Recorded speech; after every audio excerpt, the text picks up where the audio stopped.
I wish good things to you who's watching this. I am Alexey, and today's event has been anticipated for months and planned for months, and that is not an exaggeration. Today I'll be playing a best of 5 match against a fellow streamer whom many of you already know. That's going to be Finland's Otto Ikonen, also known as Nallerheim, also somebody who's definitely one of the best players in the world. So it should be a very high-level match, and it should be fun.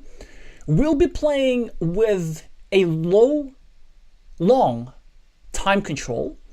We're going to have 22.5 minutes per game each to complete all of our moves, which exceeds the standard control of 15 minutes. And this is done so that we can both explain our moves when we play, and also just that we manage to play at a high level in general. It's going to be a best of 5. Otto is also, of course, streaming on his channel at the same time, and you're welcome to go watch his version of events as well after you finished watch this one, or in case you're feeling that you are capable of following 2 streams at the same time, I'm just going to drop a link to Otto's stream as well in the chat. So this is his handle, and you can quite easily find him on YouTube as well. He's also doing this in English, the same as I do. So my most devoted viewers will remember this format because I've already played streamer matches against Vladimir Kovalev, against Elias Mochan, against Craft Giraffe, and against several other streamers, and not all of them English language streamers. But compared to those, there's going to be one extra twist. To spice things up a little bit, the loser is going to, how to say this, receive a little punishment. And that punishment means that the loser of today's stream will have to play a handicapped game against a random opponent, and you get to decide what that handicap is going to be. I don't know, yeah, I'm not even going to interfere with ideas, but basically throughout the stream, you can just write your ideas of what the handicap could be. And I'm going to pick the most interesting one, or the one which has the most upvotes, so you can, throughout the stream in the chat, you can, like, what I was going to say? Yeah, you can write your suggestions, or you can also comment on other people's suggestions, and then I'm going to go through them. One other thing to note is that this is going to be streamed with a slight delay, if I remember my second correctly, like a minute, between 1 and 2 minutes. So I won't be responding to messages instantly, and also I'll be focused in the game, so there'll be a bit less engagement with the chat than normal, but eventually I will read all your messages between games. Alrighty, so now it is 5 p.m. and the first game is starting in a second. For those of you who are just joining, I'm going to remind you once in a while that you can comment with your suggestions about the handicap for the game against a random opponent to be played by the loser of this best of 5. I really should practice wording my sentences better, but we won't have to think about it for the next couple of hours or so. So we get the starting player advantage in the first game. We get our usual yellow meeples, Otto with the camouflagey green. Oh, and immediately we have a glitch on board Game Arena. How lovely. I need to refresh the page. Actually, this is really bad. Yeah, there we go. So I have a curve. Obviously, I'm going to be starting a new road. The exact placement of the road is not obvious. I need to think about it for a second. Also, just got to double check my chat settings real quick. Oh dear. Okay, I'll be with you in like 30 seconds or so. Otto must be thinking that I'm thinking, but yeah, there we go. Okay. So, Yeah, now I see all your messages, all right. Hi, Fabian. Hi, Miguel. Hi, Glovier. Hi, Small Red Van. Hi, Kirillo. So, full screen it is.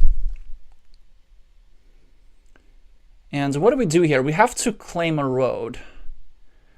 What's the best way to claim a road? I presume something like this. So we're threatening a 6-point loop. We're denying a monastery spot in the center. We're putting some pressure on this square, which might become relevant. Yeah, so this has to be the clear choice. Interesting decision for green here. He could connect the cities, but I don't think he's going to do that. I think he either going to just go over here and build his half, which is an option that is completely viable. It would also deny some monastery ideas and just improve, sorry, not improve. What's the opposite of improve? Deteriorate the quality of this square. He could also go here and simply start attacking my road, or he could actually go here and try to create a big ruin. To be honest, I don't know which move is best here, but luckily I don't have to think about it. I'd rather save my thinking capacity for positions where it truly matters. We are at a bit of time disadvantage here, but 1 minute is not that big of a deal.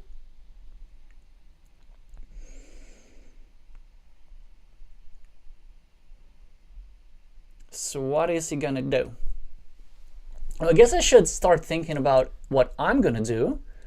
Although it is pretty straightforward. I think my response to pretty much anything that he does is just going over here and starting a new city, right?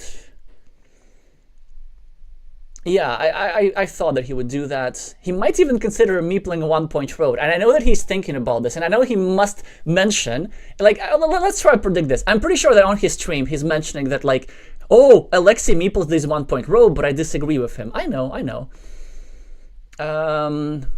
As green, I think it wasn't the worst idea to meeple that 1-point road necessarily, but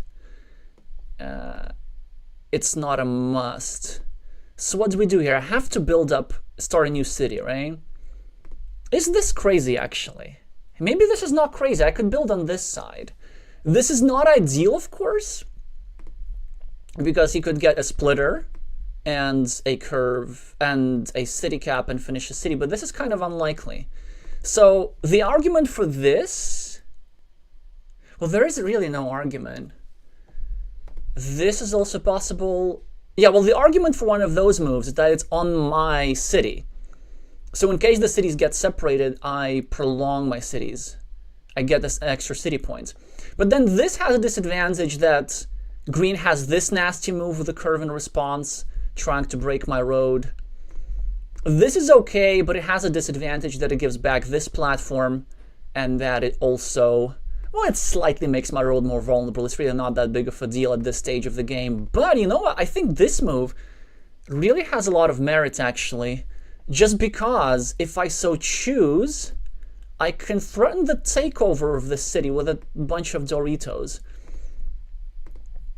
Honestly, maybe that's not the worst idea. Let's try go for it. So green starts a new road, which makes a lot of sense. Now I have a variety of moves. I could go here and kind of start breaking his part of the city, but I don't think I have to do it just yet. I think continuing my road is just fine.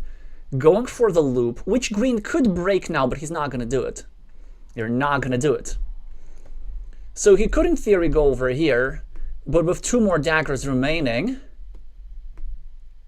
I don't think he wants to give me that option of easy city points. Yeah, he just goes and starts his own city. I get to continue my road. Will I be the first on the scoreboard? I hope so.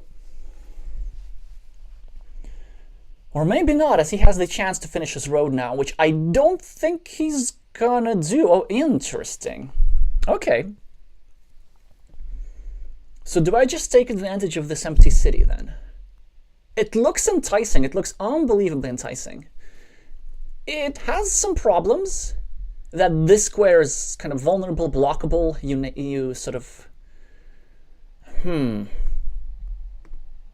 But then the upside is great. I get to complete many, many cities here. But let's say if I do this and he gets a curve or something, then there's a real chance that he could actually block this square before I build up over here. Although I want to be aggressive in the opening, and if I am to go here, I will be also restricting his city a little bit. I could also go here and start a new city like this, which sort of would be the normal move to play. You know what? Let's go for it. Let's make it interesting. It is really, really aggressive, but the upside's very nice. There is a clear downside, of course. The downside is that sort of this meeple is kind of frozen until I get my Dorito tile or a city cap. Although it's a Dorito, preferably. But the upside is very nice. I mean, it's a lot of points if I get them. Still don't know if that's the best move, but that's a move.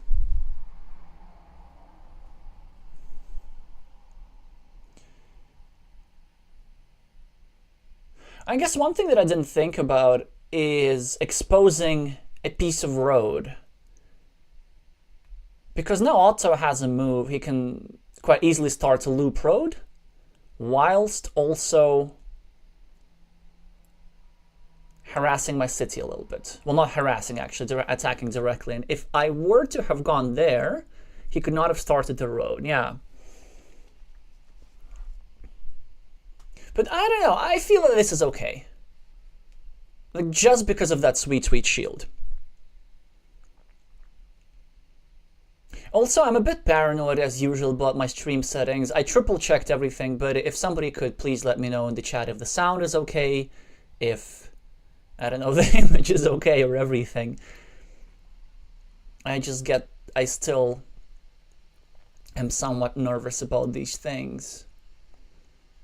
What's a good move for green? I don't know. I guess they have to start a road on the right and attack my city. So what else are you gonna do?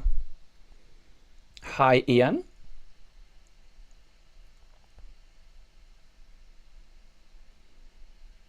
Yeah, they go for this, which also means that I can't, of course, go now here, which I would love.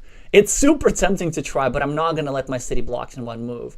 So I think I actually have to go for something like this.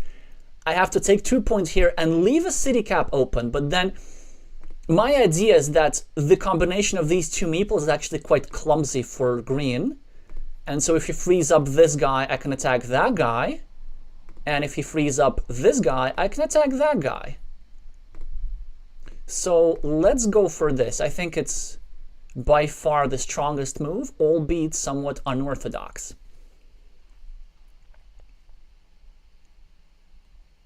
So a city cap is drawn by green, which I'm pretty sure he's going to use where he's going to use it, right?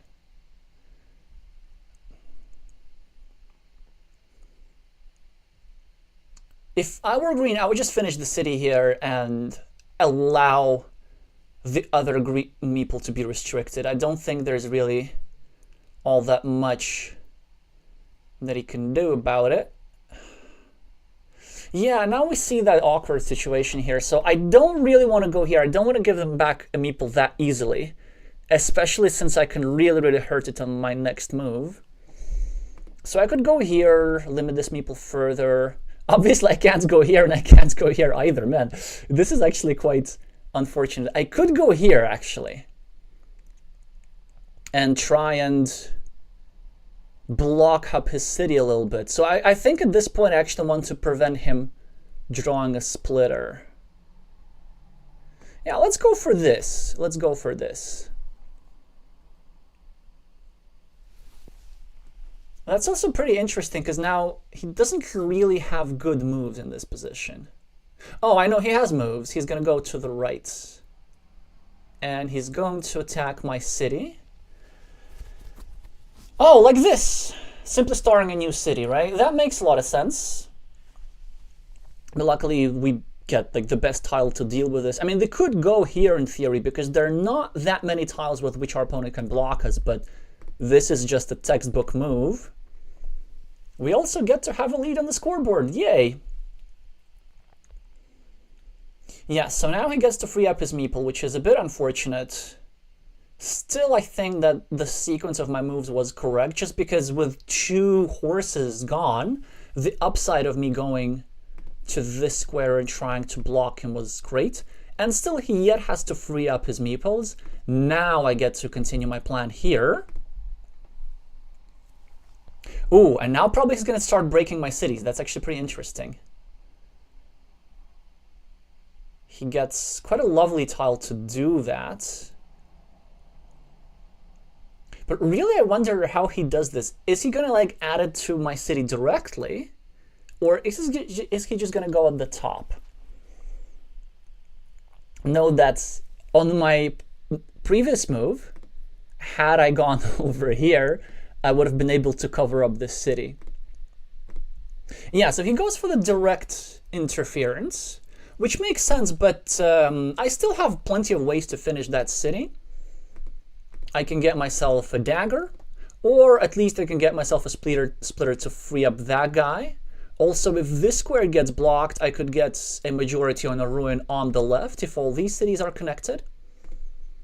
So now I think it's quite a straightforward move. I mean, I could do something like this, actually. That wouldn't be bad, to go for the direct block. But I really like the block, which also gives me points. At least that's what makes the most sense to me. And look at this. He gets himself a starting tile, which I'm not sure where he's going to use that.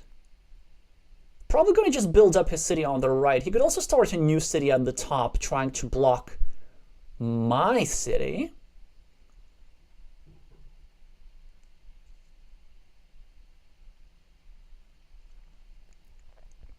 Also, you know what? I have some interesting ideas. I have actually ideas of getting the splitter myself here, then blocking this square and getting away with this 10-point city. So a splitter will be a crucial tile in this game. Also, if I can just separate this guy, then this ruin will be big enough to justify the meeple investment. But really, ideally, I would try to play against one of these guys over here,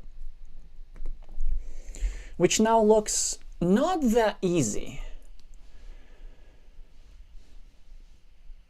It's really not easy, actually. I think what I'm going to have to do is just equalize my opponent's city on the right.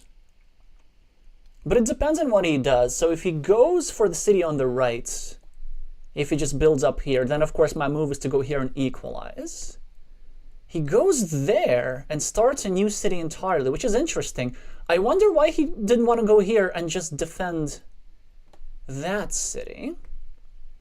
Okay, so I have a Dorito tile, which I could in theory use to invade here, but actually I don't want to do that until I absolutely have to. So I'd rather wait Otto, invest a couple more tiles there before I invade myself.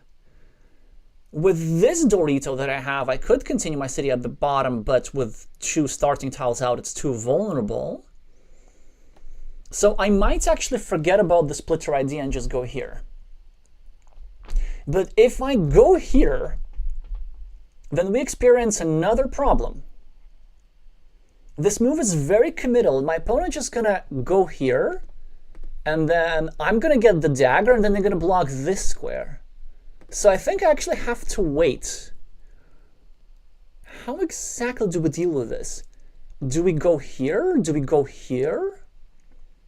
Maybe going here is not that bad, because I'm setting up a splitter to finish my city at the top. Yeah, that's actually pretty nice.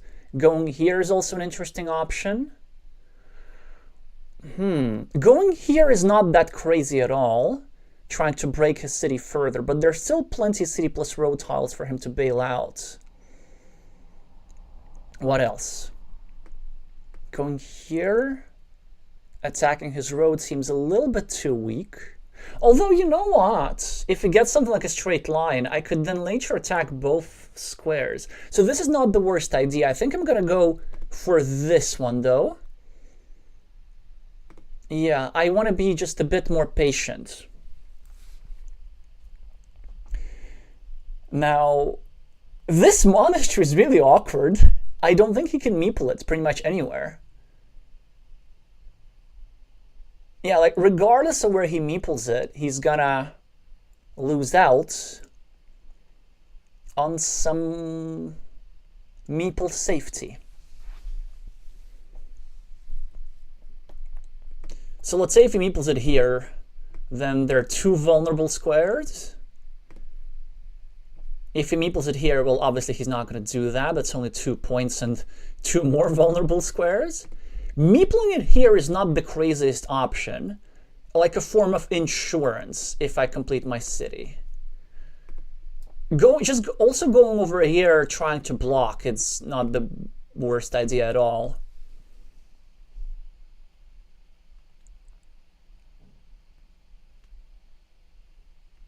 Hi, P-chan.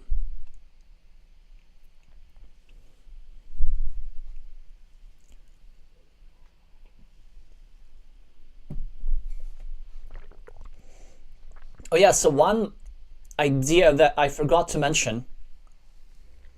Okay, so he goes for the monastery insurance. Obviously, we have to defend our city. And during the next break, I'm going to tell you all a little bit about what I meant.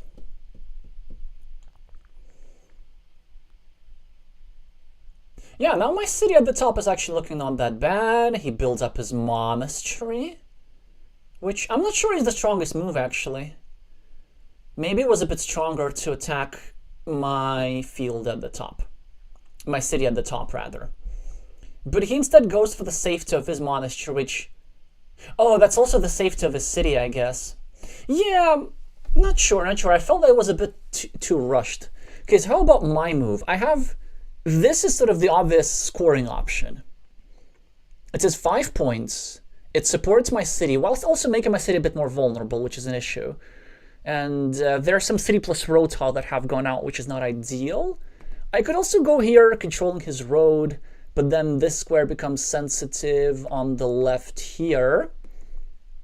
So this is one option, right? Going here. Another one which I really like is going here and kind of controlling his monastery at the top. And this is going for the idea of finishing the city. This also makes it harder for him to go here and create a blocking threat against that square. And this is what I'm really, really counting on. So it's between equalizing his monastery and just going over here and building up mine. I think I like this a little bit more, actually. I think I like this a little bit more, but we're going to see a little bit of a problem, something that I had not anticipated, because my next move will be forced, and it's not a very good move. I have only 1 legal square to use this. Yeah, I should have thought about it. If I only were to point the road up, I really should have thought about it better. I think I made a mistake last move. Now, of course, it's hindsight 2020 once I drew the requisite tile. Yeah, he's going to block me now. Man. Ouchie. But that's still okay. The good news that I have is that I need different daggers in different places. So my city is very much still completable. I can also go here and start putting pressure against his city on the right. With any city tile, I could block it. And in fact, I think I should do it. Now, this is also an option, but yeah, let's go for this. Sadly, I can't meeple this, but that's fine. So now he's probably going to finish his road, and I think I'm going to have to finish his monastery. I know it's pretty bad. I'm going to have to finish his monastery just because I really want to preserve the chances of completing my city there. Man, that is fun for him. Yeah, that's very, very unfortunate imprecision, actually. So my idea, of course, the reason I pointed the road that way is I wanted to pre-build the road that's going through my city. But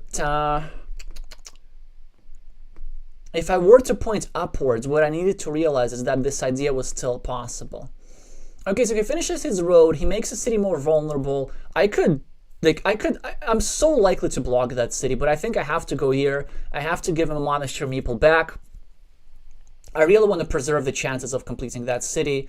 And it says 4 points immediately. My opponent is likely to block me in the future, and that's a problem. But I feel like the upside of that city is way, way, way too good.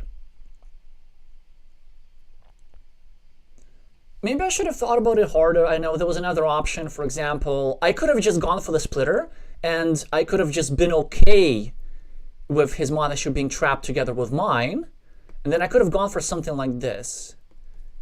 But my plan is to go here with something like a crossroads and go here with something like a city cap, because this one is the last tile of its kind, so there are no more horses remaining. So we can block that square towards a horse. We can even block that square towards a horse. We should be starting to do this relatively soon. Now, I hope, let me just zoom out a little bit, that green is going to go here now, which would allow me to defend that square. What I really don't hope is that I hope that green doesn't go here with the city cap down. Let's see what he does there. High napalm eye. Do let me know in the chat if anybody is watching both streams at the same time and how it's working out for you. Woo! Okay, so he goes for the attack, which may or may not be correct. I, of course, have to immediately defend. And, oh, that's painful. I'm about to get a lot of meeples blocked here. But it's fine. We can still do something. We can still do something. There are some scenarios where I come out on top. Yeah, I think it's quite an easy move for him to just try to go for this attack. He might also want to go here to protect his own city and try to preserve the chances for a splitter.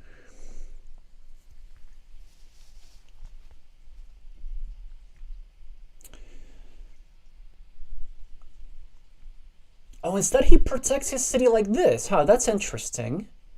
Like, I guess that works for him.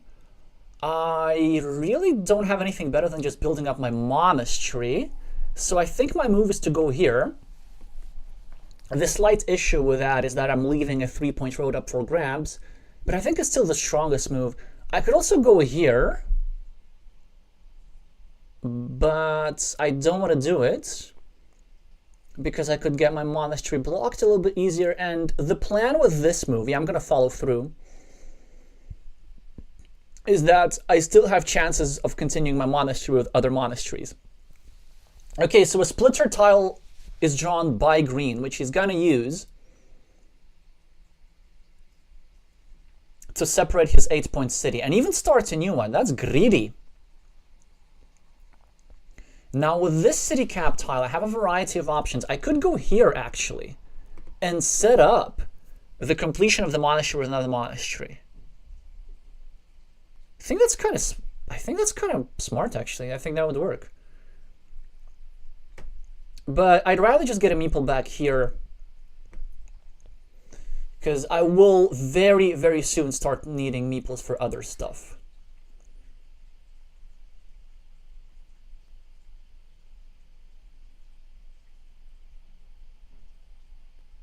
So green will be looking forward to continuing his city on the left, I presume. I'm also behind a lot of points. That's really not great. I mean, if I do complete my city, I'm going to do very, very well. But it's still nowhere close to being guaranteed. I wish I could make a move like this, trying to harass a city, but of course I cannot. Otherwise, I'll get blocked. Now the question is, do we go here for 2 points or do we go here for 3 points? Well, 3 points is greater than 2. It allows him to start blocking my monastery, but then it's something that I feel I could defend against pretty easily. And generally, I don't like leaving points on the table.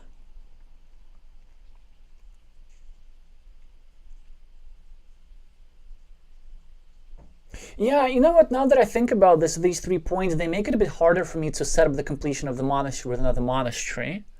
I'm going to do it anyway. Maybe that wasn't necessarily greedy. Yeah, so he goes for this. I think I cannot go here now. 1, 2, 3, 4, 5. There are not many crossroads remaining. I think I'd rather start and maybe just play against his city. Because we're running kind of short on city plus road tiles. So this looks not bad at all.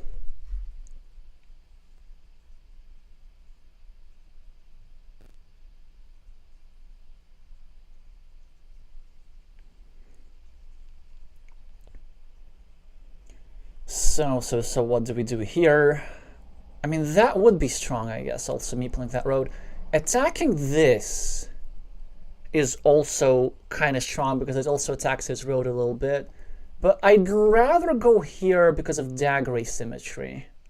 Yeah? Yeah, let's go for this.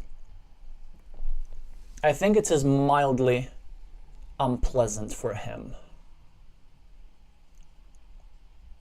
Now, he could try and block my monastery at the top, which is what he should do. And I get a splitter, which is just... like, I can't begin to describe how fantastic and news it is for me. So everything's fair. He gets a splitter, I get a splitter. I get to finally escape my precarious situation at the top, and I'm gonna have one of the two daggers available for me. Oh, one thing that I forgot. Yeah, I also could have done this. I could have used the curve here and blocked this square and then try to go for the splitter here, but then if that were to happen, I would lose my meeple here. That would have been bad. So I think what green might be tempted of, he might just tempted to go here. But that would be a bad move because in addition to what I have, I could actually connect everything here in a big ruin, and this would be also very good for me. Yeah, I really feel that there's just one move. It's going here. Yeah, exactly.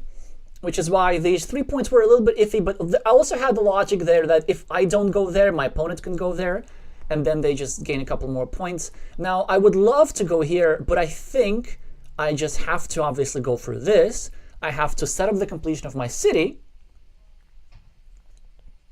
and they are going to block my monastery, but that's actually fine, because my position is really nice. I also draw the last left-handed dagger, which makes their city vulnerable to a block.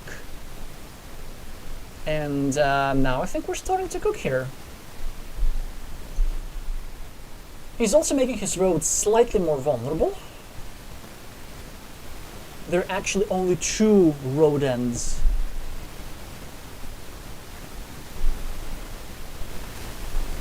With a straight line, with a field connected to it. Okay, so I could go here. Would that be bad? I kind of feel that it would. I could also go here, actually. That would be not the worst idea. Just start a new city. I could also start a new city because that's potentially my field. So what's the upside of this? I guess the upside is that we can try and go for the city here. We can also try and go for this city. 1, 2. But we also sometimes get blocked there. So let's just do this. I'm not afraid of giving back a loop road because his city is just a bit more easily blockable than it usually is the case. So the idea is if he defends like this, yeah, he does this, then I still have plenty of options to block his city. So let's go here first, just get a meeple back, and then we'll be trying to block him nevertheless. A monastery for green, I think it goes in the obvious 6-point spot.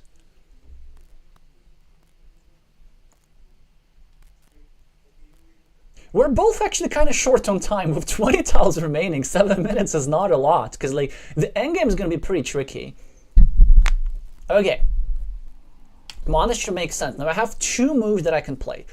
I can go here and break the monastery, start breaking the monastery, plus also put pressure on the square, which looks really strong.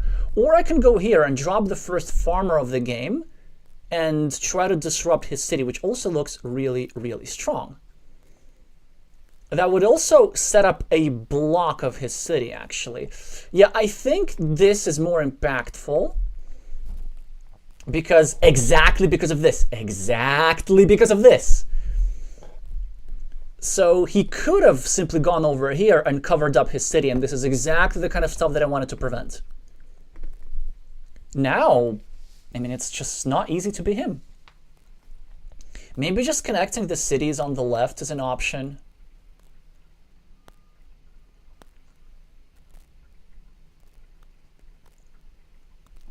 Yeah, it looks reasonably strong. I'm also trying to craft my next response.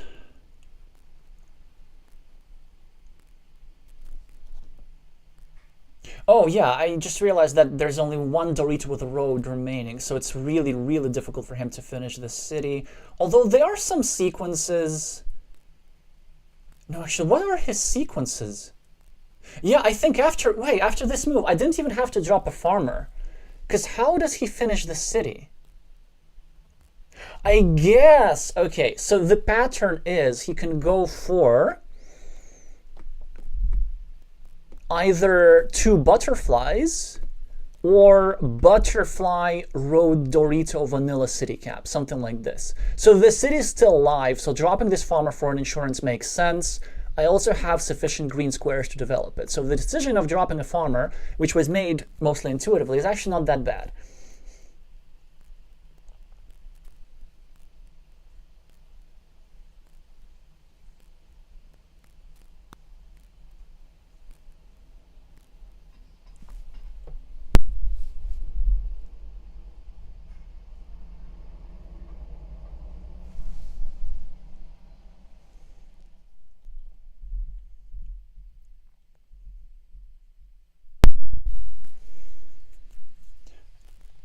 Do let me know if the static noise has gone.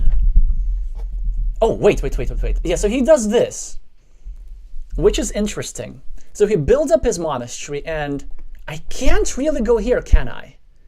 Because that would just be setting up the completion of his monastery with a dagger, and I'm already betting on a dagger elsewhere.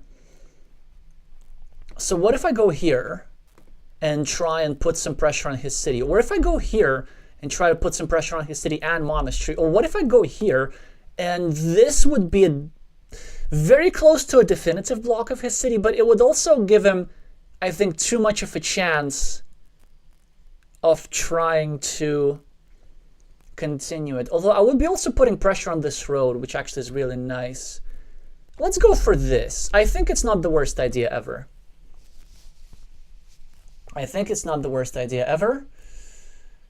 And he's going to need to decide whether he wants to continue his monastery or the city instead, because the city is super vulnerable. We're out of starting tiles, actually, because his road is also vulnerable as well. There are not many Doritos with which I can block, but there's some.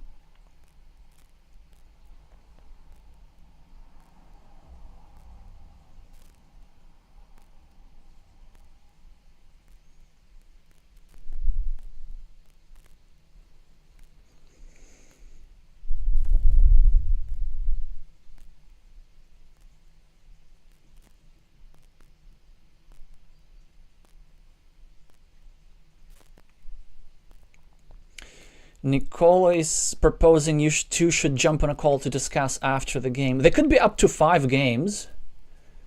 And also, the way this tournament is set up, that the next game is starting immediately regardless. We might do that after the stream, though, to kind of discuss some key moments in the match. But I'm afraid of the stream being a bit too long. Anyway, so I'm going to think about it. Yeah, so he's trying to continue his road, which also gives me more time to abuse his monastery, perhaps. You know, focus on the game. I have a monastery. Can I afford to meeple it? I don't think so. There are just no good spots. I think what I have to do is just I have to keep trying to block him, no? But if I go here, he can quite easily defend with a straight line. Yeah, monasteries are not great blocking tiles. 1, 2, 3, 4, 5, 6. There are only 2 straight lines. I don't really have a use for this monastery.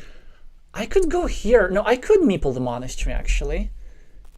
Or I could go here and kind of like prepare meepling the monastery.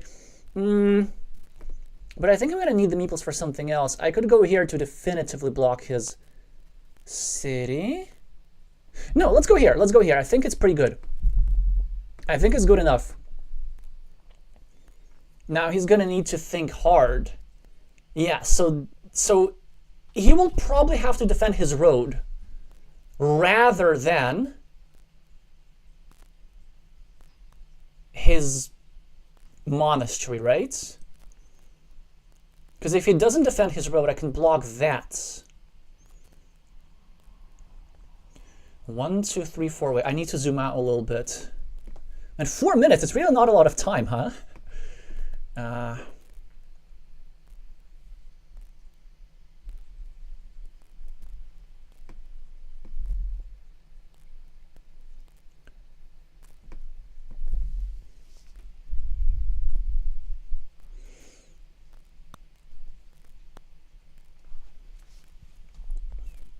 Oh, he goes for this, which again makes sense. Yeah, he takes quick points there. He's gonna lose a couple meeples now. So I think I can block his road. Do we also meeple that city cap? And I think that we do. Actually, do we? So the move is here for sure. Because the block is very nice. It's especially the block of the road, because the road is my main concern. Now, do we meeple the city cap? 1, 2, 3, 4. There's only one vanilla that is my concern, so it's actually quite easily blockable. But you know what? I think I'm going to do this regardless.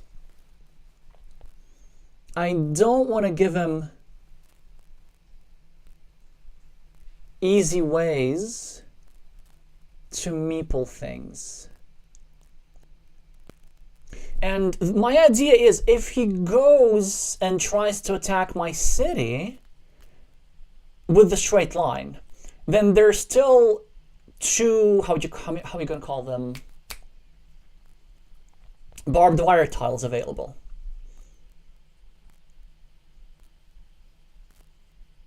Well, actually, I'm not sure. Maybe that was a bit too thin. Oh yeah, and my idea also was, like, if you were to block with a curve, so with a field side, like if you were to do something like this, for example, then I would still have that one tile to recover that meeple, in addition to the 2 tiles which go here. So I think that tile is game winning, which, ooh, look at this. So he's kind of recognizing this, and what he wants to do is just, well,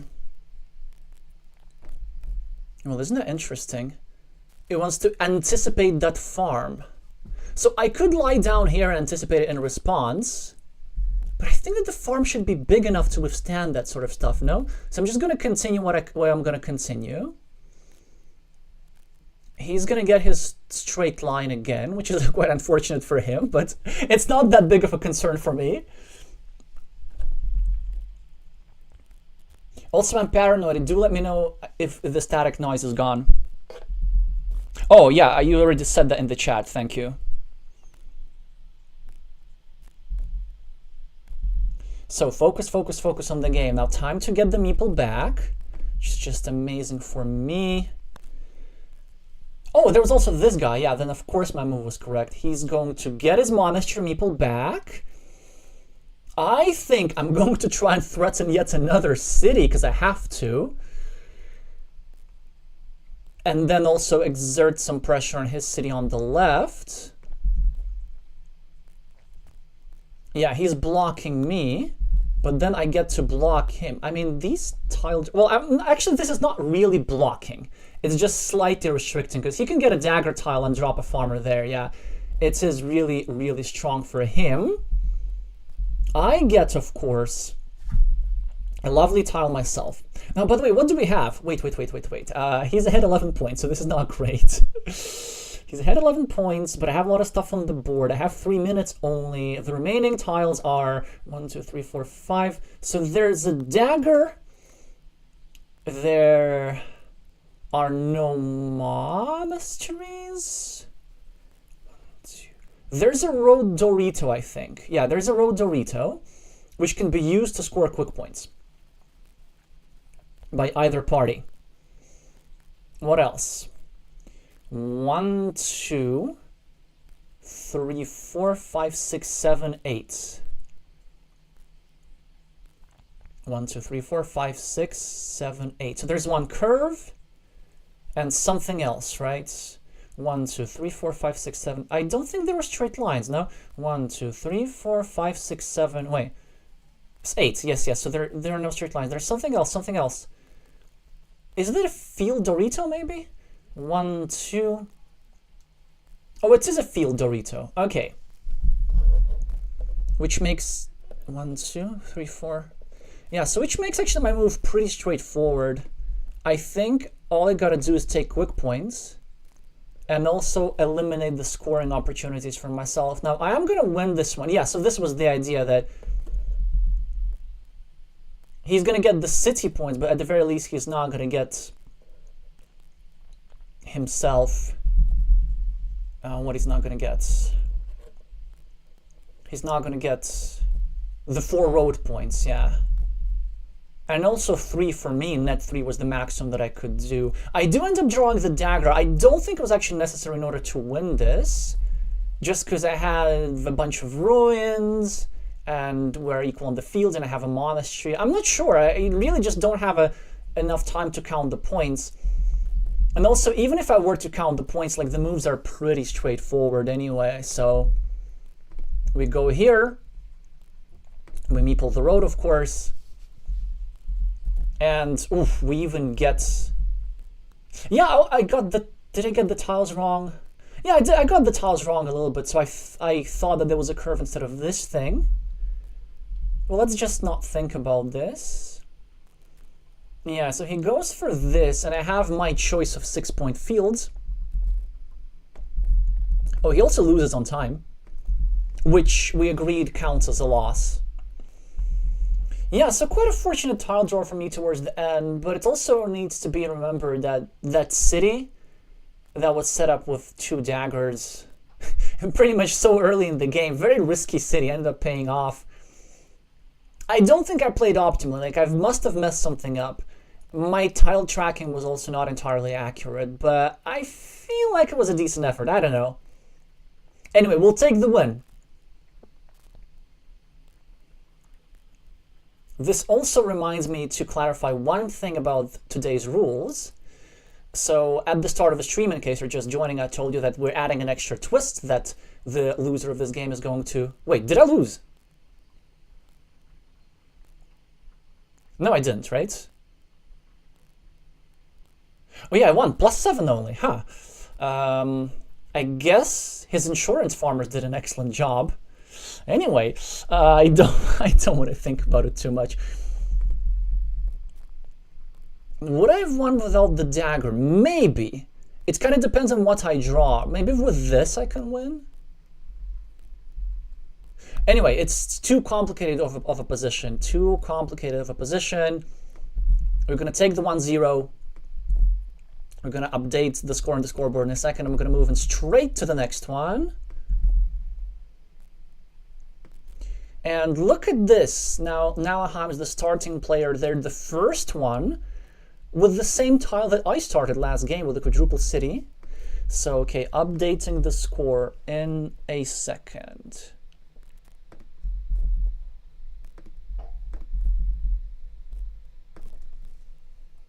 Oh, so nice to put this one next to my own name. Would be even nicer to put a 3 there. But let's try work towards that, shall we? Okay, very easy decision. I think anybody in the world can find this move. Monastery in the only legal square. With a meeple, of course. They are going to continue their city or start a new one. Actually, I'm not sure. Maybe starting a new one is better there. We're going to let them decide. Oh, anyway, so I was going to say.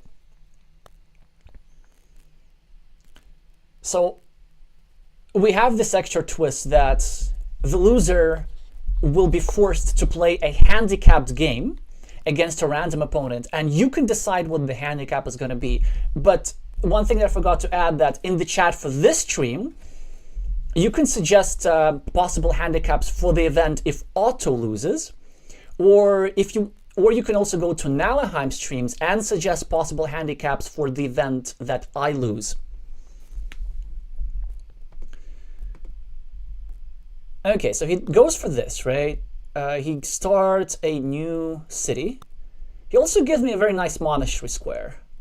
I could go here, but then my road's going to be dominated, so that's not ideal. This, though, is a bit better. I think it's a bit better because my road is kind of pushing into his city, but my road can develop. I could have also considered going with the curve over here and killing off my monastery spot, which is not that bad of an idea, but at least it would put some pressure on this square. Anyway, I did what I did. I think it's a reasonable move. That's also max value that I can get. It's 4 points, 3 for the road, 1 for the monastery. But yeah, so again, y'all can suggest handicaps for the event that I win, or you can go to Otto's stream and suggest handicaps for the event that he wins. Okay, he starts a new city next to my monastery, and his intent, I assume, is to try and block my road, which is not going to happen. So it's a pretty easy move here, right? We go here, indirectly continue our road, we start a new city, put some pressure on this square. He, of course, equalizes, which is what he has to do. And now I get to complete this completion. No, I get to set up the completion of a monastery with another monastery. And look at this! Look at what we got! We got another monastery! Yay!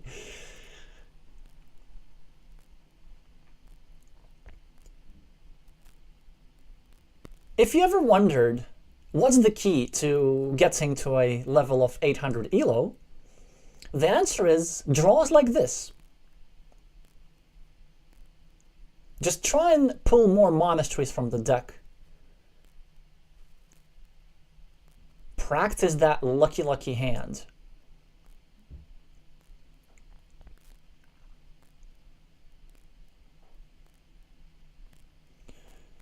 From his perspective, it's a clunky tile to play, but yeah, I think this works for him.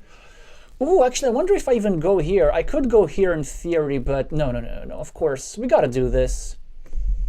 It's pretty easy, sets up the completion, yep. Sets up the completion of our monastery.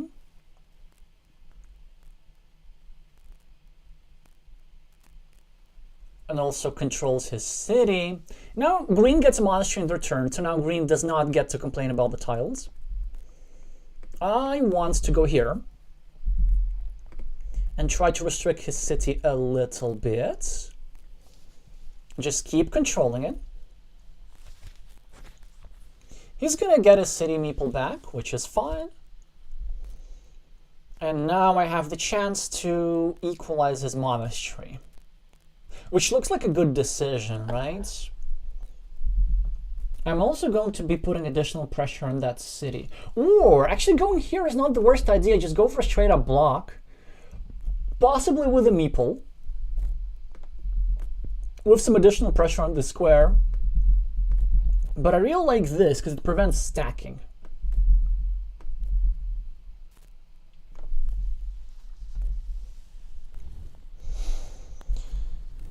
He's probably now going to finish his road, start a new city. I don't think he should really care about his city on the top too much.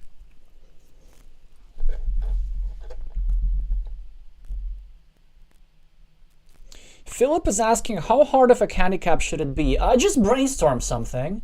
So I had one personal idea which I really liked, which I can say, but I don't want to prime you into thinking something. But we engineered, we brainstormed some ideas with Otto as well, and then we just concluded that it's better for the viewers to decide, which I still stand by. But think of a handicap which is hard enough so that we would struggle, but that would still be like a realistic chance to win. So go for something that is actually like fun to watch. Anyway, I could go here, break a city a little bit further. But I'd rather just get the meeple back sooner. And then go for the city break-in a little bit later. Because the thing with that city, it's really, really awkward for him. So if he chooses to try and complete it, then I can block it on the other side. So I think he kind of needs to wait until I fully block it. Okay, yeah, so my opponent snatches the road which I was setting up for myself, which is rude. So I guess I'm going to just block him a little bit. Deny him a couple points. Not give him back an easy curve or something.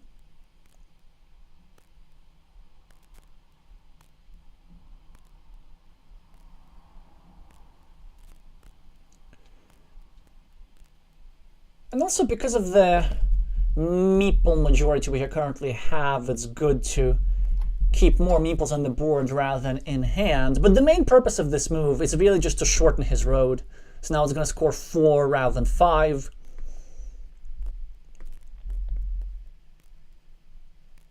Oh, and also since this city is kind of... Yeah, he's going for it. Okay, okay. So he's now trying to be very, very efficient. He's building more monasteries. And I wonder, do we just go here now? Do we try and put some additional pressure? Maybe going here, but without a meeple. That's what best. Because with the quadruple city gone out, it's a bit of a risky connection to make.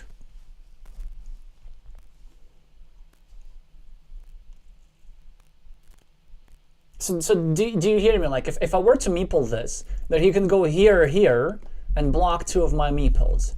And now, of course, I'm not going to go over here. I'm rather go here and try and start abusing his monasteries. The question is, do we do it like this? Or do we do it like this? And I think we do it like this, so that we can use that platform to create more blocking ideas for the future. Yeah, okay, so now he builds up his city, which I want to start breaking soon enough. I can't really do that with this tile, although I could even meeple this, but then I get 2 meeples stuck. I think I need to play really, really aggressively against his monasteries here. And how do we do that? We might have to sacrifice a meeple of our own. Yeah, I don't think I can afford to just leave it there, can I?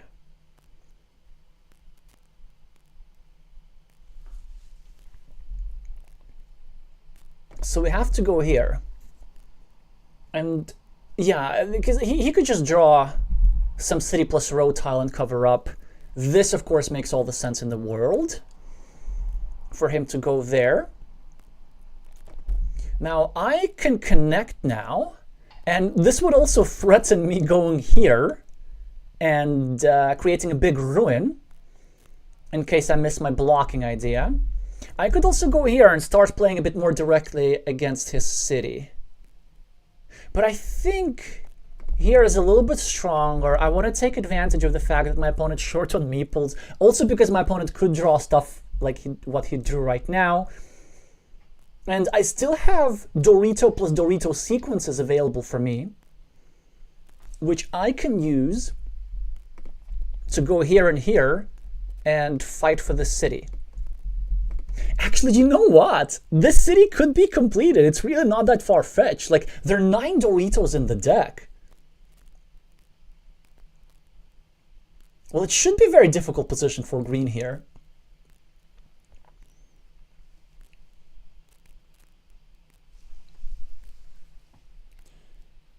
Oh, okay, loving those ideas.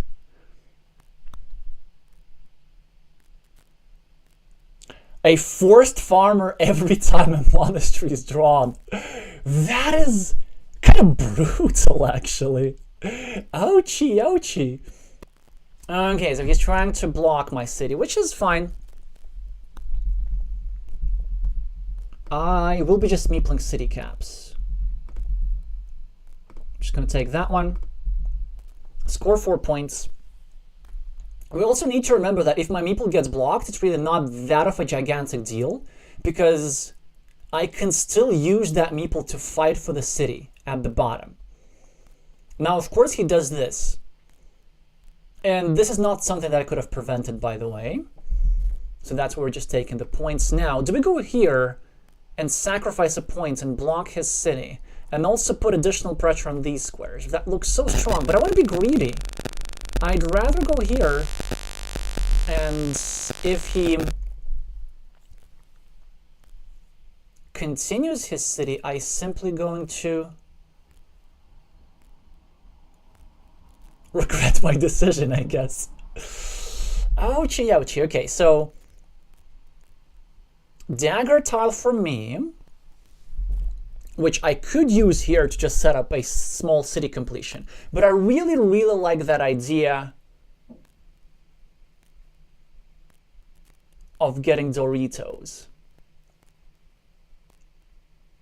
Yeah, I'm not sure. Maybe I'm getting a bit greedy here, but also there's like an additional idea with this move. I can go here and put some pressure on all these squares and so on. I'm also trying to make this road a little bit more vulnerable so that fewer meeples come back to either of our hands. Yeah, I'm not sure. Actually, now that I think about this, placing a tile over here is really menacing, because with only one monastery remaining, this is really, really annoying to deal with. And this, I think, is the first mistake of this game, maybe? Well, I'm not sure if that's such a big mistake. But if I were Nallerheim, I would have really meepled this. Like, if you go for the completion of that city, then you just need to...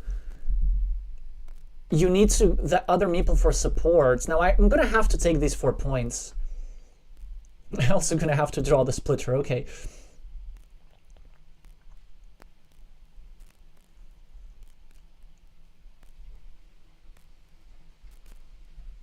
And he's about to prove me wrong on everything.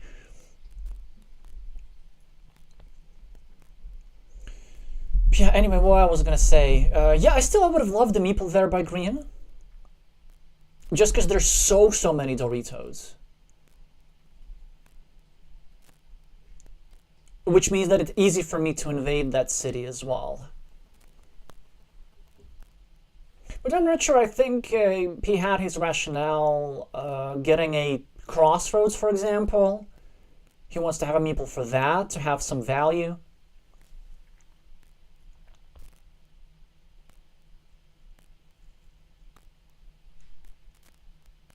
Yeah, very interesting what he's going to do with this tile.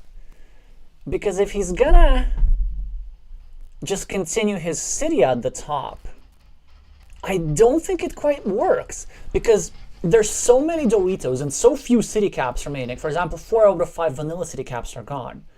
That the Dorito plus Dorito pattern is so much more likely than a city cap plus city cap. So I think he just has to dump this tile somewhere.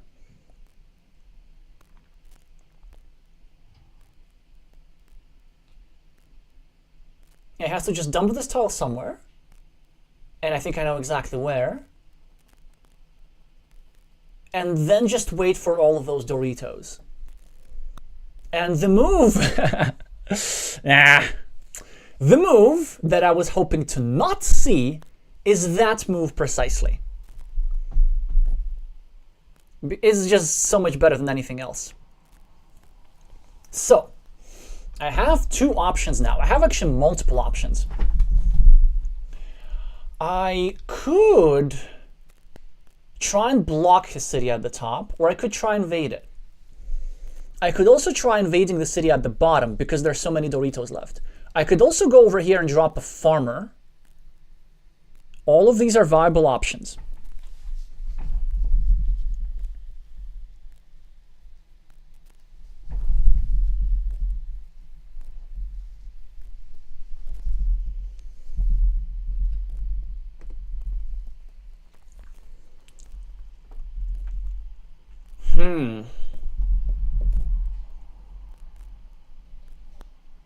So this would be the standard move here. But then if I do that, he could invade the city at the bottom. I could, of course, take the 4 points, but if I take the 4 points here, he could just block the square, which is not ideal for me. I still want to have a chance to finish that city, actually. It's still doable. So this would be the standard move, and I think I'm just going to go for it.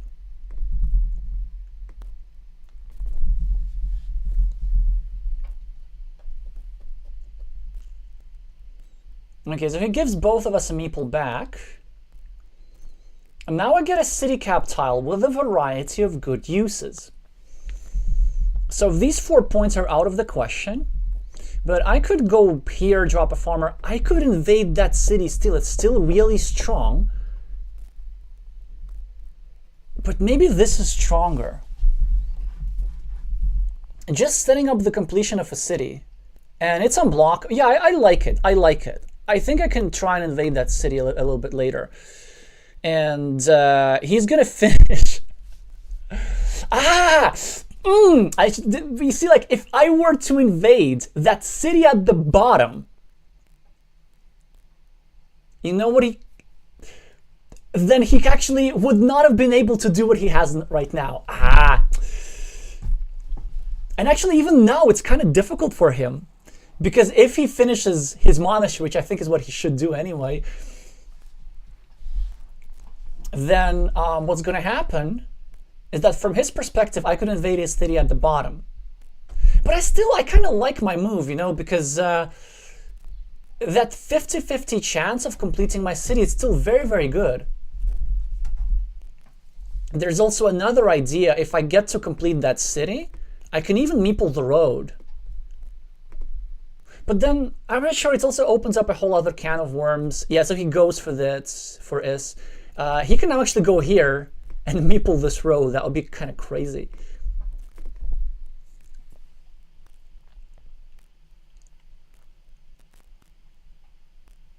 Yikes! Does he want to farm this? Does he really want to farm this? So, I'm not sure about my move. I think it makes a lot of sense, but it just makes the whole position so volatile because somebody could go here with the crossroads and try and even take over this road through my city, which is not such a big deal, actually. Anyway, +9 is good for me. I could just finish the shared city. But I think I want to just start going here. Get some more city caps. Actually, no, this would be bad. So have a look at this. So if I go here, if there's a particular sequence that I don't like. So he goes here. I'm forced to go here to re-invade. And then he does this and curves my city into this blocked square because all 5 vanilla city caps are out. So that's why I think the simpler move is actually the stronger move here. Well, he is going to start invading the city, which is going to blow this position right open. Yeah.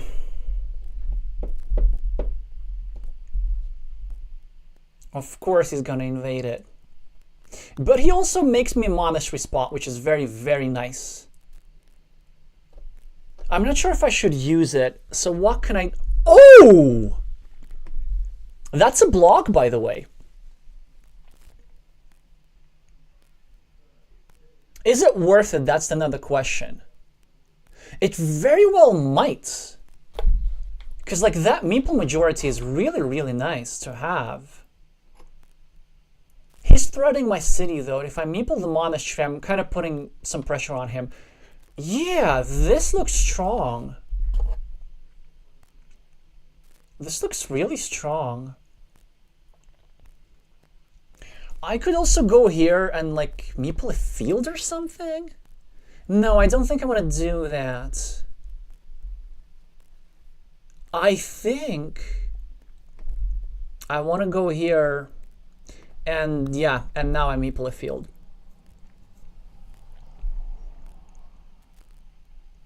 Because there is just huge potential of the farms connecting, and the long-term meeple majority could do a great load of work for me. There are also some other considerations here. If he finishes his monastery, then it's very easy for him to block my monastery later on. Like with a straight line, that would be a complete block. And so I just don't want to allow this guy back. Now a starting tile, a variety of options. I could go here. I think I'm just going to go take the 4 points because it also sets up another platform to try and reinvade here. Let's go for this. This also means that the road is vulnerable, by the way, but the road is not where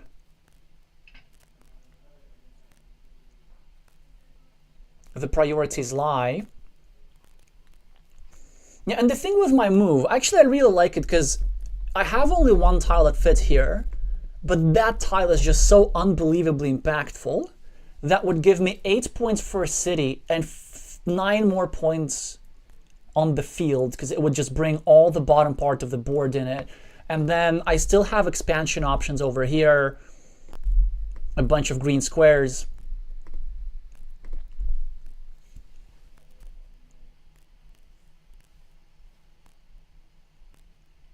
One thing that I'm worried a little bit is the road. Because it's long enough, and it could be invaded, like this, for example. There's still plenty of curves, 5 curves remaining to complete the invasion. Anyway, so let's see. Let's see what he does.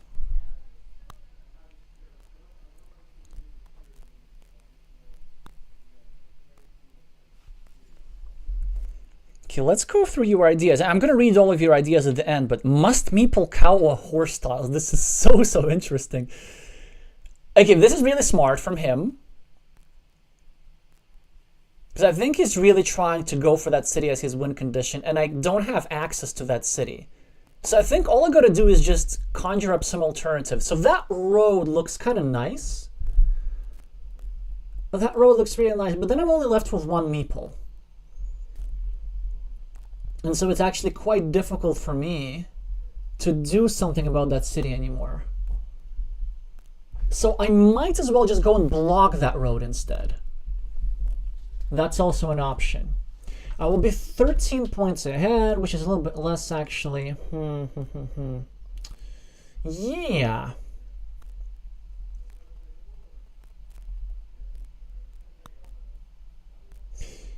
But I mean, that road though, you know what? It's not long enough. The field is going to be bigger, so I'd rather just block it.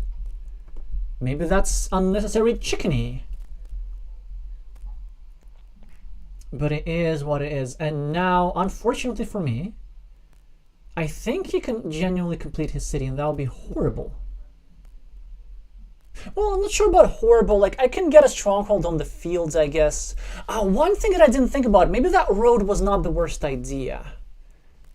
No, it was the worst idea. Like, it's just not long enough. Like, 10 points for meeple is not enough, because there are going to be a lot of farms at the bottom. If he completes his city, I can take a stronghold on the farm, and I can possibly withstand it. He's thinking whether it's worth connecting, but yeah, of course it's worth connecting. Well, if he knows what tile I have in my hand, which I hope he doesn't.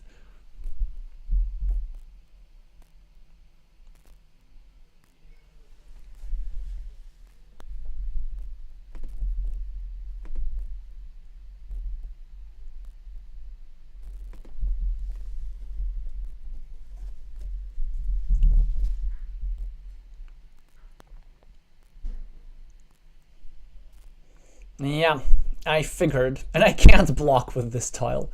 So, do we drop an insurance farmer like right now? Or do we actually try and go and block? I think I want to go block because I can drop that farmer later if I so choose. Okay, that is good. I think. He can't really do much about that city at the moment, but neither can I. I guess I could go here in theory, but that wouldn't be a good block at all. I think I'd rather just take quick points. Oh, you know what's my concern is that he could actually drop a farmer now somewhere like this and then cut off this top meeple. It's going to be interesting. I think getting a couple of extra points on the scoreboard is what the doctor ordered. Because if I go here in my next move, I will be scoring 7, because I'm so much more likelier than him to get this city cap, because he already needs the city cap to complete his city. Let me think about this. 1, 2, 3, 4, 5, 6, 7, 8, 9, 10, 11. It's going to be 22. It's going to put him 9 points ahead. It's doable. It's doable. Oh, he's going to have a meeple majority, though. That's not great. But I think with a decent tile run out, even without the dagger, I could pull this out. With the dagger, I think I'm still going to have the advantage. Anyway, let's focus on the game a little bit more. Because 10 minutes for 20 tiles is not really that much. As you saw from the previous game, I wasn't quite able to fully control what's happening towards the end. Kind of just betting the entire game on a 75% city.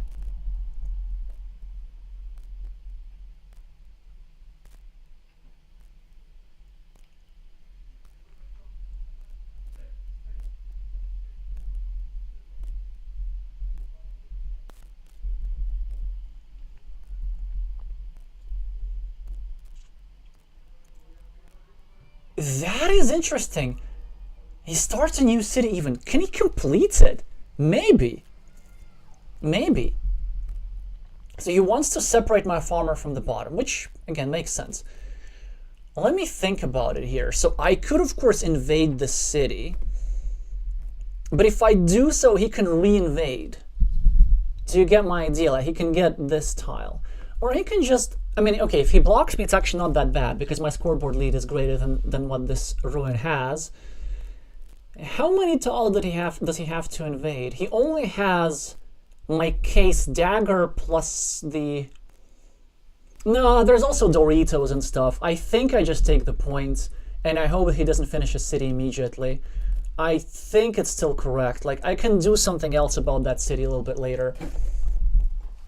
It's always how it's going to be. Later, later, later. Oh yeah, there's also that. Which actually is very good for me. Well, I'm not sure how good it is, really. I don't think it's good. But it makes life much, much easier for me. That for sure.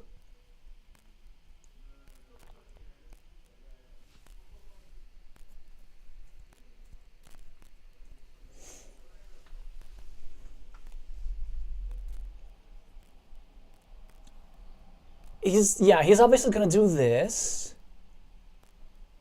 And then I need to think again. So is this the time where we drop a farmer? No, because we can still invade that city. I could do something like this. I could do something like this, actually. But I'd rather maybe just go here and try to exert some additional pressure on him. Or is this better? Or is this better with a farmer? Yeah, because you see, if I go here and he completes the city, he can also drop a farmer quite successfully there. Need to think.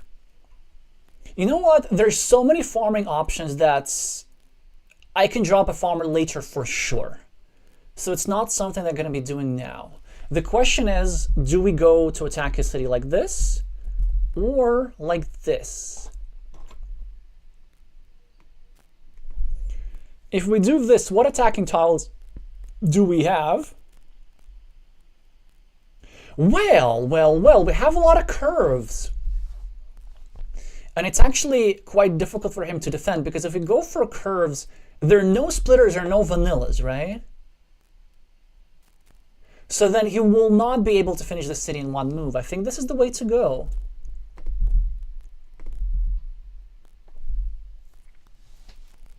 Yep, and he does this. This is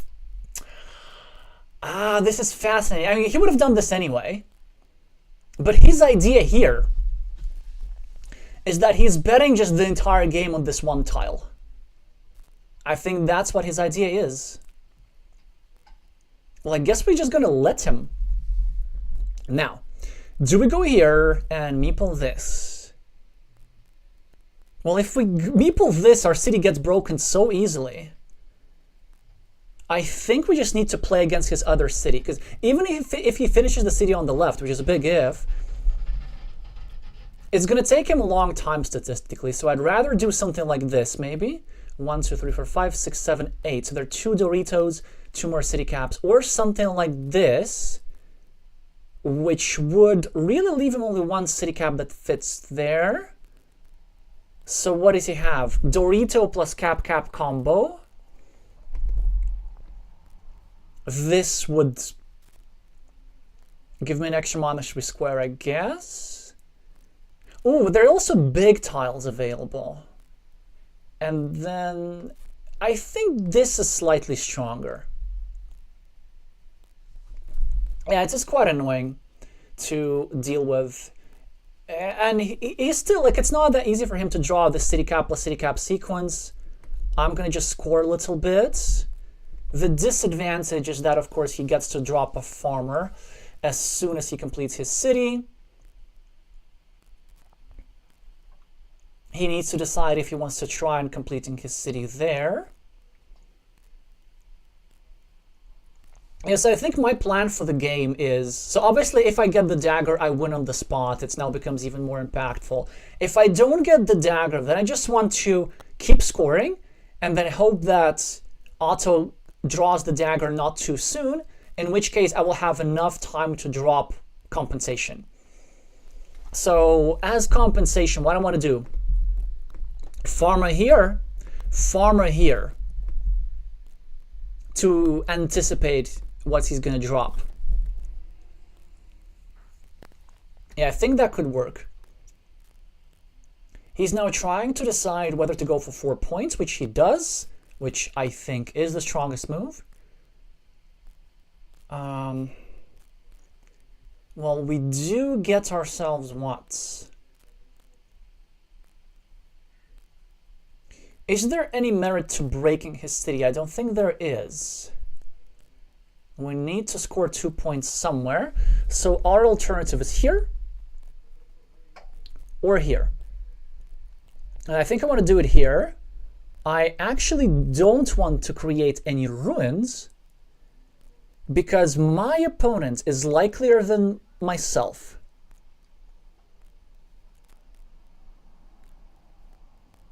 to claim the ruin a little bit later, because if he gets the dagger, then he is going to have... What he's going to have?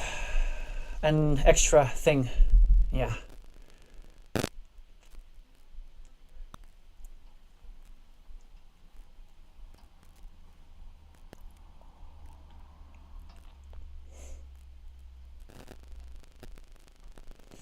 No, I should speak more clearly. If he gets a dagger... Oh, he's going to have an extra meeple, which will make him more likely to meeple that ruin on his final move, because my meeples are supposed to be occupied with farmers.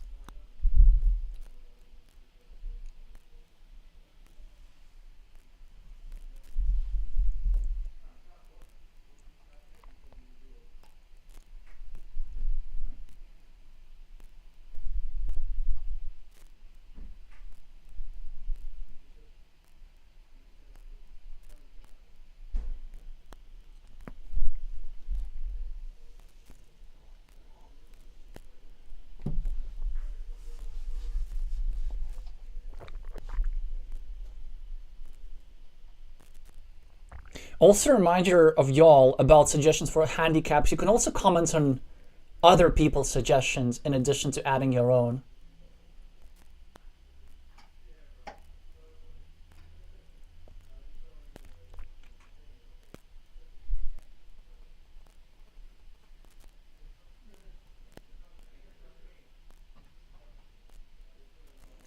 Oh, that's an interesting one. Meeple the field on your first turn and try to expand it till the end of the game.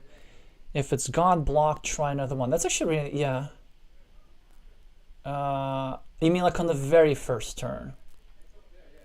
Yeah, so 2 points for Otto. I am going to meeple this field, of course. Kind of hoping to get the 9 points soon enough. And then there are chances to expand this field a little bit later. Okay, he gets the dagger a bit too early. A bit too early to my liking. Which is a problem.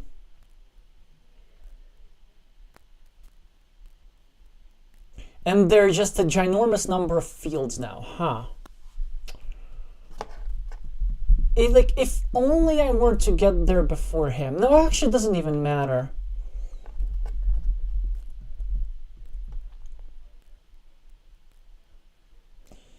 So how do we not lose this? I don't think there's a way. I think we just have to lose this one. Wait, let me just do a quick check how we're doing for points. 12, 15 versus 15. So everything's equal at the top. I'm down like clean 13 points, man. Just clean 13 points. Well, I guess I can expand the field on the left a little bit. I can maybe take over a 12-point field on the left and expand my field on the right. And so I get 15 extra for the price of 1 meeple.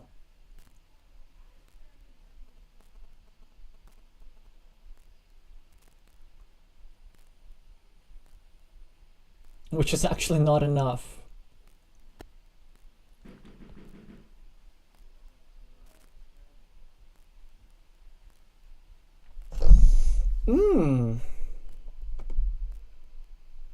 Let's try expand here indeed. Yeah, because then go for this. There will be always time to drop more farmers. Well, always is a bit of a stretch.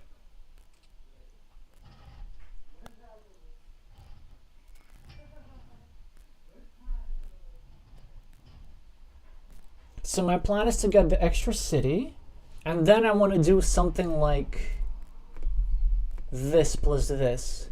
It doesn't help that he keeps scoring. I can't really farm with this tile, or can I? Actually, maybe I can. No, but he just unifies my 2 fields, right? I think I need to do something like this. Yeah, there are just too many fields.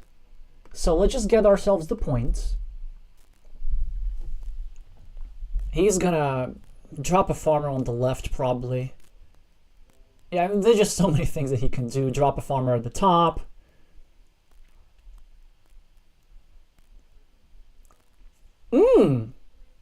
I think I have actually some other sneaky options available for me.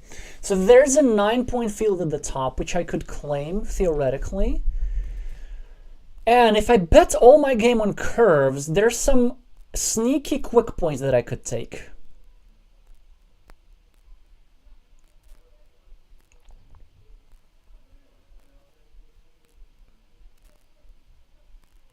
Still down clean 13 points. So I'm thinking of a move like this, actually. And then I hope to get curve plus curve. Okay, he goes for the continuation of his city, which makes sense. I can go here, I can go here, I can just take 2 quick points. I think 2 quick points are a little bit too slow. I just hope that he doesn't get a curve, but how likely it is. There's so many curves. 1, 2, 3, 4, 5, 4 curves remaining. 1, 2, 3, 4, 5, 6. Okay, I just have to hope that his next tile is not a curve. That's pretty much it. So let's go here. I know, crazy, right? But it's actually not that crazy. Maybe he just continues his city instead. I don't think he's going to do that. I'm just trying to get myself a 9-point field. Okay, so I got myself 8 points for the price of a meeple net. And now what I can try doing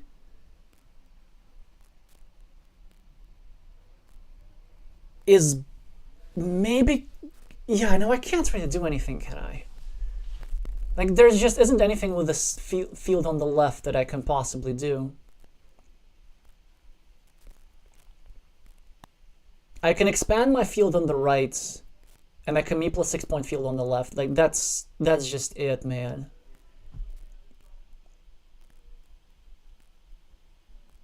Yeah, also that move for me, I'm not sure.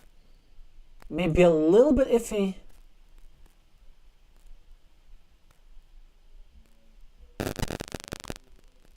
But also I figure like if I don't do it right now, then he's gonna claim all the stuff. And my hope was that he would have like the one straight line available in hand. And then he would not be able to claim the roads. Yeah, so he goes for this, which makes sense. I can't even score quick points, so I'm gonna go here, meeple the field on the left for 6.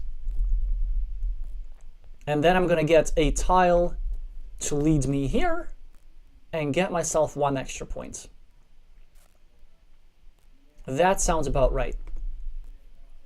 I think the best move for him is to go here.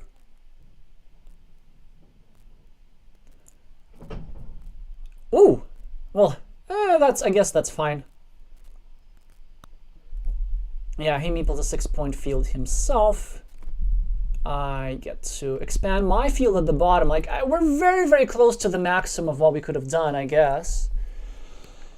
Very, very close. And also, by the way, I think an imprecision here for Otto. So it doesn't matter, of course, but the best move was to go here and meeple the road. In which case, if I expand my field, then he expands his field on the left. And that way he can score 8 instead of 6. I wish these 2 points mattered. And it's actually like the score is not going to even be that drastic, as we're going to see in a second. What is it? Oh, 11 seconds. He had 11 seconds. I could have won this on time. Ah.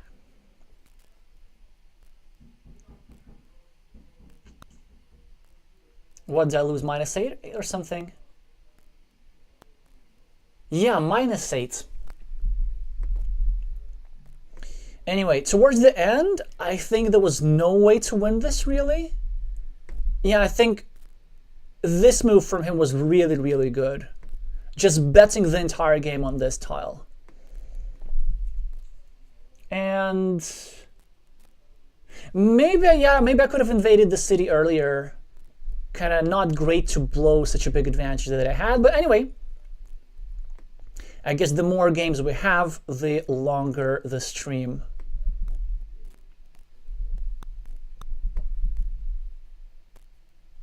So I'm the starting player again. I'm going to update the scoreboard right now.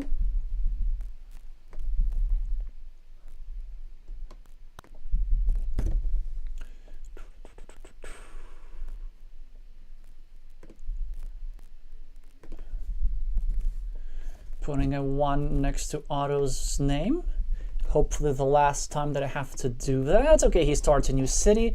I have to attack his city. And I think... which way is stronger? Dagger asymmetry, right? We need to think about this. Which way is stronger? So if we go here...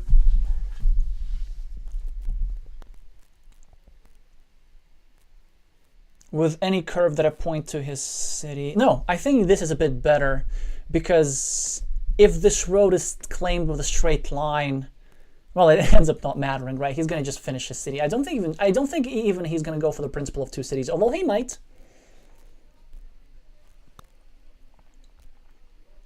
But basically my point is that if a straight line is being placed in this here square, then there's 1 fewer tile in the deck that's available to finish his city.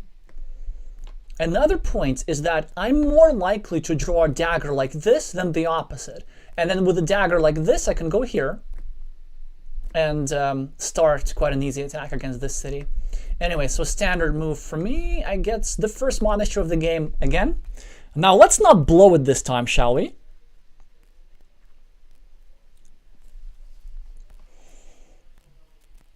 Star 2-player advantage, first monastery. Come on, time to convert this.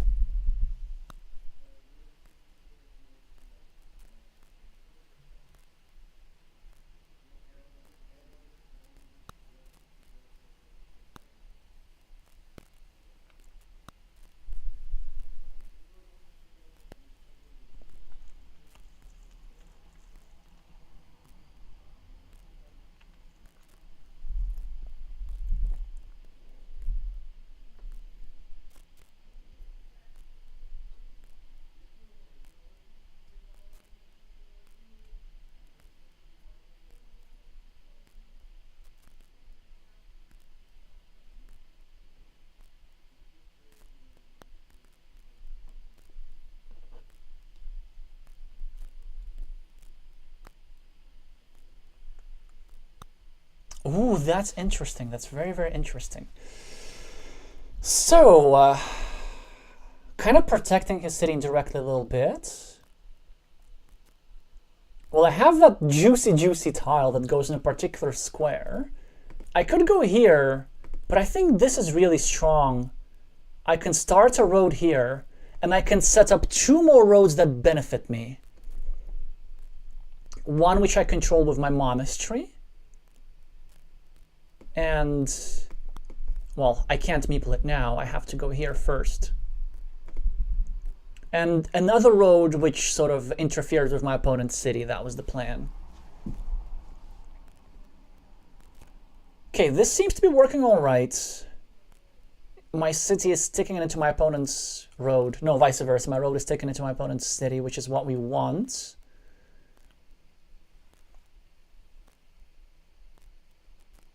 And they don't really have a strong move here. I guess they can finish a city of their own and start a new one. But then they're also going to still be controlled by the monastery.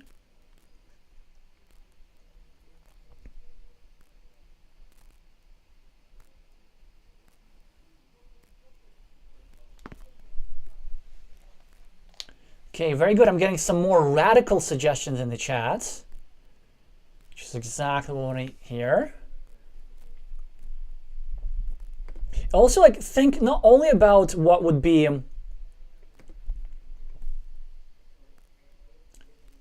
a handicap of like a sufficient level of severity, but what also would be a handicap that would be fun to watch. Okay, Otto's the first in the farm, which is not what I like seeing. And oh boy, we're gonna have many fields here. Do I actually go here? Do I go for a counter field? I feel like this is not the worst idea. No, I think I still want to go here. Man, that monastery spot is just crazy. Like, this farming potential is just crazy.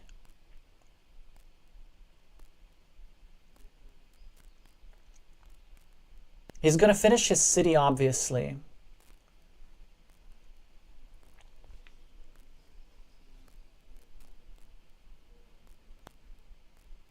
Now he's ahead on the scoreboard, and I can't really do all that much. I could go here and finish my road, and maybe it's even better than going here and claiming these 4 points.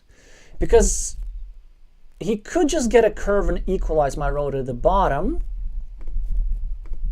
And I'm still going to go for 4 points.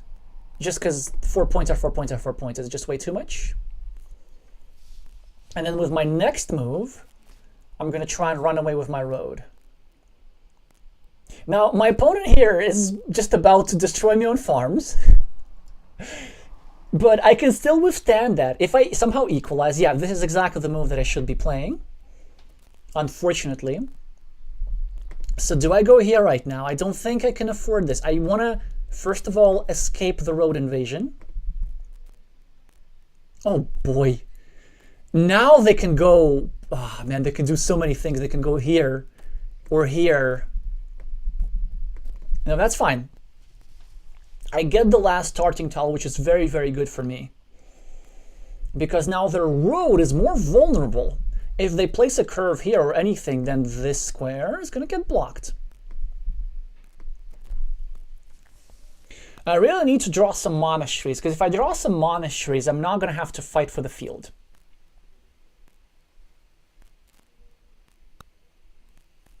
But if I don't draw monasteries, I will have to fight for the field. So what is going to be my next move? They're probably just going to go here, start a new city, which makes my move super easy. I just get to go here. And then actually I try and block them. That would be nice. If they do anything else, yeah, if they claim this city, then obviously I'm also going to go here. But I think what they might do, they might want to reduce variance. And you know actually which a crazy move that I see for them? They could go over here and meeple this farm. Setting up, first of all, reducing the coin flip for the monastery, but setting up a coin flip for an 8-pointer over here that would also add to both of his farmers. Like, that would be actually something that's quite tough to deal with. But thankfully he doesn't do it. I don't think it's the strongest move. It's an okay move. I just don't think it's the strongest. I have to go for quick points. Yes, it creates an evil hamster, but what am I going to do? I'm going to draw the evil hamster.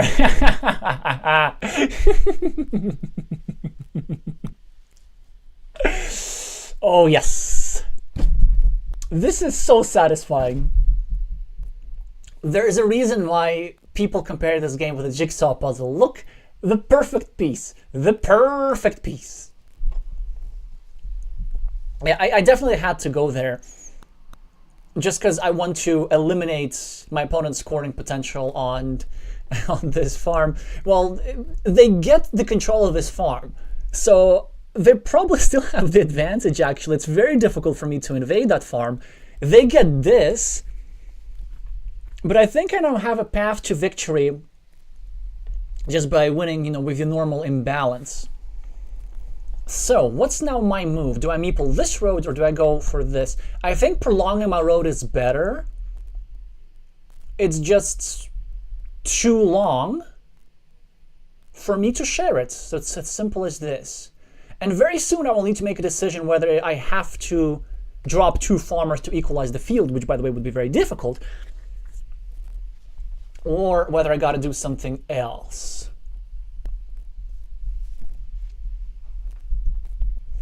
Ouch. I'm getting cramps in my back from too much time in a sedentary position, which is also not great.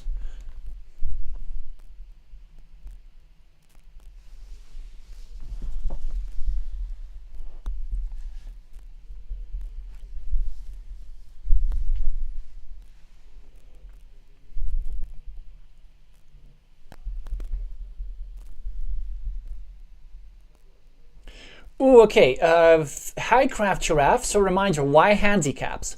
The reason why we're talking about handicaps is because there's a twist to this challenge. The loser gets a punishment, and the punishment is to play a game against a random opponent with a substantial handicap.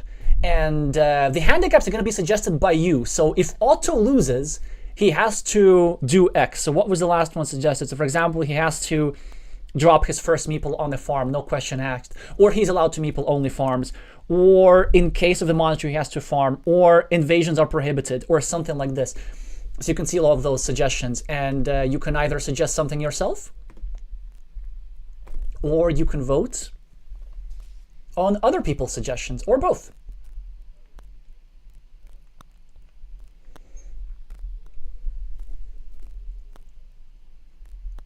Yeah, obviously I have to keep scoring here. I could have finished my road, but I really like taking out that option, also restricting their field a little bit. If it stays at 18 points, like, I can still win this without the field. I can just win this with a couple of monasteries. And honestly, I think it's the win condition that we'll have to go for. Because that field is so hard to fight against. It's just ridiculously hard. Anyway, what was I saying? Yeah, so you can suggest the handicaps in the chat. And you can also go on Otto's stream and suggest handicaps for the event that I lose, which hopefully not something that we will need to resort to, but you never know.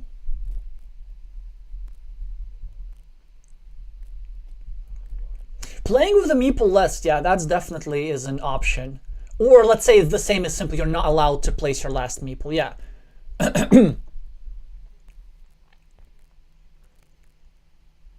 So green starts a new city on the left, which makes a lot of sense. I will try to do something about this later. I get a dagger tile, which normally I want to use here to build up my monastery, but I can't really afford to do that because I will be expanding green's field with more curves.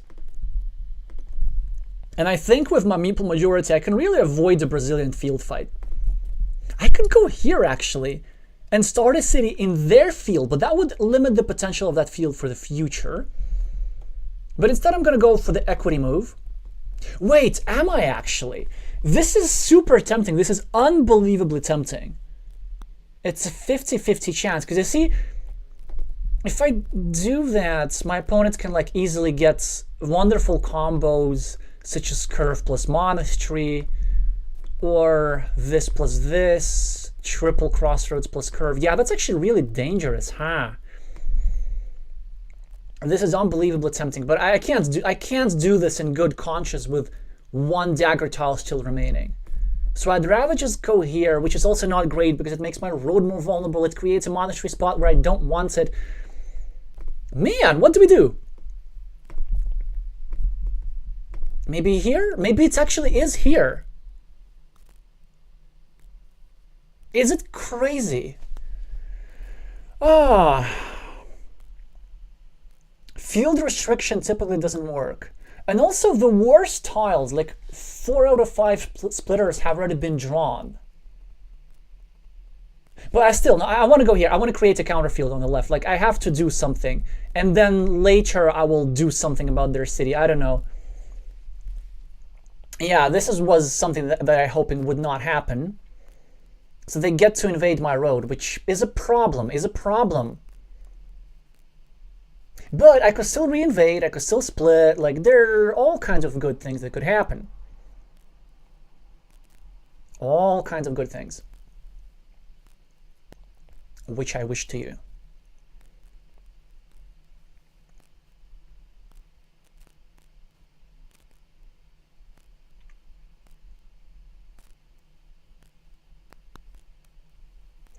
And at the very least now, I have one tile in the deck that actually blocks his road, so if I draw the last dagger, it fits there very nicely in that road square. I mean, green's gonna invade, he really doesn't have much to do, so I'm pretty sure he's just explaining to his viewers why invading the road is a good idea. Oh! Okay. I mean, if you insist. And if you want to kill off a monastery spot that sort of benefits you, okay, I'm gonna just go here and get myself out of harm's way. Although I should have thought about it for a little bit longer, but I think this is the way to go.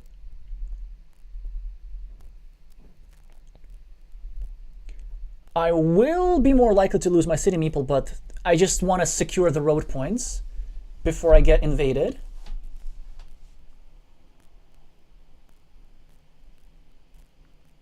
This game suddenly became playable.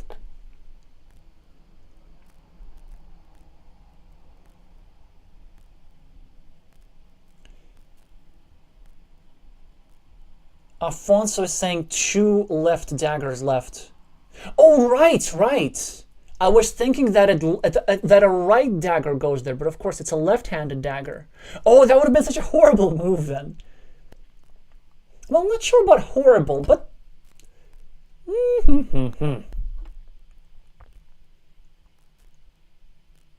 you know what? Like, if green goes here and goes for the field expansion, then it actually gives me a chance to even equalize the field. But I really want to put myself in a position where I don't have to do that.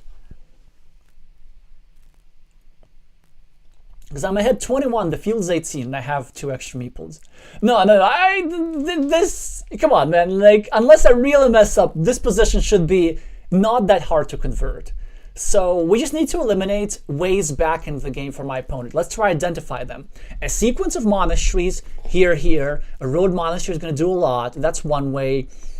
Expanding the field here, that's +4, +3, +3. That's +10 in the meeple bag. That's also bad. We're going to try to do something about that. A regular monastery here is not that damaging. It can be harassed. Maybe if I go here... Okay, the completion of a city on the left is also an option, which also would give back invasion platforms for this field, where I could drop some insurance farmers. If I go here, which I think I should, they're going to try and do this and this, which now makes me not want to go there. So my meeple on the right is about to get blocked. Because there's only one right-handed dagger tile remaining. So I could actually go here. I could actually go here and try and build it up in a different way. Maybe with a large number of curves remaining, it's a good idea to do so. There are also no starting tiles, so my city is vulnerable from here, but that's fine. It's still going to take multiple moves to block. Also watch out for that city on the right, like with a couple of Doritos, it could be completed maybe. So, my candidate moves. Candidate move 1 here, we go here. We just connect the cities, we expose an attacking platform. The downside is that even the shared city can give my opponent more meeple to play with. I don't want that. The upside, this square is vulnerable. Candidate move 2, we go here, expand our city. And we can also use it as a ruin potentially, trying to eat up all these pieces. And maybe that's the real way to go rather than trying to complete that city. Option 3, breaking the road monastery, that's also very nice. Trying to eliminate my opponent's options. Option 4, breaking this city, which is also honestly possibly even nicer. Like, how are they completing their city after that? I guess they're tile sequences. So, this move doesn't do anything for me. It simply reduces variance, which I have a nice lead, but the lead is not good enough to start doing stuff like this. So it's really between this and this. Man, the city on the right is super, super tempting. And if they do complete it successfully, it's not that... How likely are they to recreate the threat of completing it? It's like a cow here, Dorito. Nah, let's go for this. Let's go for stuff that benefits me directly. And they also do get a dagger tall, so they would have successfully blocked me.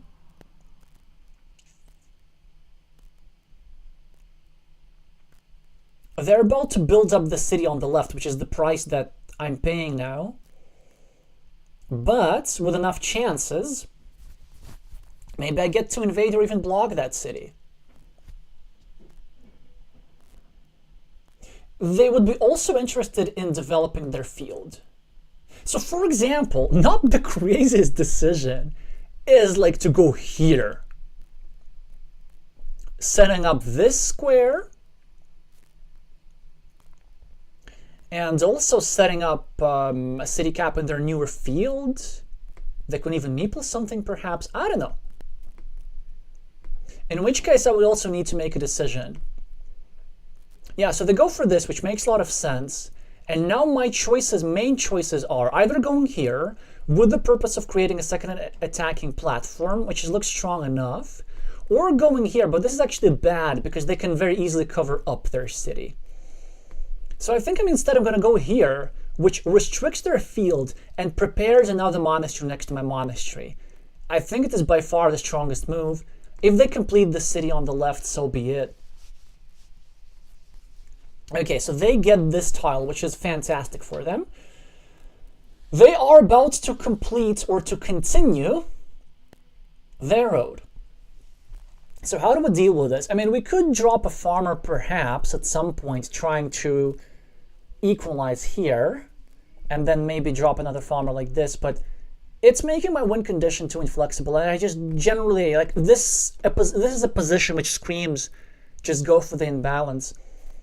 So I think I'm going to go for a normal move and just prepare the completion of a monastery with another monastery. It's really that simple. There are 4 monasteries remaining. Like, it's huge. It's incredibly annoying to deal with. My opponent is probably going to score some quick points. I don't know.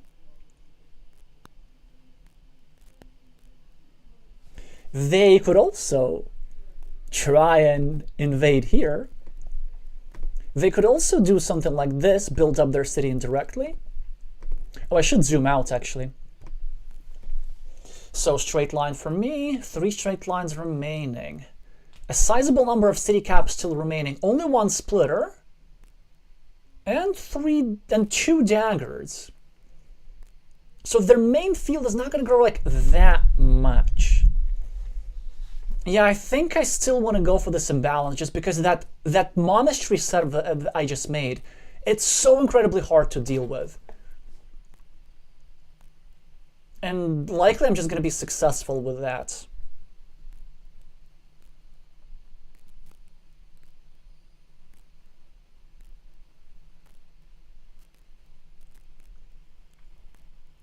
Okay, so they go for that plan of continuing their city, which is interesting.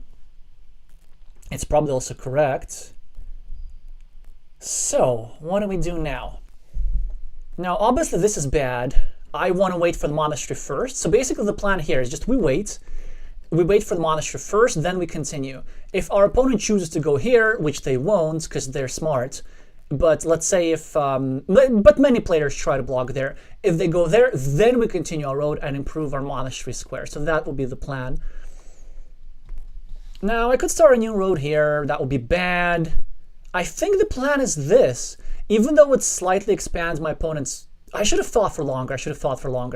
There was another move available. I could have also gone here and tried to put pressure on this road. But basically, the plan, which is now paying off, is I'm trying to make it... First of all, I'm trying to block the square, but I'm making it a bit more awkward for them. Because you see, normally they want to do something like this and wait for the triple city tile, but now it's not really possible, because if they go here, it's just so easy to be blocked. So I think they'll have to go here, which then, in turn, leaves me more possibilities to block that square, given the fact that starting tiles are gone.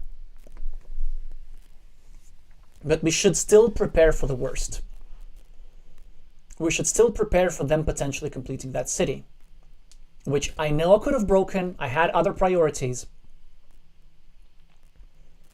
Yeah, they go for this, which again makes sense. I will be trying to block them. There's still 3 straight lines to do so. I get my setup, which is very, very nice. Very, very nice. They get the road monastery, which is not good for me. They're going to get their 7 points. I think they should at the very least. But it comes with a downside. If they go here, then they give me this 3-point road to play with, in case if I get a tile like this. I'm also 27 points ahead on the scoreboard, so like my position is not horrible, okay? Now. I could go here, try and block him. I don't want to do that. I could also go here, try and expand my road and build it through the monastery, also breaking his field a little bit. That would be kind of strong. That would be really strong. But I think the most important thing to do first is this. I'm threatening a block. I guess he could easily defend, but I really don't want him to draw one of the monasteries. I really, really don't want him to do that. So let's try and get some insurance against this. He gets himself the dagger tile, which, okay, it's bad. It's pretty bad. He should not drop a farmer here. I think if he drops a farmer here, it's an automatic loss. Yeah, it's... He knows this. So now I'm behind, but I'm ahead on meeples. I'm going to try and turn this into something. And I could start dropping farmers, but first of all, 1, 2, 3, 4, 5, 6. I need to complete this block.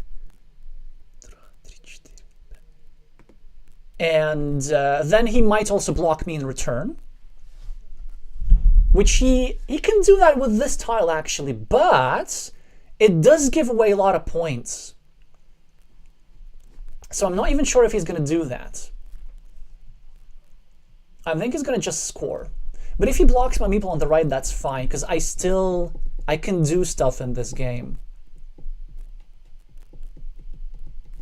24-point field, that is formidable, though. Yeah, okay, he scores here, which makes a lot of sense, and it actually makes it easier for him to make himself a big ruin. But you know what? I have a fantastic tile. I get to go here, and I get to threaten the completion of an 8-point city. So that is very, very nice. He gets to do I don't even know what. Probably trying to block my city a little bit, I guess. That's the best that he can do. I will then get the tile to connect my city to the ruin. In which case, we're doing just fine. Although it's not necessarily clear what I want to do with that tile, right? So let's see if he goes for his best move, which I think is his best move. This, right? Then I could just connect here, which is net plus 2 points, and also more points in the... Woo! Woo, woo, woo, woo, woo, woo! Interesting. Without a meeple. But does this work?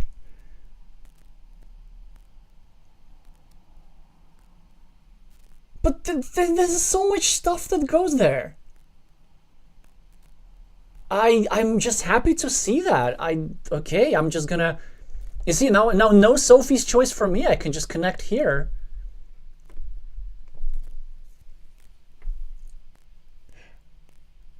Yeah, I mean, he's gonna try block. Yeah, that makes sense. But does this work?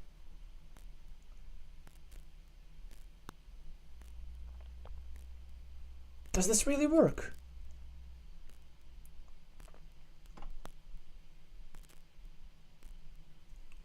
I don't get that.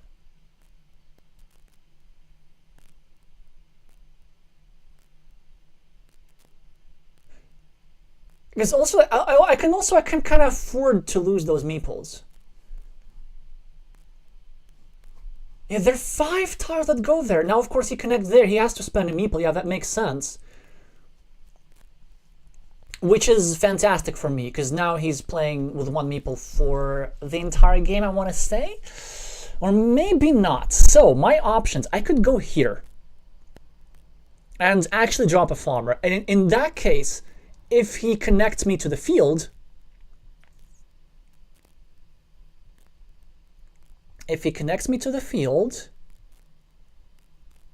then what's going to happen?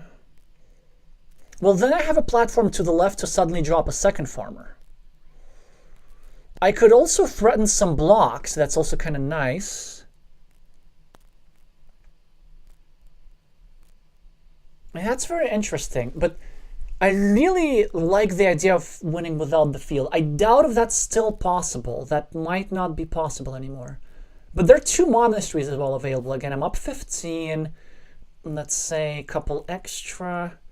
He's going to score 4 for the road. I'm going to be up 11.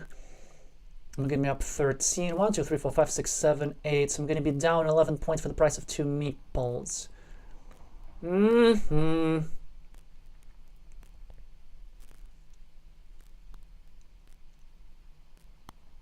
don't know.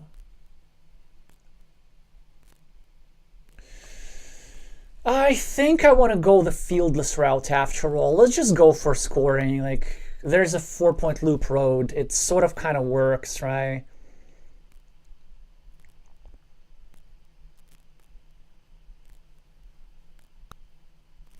And green gets a tile which does not serve a direct use for him, although there's this move that I do see.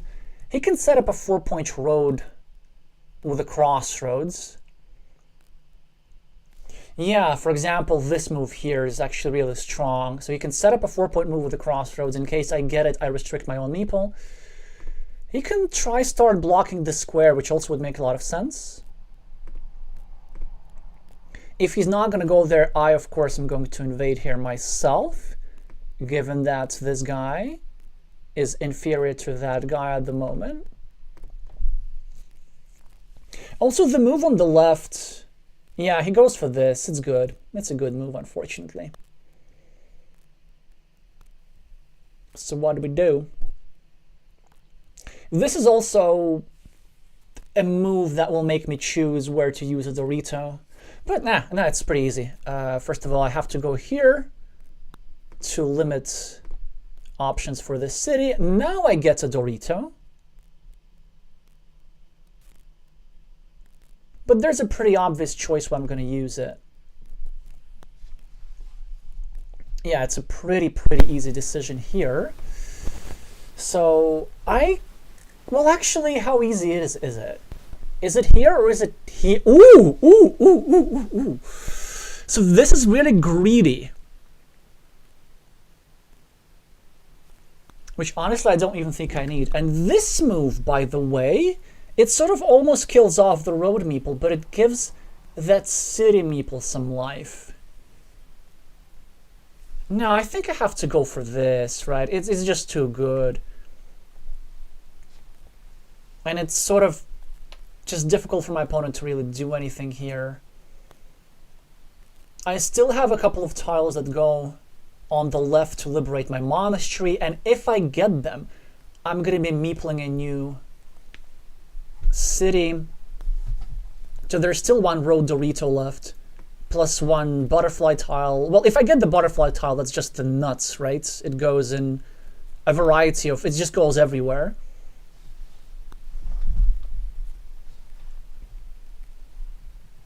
Okay, he built up his city, which makes sense. I'm gonna score quick points. I'm not in a rush to get a meeple back just yet. Oh, look at this! I get the best tile in the deck. That is probably gonna win the game for me. Yeah, I just don't see... Well, I mean, he could get the splitter on the field, maybe. If he gets the splitter on the field, then what? Okay, he tries to block me there. I have a variety of good choices. I could go here and still preserve the chances of completing my monastery. I could go here and take this, which is the greatest net gain that I have at the moment. It also creates a threat for a city, for a bigger city, but I'm less likely to complete that city, actually. Maybe this is the move?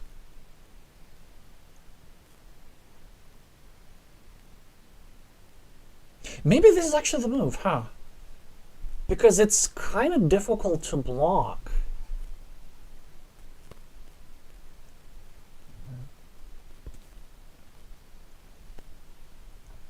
Also, I'm thinking that there are no Doritos available.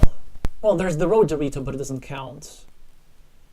There's one triple city. Okay, that's +3, right?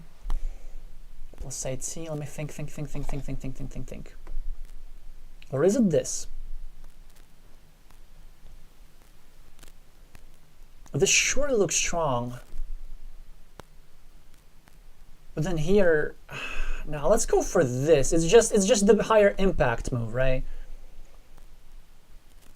Because it's so annoying to deal with. But it's not impossible to deal with. So what you gotta do now is simply block this like that, yeah. And it is almost blocked. Well, actually, there's still a Dorito with the... Oh, no, there's no Doritos with the road. Oh, yeah, then of course my move is correct, yeah. There's no Dorito with the road. So there's a triple city tile plus city cap. Well, I have to meeple something. So this monastery looks like a pretty good candidate for meepling. Look what I have! Unbelievable. Oh, what a nice draw. Now green should keep developing his field.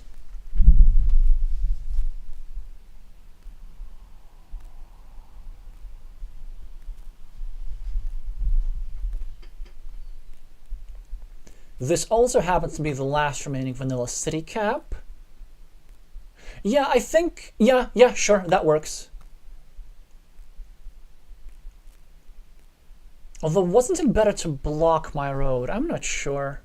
No, I think he's short on time, right? This shouldn't work, because they're curves. At the very least, there's one crossroads. 1, 2, 3, 4, 5, 6, 7. Yeah, there are 3 tiles that go there. Yeah, I think Otto's just short on time. Anyway, I get this, which is just the nuts. Yeah, you see, so now he's gonna do this, but then I can get myself a curve and drop a farmer. That's the problem for Otto here.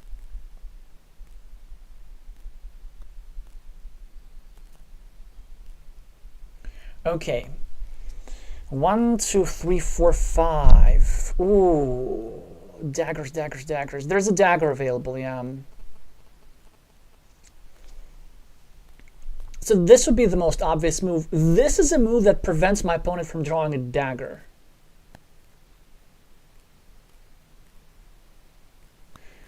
But we're gonna go with this. So now, I presume they're going to not even finish their road. I think they're going to be waiting for...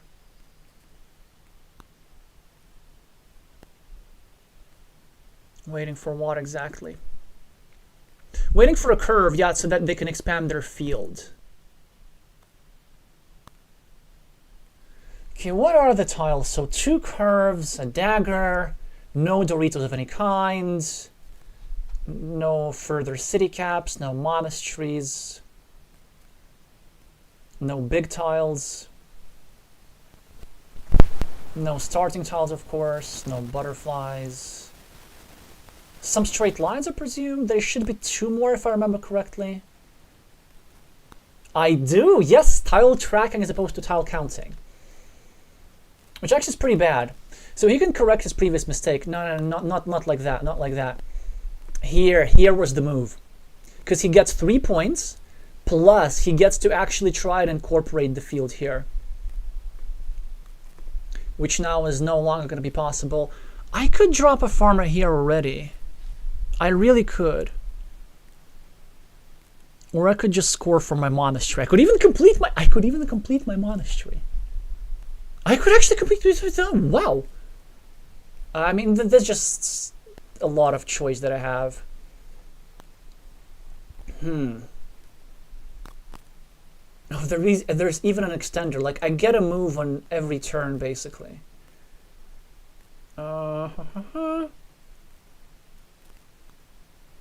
Then their next move is to go here. Wait, I think I can still lose this. Because I'm only ahead 21, and they have more in the farms. Ruins are equal, yeah. Okay, but if I go here, then they're threatening to do something like this with a curve and get a 6-point farm. I can also get a 6-point farm. Wait, okay, this actually we need to focus. So how much exactly are we ahead? 21, 6 for the monasteries versus 8 minus 2. 19. Mini battle on the right. 16. 1, 2, 3, 4, 5, 6, 7, 8, 9. 25. 1, 2, 3, 4, 5, 6, 7. Wait, I'm 4 points ahead only. Huh. I'm only 4 points ahead. And they can get those 4 points and a meeple back by completing their guy on the right.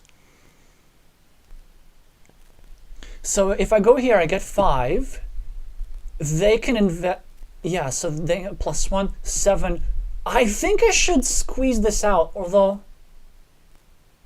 No, I think actually I have to go on the field right now, yeah. Although they could eat up my farmer with a sequence of roads. But no, it's just not enough time, because they need to finish their. Yeah, they need to. Oh my god. That was the dumbest thing I ever done. I kind of forgot that this field on the left is part of the big one. Oh my god, that's like the dumbest idea ever. Oh, I did this on stream. Oh, that's so dumb. That's so dumb. I get bailed out by the dagger. Like, why? Oh my god. Oh my god. Oh, this is so bad. Just continue the road, man. Oh my god. You didn't see nothing. Oh, lordy. Just pretend you didn't see anything. Oh, that's so bad. And also, like, Otto knows. He saw this move. He immediately knows what it means. Like, I guarantee you. Oh, my God. Anyway, my win percentage was still very good after this. It's just...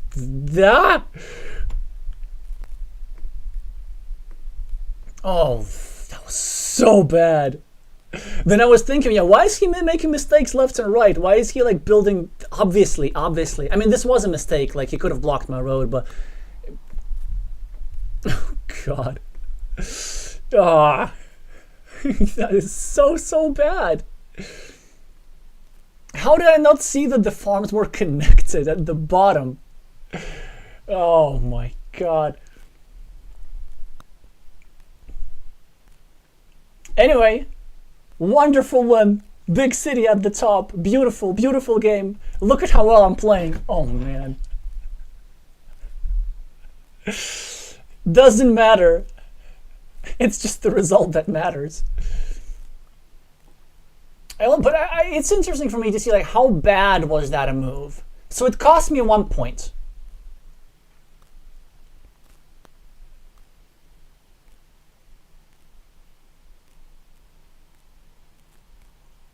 It cost me 1 point, right?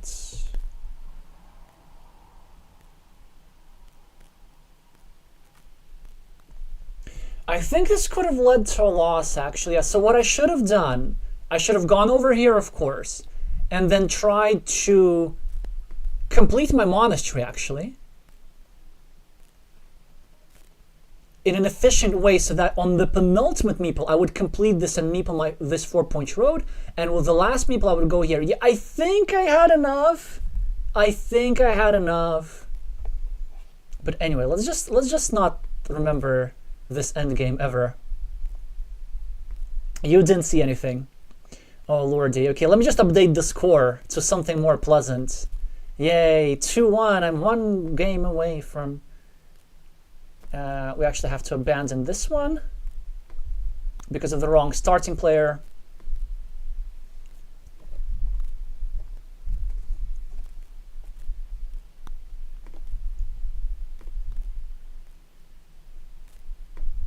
Yeah, Otto has to start the next one.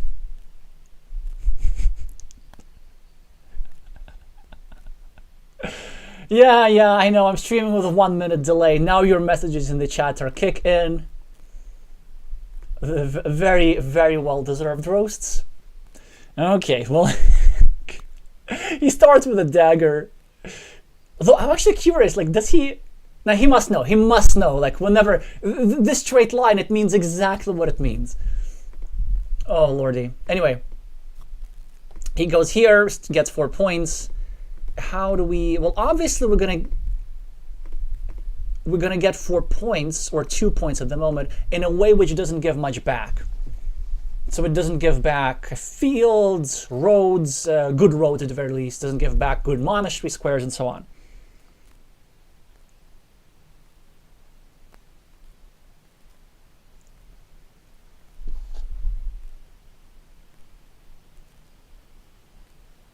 Anyway. Nallerheim is starting a new road, which makes sense. I'm going to go here to control that road. I could also go here because it's the all-round better monastery spot, but controlling your opponent's meeples is a good thing. It's a very good thing. Okay, so Otto gets to go here. I could invade his city. Is this crazy? Yes, it is. So I could invade his city, but I don't like continuing his road for him.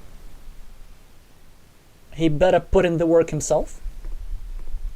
So I'd rather go here. It has the disadvantage, this move has the disadvantage of giving back a monastery spot. But it also sets up an L formation. And those of you who have read the Catalan Guide to Competitive Carcassonne, which I believe is a document that's published somewhere online, a L formação é muito perigosa. The L formation is very dangerous, but he gets out of it. He creates an even bigger monastery square, which I get. I get all the monasteries in this series. Oh, he doesn't go for the blocking attempt, interestingly. Okay, so I think I have a good position here. Now, most of the time my monastery should be blocked. It gets a very early farmer. I could go here to prevent my monastery from being blocked. That's not bad. Because we're running short on these right-handed daggers, and any city tile here would block the monastery. But it would also limit his field, and I don't think it's really worth doing it. Like, also, if I go here, sometimes my city gets blocked like this, together with the monastery. So I think the plan is to go here, get a meeple back, and then urgently ASAP block this square. Which he can save, but I don't think he can... Yeah, this is the better move for him. I will now block this square to limit variance in this game, to not allow a road monastery there easily, and to limit his fields. I, of course, draw the road monastery, but I'm absolutely okay with this outcome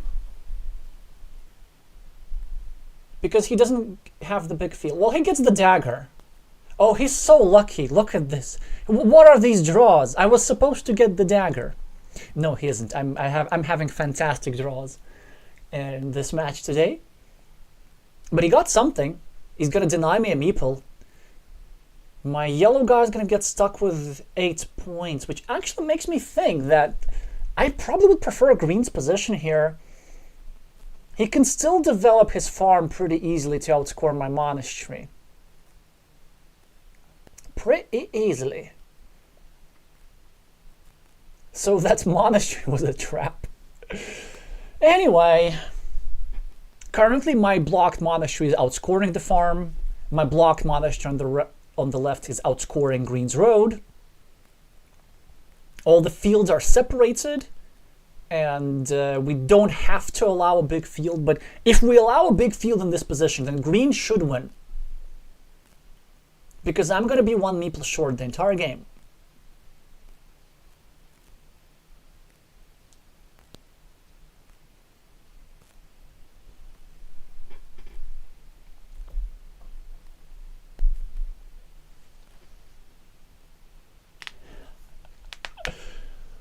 Oh. In all fairness, eh? No, I'm just gonna say anything. I'm not gonna say anything anymore about the last game. I've changed my mind. Let's just forget that. Anyway, okay, good move, right? Actually, is that a good move? He starts a new city. It's not a bad move. Actually, yeah, like where else is he supposed to start a new city? That's pretty interesting. So I can try and control that city, or I can meeple a monastery in like suitable location, I guess. What about here? No, here. So this is 5 points, but this has better field control. Because I'm controlling his green squares. Actually, no, it doesn't matter. This field is beyond containment. That's something that's important to understand. So I'd rather just go here, control the road end, take the 5 points and try to click my way to the win.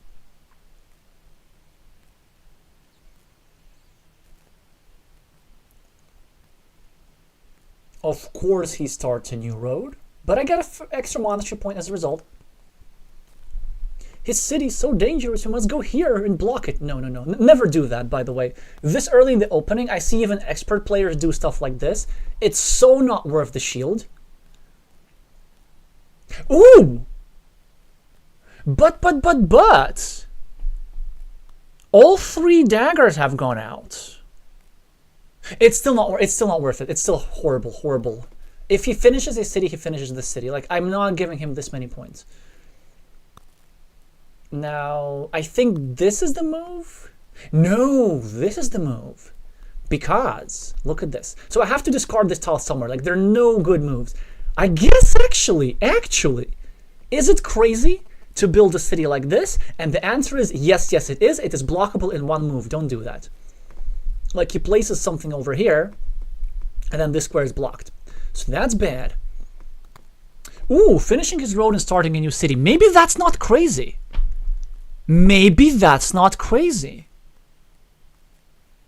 Because at least I'm getting some value. And the wonderful idea about this, if he gets himself a road tile, like a straight line, he actually doesn't have good uses for it. I mean, he can do some blocking and stuff. He can try blocking my monastery, which would also restrict his own field. Also, he can't score for crop. I think this is the move. So I was thinking this, and I was thinking I was being really clever, because if somebody gets a crossroad, then they go here and they restrict the square, which in turn makes it harder for somebody to restrict this square. But I think I need to help out my friend Otto here.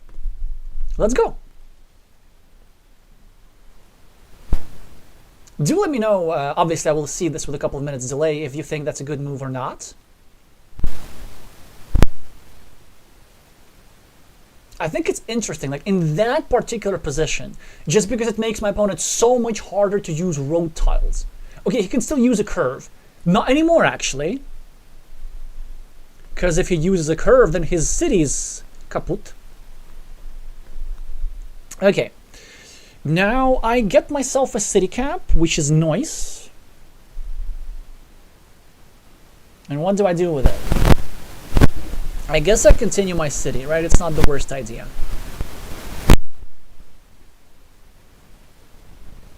Like this. I'm also expanding his field, but that's okay. Like this. Like this. No, that's horrible. Like this is interesting, but there are only 3 monasteries remaining, and I already have a monastery spawned there, so I'd rather not do that. In fact, I'd rather place a curve there and use a city plus road tile and a city plus field tile here. Something like this. And then the other option is to do this, which is not horrible. And the third option is this. But I think let's just start like that. Create some threats.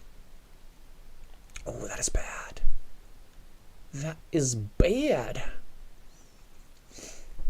I get a 4th monastery, which is of course fantastic, but it's a lovely tile for Otto here. I'm gonna say green has an advantage in this position.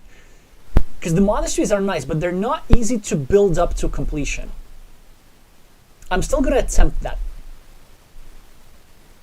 So he goes here, which makes sense. It actually now also allows me to get a straight line and use it here to limit his field, limit his road, and put some pressure on this meeple. Now a choice. I can go here, control the road and support my city, but by far better choice is this. With the road pointing to my city, because believe it or not, this is actually the safer of approaches. Precisely because of the dagger asymmetry.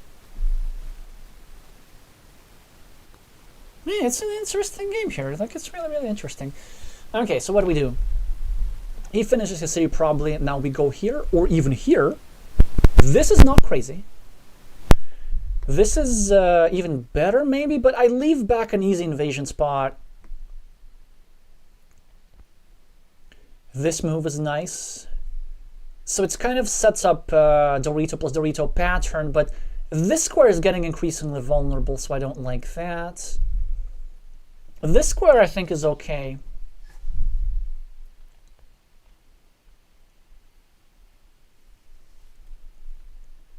I think green just completes his city here really every day of the week. Like, what else is gonna do? Invade my...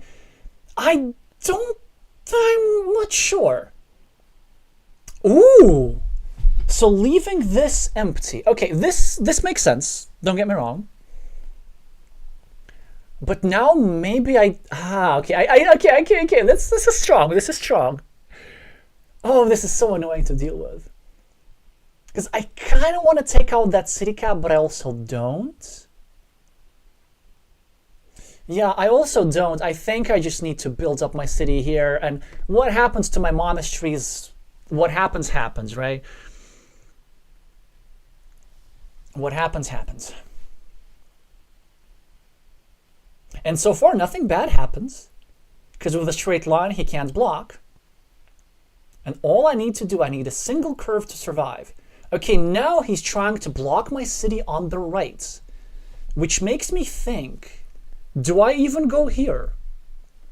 Do I even go here? Or do I go this and save my city? And I think I save my city. Still reasonable chances of completion. And he can't block all of my meeples. I kind of like this, no? On the other hand, if I go here, and if my opponent gets a city plus field tile, he's not gonna block my city, he's gonna block my monasteries instead. So maybe in that sense it's better to clean off the city cap. No. Okay, this is slightly more preferable. That's my judgment.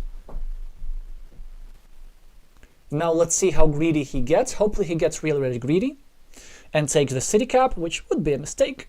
He should be blocking my monasteries. Because if he doesn't, I'm saving them. And these meeples back are going to be huge.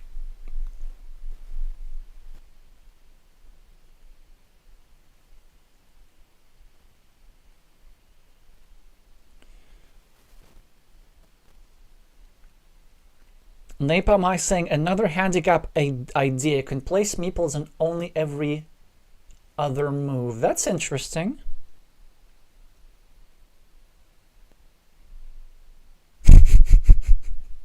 Yes, I like your Spirit 00. The last move from the previous game was about sending a message. Okay, so my monasteries are blocked. My city's still alive, so my opponent's still going to need to take care of that. There's only one dagger remaining, and I actually have a realistic shot at blocking his meeples. I'm going to first of all start by restricting his road. And now he's going to try and block my city, and I'm going to get a defense for 75%, which is awesome.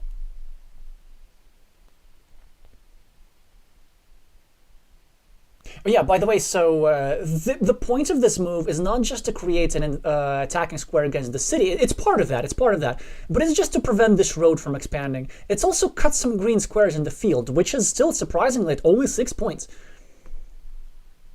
And then the point of this move is also that I later get to go here and build up a road next to my monastery and get some extra monastery points. Because it could be one of those positions that really comes down to the wire. Like I have a lot of blocked meeples, but they score a lot. Yeah, I think all I need to do for this game is now I just need to defend. The 75%er looks really, really good. Because it's really just a lot of points. So it's a really no-brainer decision here. Oh! Yeah, I mean, he tries to break my city, which makes a lot of sense, but yummy, yummy, yummy, yummy. Instant completion of the city. We can't drop a farmer because we get blocked. So it's now a game again. Yum, yum, yum. Yeah, he saves his city. He gets himself another meeple on the farm, which is what he should do. And now I get to clean off the city cap at the top. I could also go like this. Obviously, I need not worry about evil hamsters because both road monasteries have gone out. But at this point, I doubt how high of a hope I have for completing my city. So I think taking out the city cap is a little bit better. Yeah, there we go. What is he gonna do? Is he gonna try and block me? Well, I'm not sure what he's gonna do. Oh, that is good. Unfortunately. Unfortunately, it's a good move. It kind of makes my city more dangerous in a variety of ways. And it's also scores and sets up a... Not good. So what are my options? And really, my options aren't great. I can go here, continue my city at the top, which could be the move. I could also go here, or here even. But I don't have the luxury, and by luxury I mean meeples. Although the upside is great. If I get to go here, curve plus this, it's a 7-point road. And with the small number of big tiles remaining, this actually, the city block is not a big of a threat, because there are a lot of road tiles in the deck. If I go here, my opponent limits me to a starting tile, which is not the worst thing in the world. Then he also gets to go here, score this 4-point road. Yeah. Okay, so these three moves are my candidates. Not bad, not bad, not bad, really. Oh, this, of course, yeah. And then it's sort of, at least it forces a meeple investment for my opponent. But you know what? If I go there, it's a bit more vulnerable. Yeah, it's not obvious, not obvious. So, is it this? I think it's this. There's so many crossroads remaining. There are just so many options. I like this idea.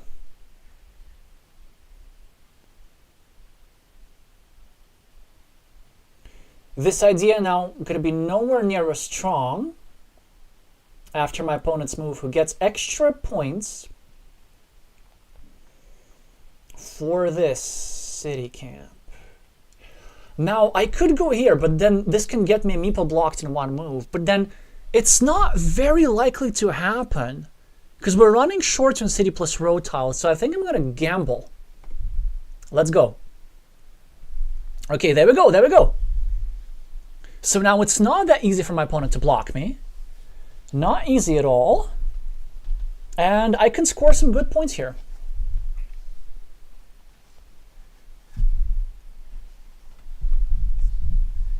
And this is just like a general plan for my game. I have to score a lot.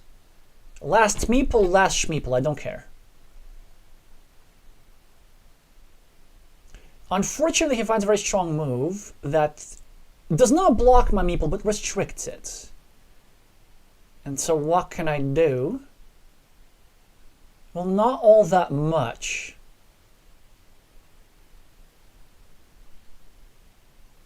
I could have been a bit more patient with the curve, I guess. But I also want to allow myself to build up the city properly. So, yeah, not many options. Just get a point. Green's going to block me. Although it's not obvious which of my features are going to get blocked, but something's going to get blocked here.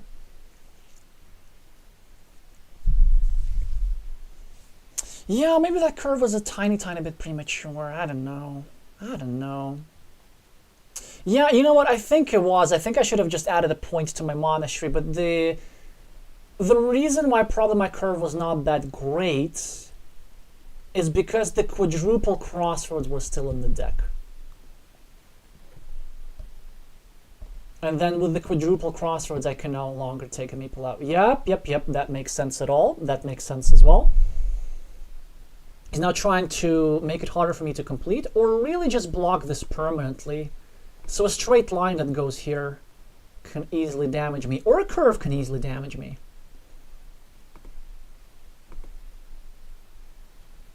So maybe if I go here, then only a straight line can damage me, but not a curve. That is actually quite interesting.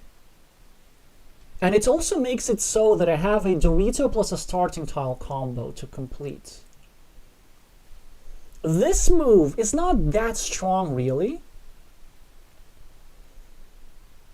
because they are still straight lines to go there. Yeah, this is stronger.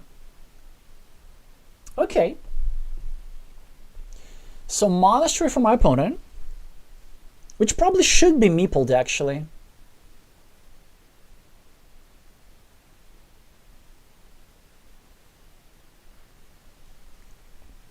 So I just need to get a meeple back. If I get a meeple back, my position is not that bad, because surprise, surprise, I'm somehow still ahead on points. My monastery score a lot, and by a lot I mean what, 24, 30. They scored 30. And now I get a curve to get myself a road meeple back, or at least to threaten the recovery of a meeple. And I think if I don't get all my features blocked, then I have a shot in this game, you know? Ooh, that's annoying.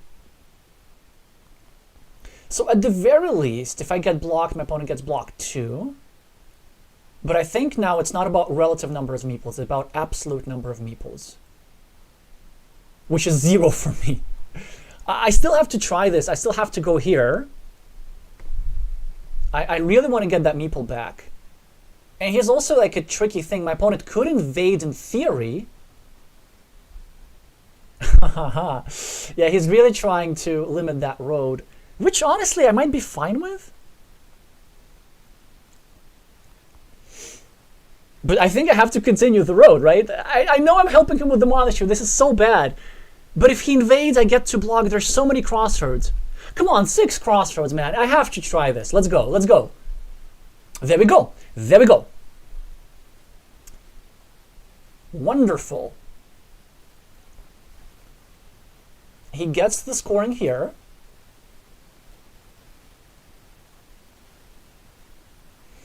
Napalm is asking that crossroads move 3 points above monasteries and somewhat restrict protect city.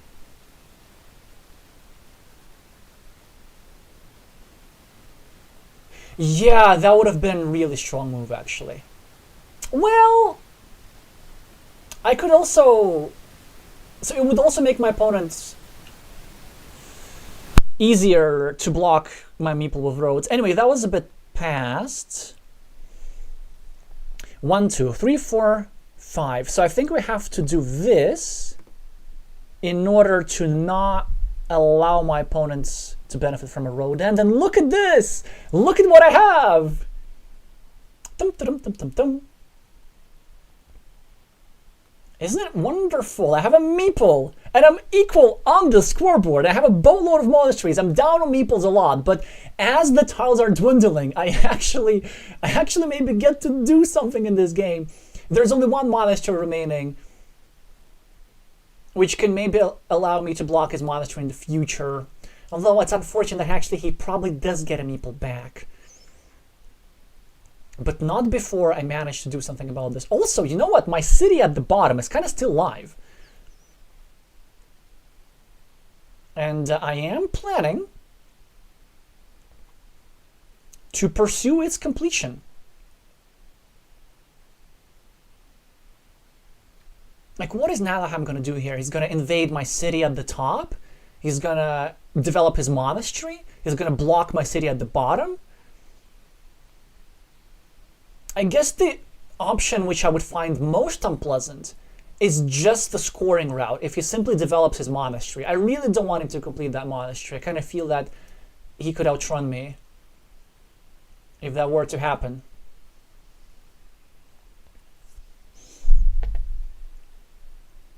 And also I have a good tile in hand, so you better keep coming with those handicap suggestions. So a reminder to y'all who are just joining, we agreed that in addition to the joy of winning the streamers match, whoever loses has to, as punishment, play a game against a random opponent with a handicap that is decided by the subscribers of the winning streamer, hopefully by you. If this game goes well, or if this game goes poorly and the next game goes well. And feel free to comment on each other's suggestions as well.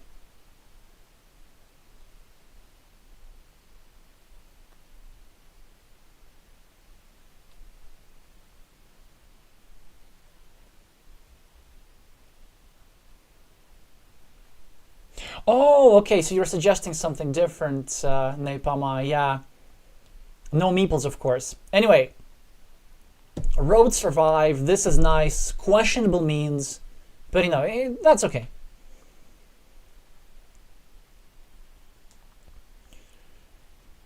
My city at the top is still live.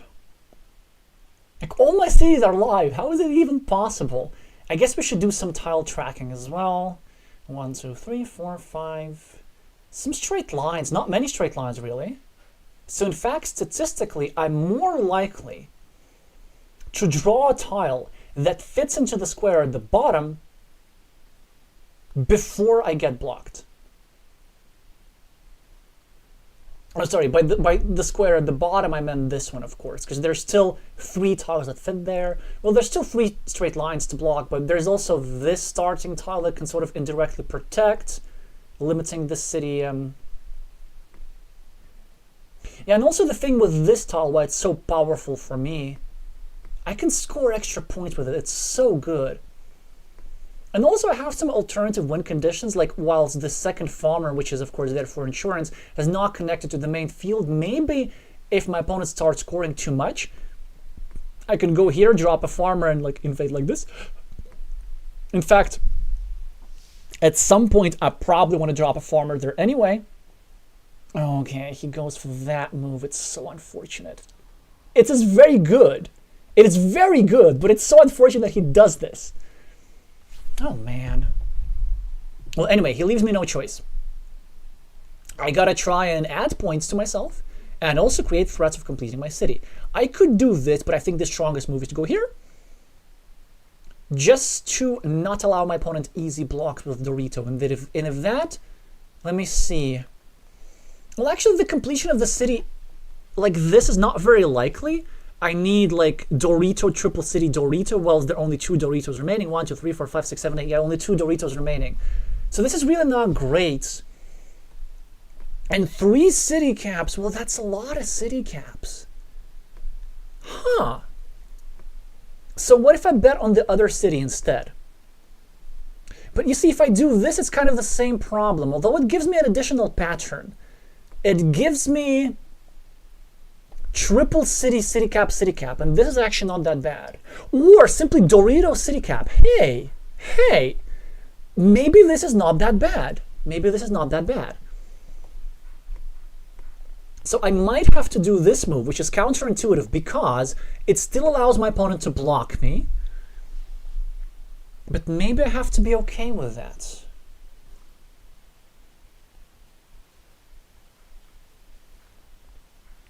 Because if I think about this, if I go here, then with 1 triple city tile, my opponent can hurt me regardless.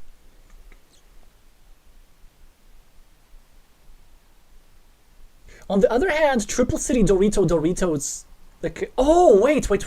There's also triple city Dorito city cap, right? There's also this pattern. Let me just draw that real quick. So triple city Dorito city cap. That's actually already quite nice. But I don't like having to draw both triple cities. Maybe it's this. I think it's actually this. I could be crazy, but I really think it's this. So it's not about the fact that I'm allowing my opponent to block my city easily.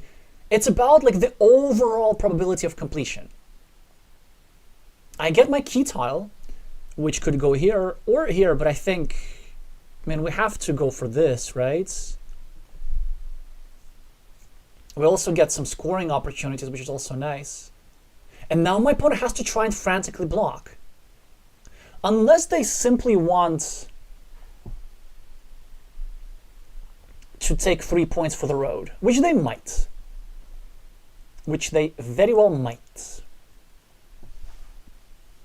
Yeah, now I kind of feel that I have too many threats. I kind of feel that it's quite likely that one of my cities is going to be finished.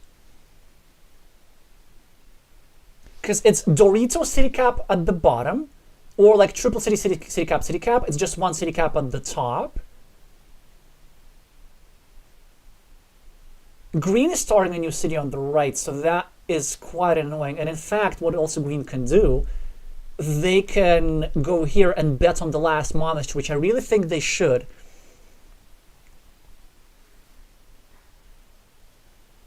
Yeah, I think honestly as green what I would have done, I would have actually gone here and just left the city alone and then tried to maple it on the next move. Maybe something like this. But yeah, very, very interesting. All right, let's just see what he does. Ooh, that's interesting. KK Spam as a handicap. Spend less than a minute for all game moves. And especially against Otto, because he's he really likes to take his time. Okay, I have a scoring tile. They go for 3 points. I can't complete my city. I could cover it up. No, that'll be bad. I think I need to take points. And I'm going to make this move here on the left, which is very committal because it connects the 2 farmers. So then I'm not going to have the idea of invading the field and winning. But it is my highest scoring move. It is, I mean, it's 6 points in the short term. It doesn't really get better than that. Nallerheim's going to try and block, which makes a lot of sense. I get myself a monastery, which is a great tile. Not because I can meeple it, which, by the way, I might anyway, But because my opponent now can no longer go for that setup that I was talking about. Okay. This is suddenly looking not that bad. I also just I purposely try to be a bit more optimistic. It's his difficult position meeple-wise. But you know what? Wait a second. I mean, his field is 15. No, okay, so his field is 15. My blocked monasteries are a 24. So it's kind of like me having 9 points for a meeple. Really? So like he just doesn't care about the city at the top at all. He wants to invade that city. I see. Oh, he plans to invade that city instead of completing it. Instead of blocking it. But why don't we go here and protect it? Is that crazy? Because then what do we have? We have a vanilla city cap. And we have a vertical splitter. Is this enough? Is this enough to actually go for it? Because like if we do this and my opponent gets, and I get like a starting tile, then that would be sad. Okay, let's think about this. I could also go for a monastery. Honestly, not crazy. Because there's still plenty of road tiles and I could get that meeple back. And these 9 points could mean a lot. And also, I'm going to get a meeple back because my opponent's just trying to invade the city. And if they are successful, then that is... Well, then there's my meeple back. Okay, 1, 2, 3, 4, 5, 6, 7, 2 curves. And 1, 2, 3, 4, 5, 6, 2 straight lines. Because the problem of not meepling a monastery is that there are no 6 points field, so my last meeple is actually not very easy to spend.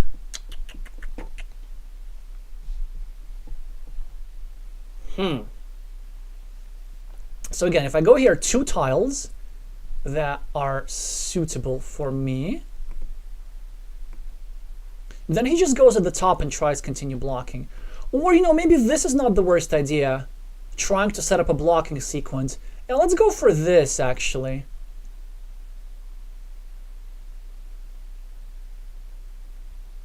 And I know he can try blocking me at the top, but the thing is, like, regardless of how he blocks, he really needs a city tile rather than a road tile.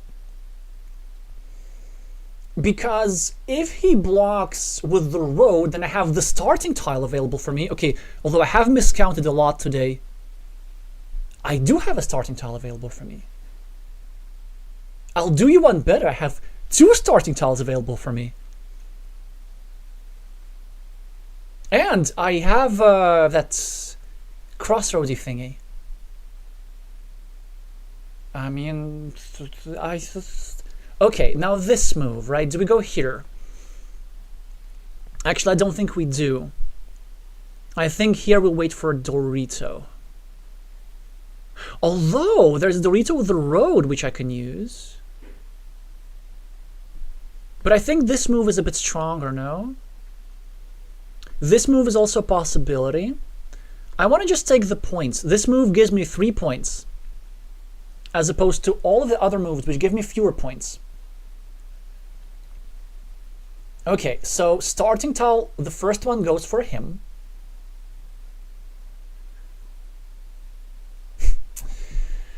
Oh dear.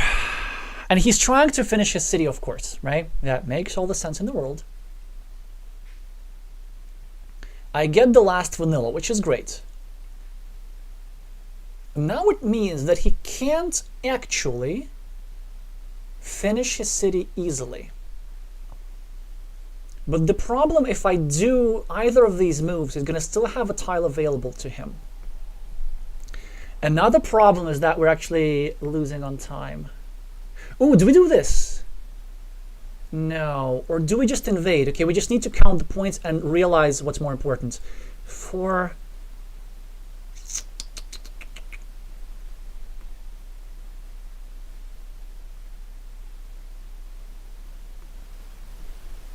Okay. This is an option. And this is an option, right? With the Dorito tile, I'm fine. Extender is not good for me. Okay, that's my judgment. That is my judgment. And it does not pay off. It does not pay off one bit.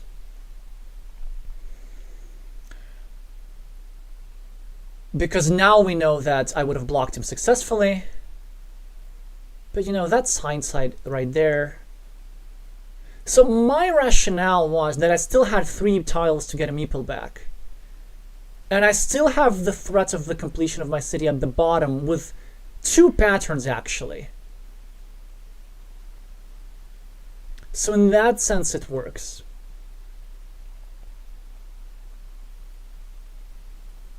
And it's still not easy for like my opponent still needs to block the city at the top. So basically what I'm trying to decide if I'm ahead or behind, and I'm playing like I'm ahead, but I'm not sure if I can even afford that. So my invasion was just to ensure myself against the worst case scenario. The worst case scenario being my opponent drawing what I have in hand right now.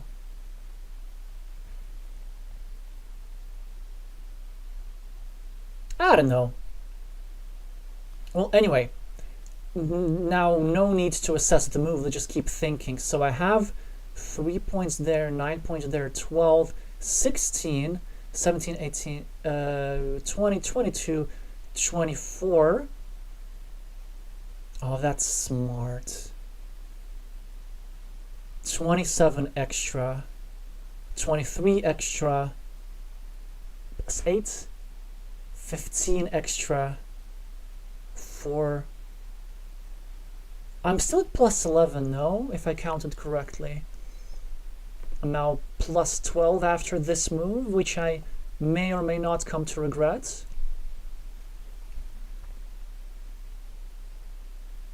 Dorito with the road, which I wanted.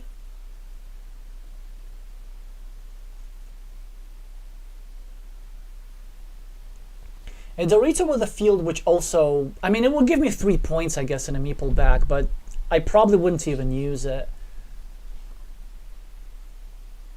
Oh, no, I forgot that his field was 18, right? So I should be ahead like 9 at the moment, and he has a meeple.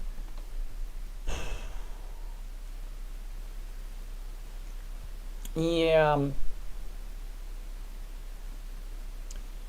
I feel like he should win this a little bit more often than I do. But then also, like, you might not like my previous move, but him completing that city is really a disaster scenario. One thing that I should have thought about, Anyway, hardly matters now. So with this tile, we just get to try and... okay. Yes. Fine.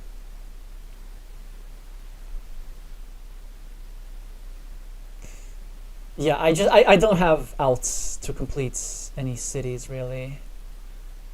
But maybe there's something that we can still do.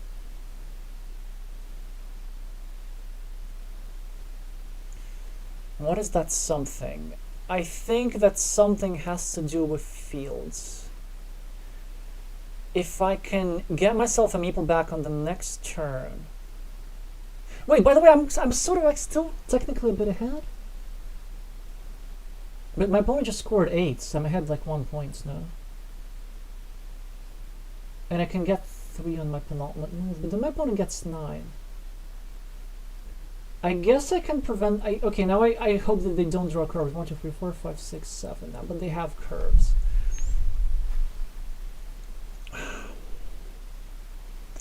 I could get a couple points there.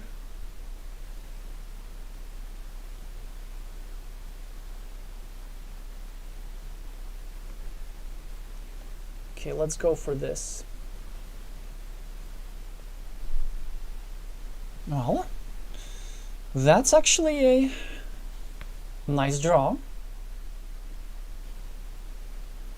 I mean, it's not gonna matter necessarily. My opponent can just score 4. Yeah, there's a move that I have to make. I think they need to score 4 right now. And then this will put them slightly ahead. And then the idea is that I can't actually complete the city that I was sharing, because that would give him a meeple back to work with. Yeah, that's precisely the idea. Now, of course, I have to do this. They get a curve, I get a curve, and they get a Dorito tile as well. Yeah. So I guess towards the end of the game, what could I have done differently? So that invasion on the right, it looks like it makes sense. But then also, if I think about it, I really didn't lose that many points, did I?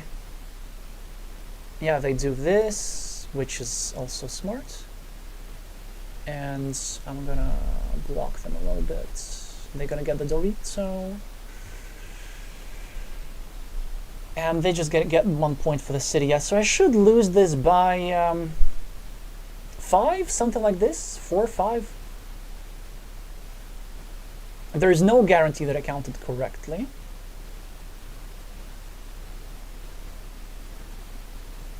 But I didn't lose on time. Maybe I forgot to count one of my cities, I don't know.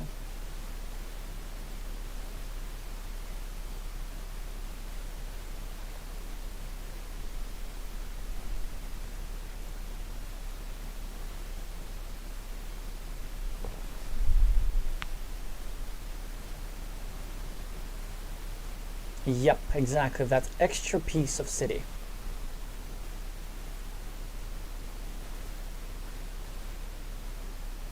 And I lose by 4. Which is unfortunate, of course. Now makes me think, what could I have done better? I mean, so after this move, there's really, like, in order for green to win, like, a lot of things needed to happen. Like, I didn't do any outs here, but... And also green managed to set this up. Like, that was a super, super important move for them. So...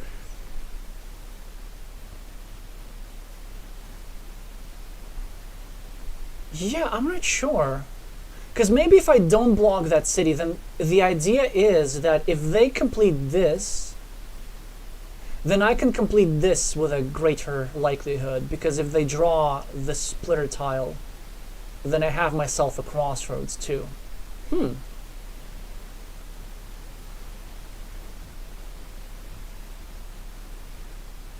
Yeah, very interesting. Well, do let me know what you think about this sort of decision. I'm not sure how exactly it translates to the win probabilities, but don't think it was entirely unreasonable. Yeah, maybe it was. Maybe just going here. Maybe just going here was fine. Maybe just going here was fine. And just, like, putting some pressure. Anyway, is what it is. It is 2-2. And we're about to start the decider. Do we go first? No, we don't. We don't even go first. So that's unfortunate. But that's okay.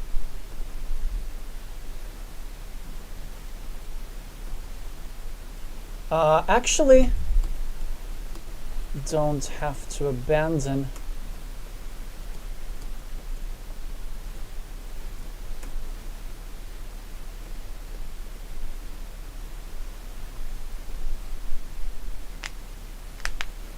And also because I'm quite happy with my tile.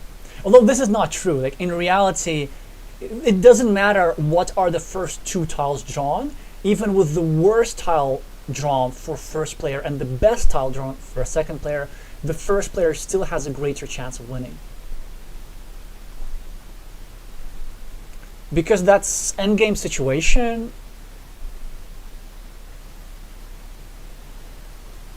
Anyway, in the endgame you just get better probabilities.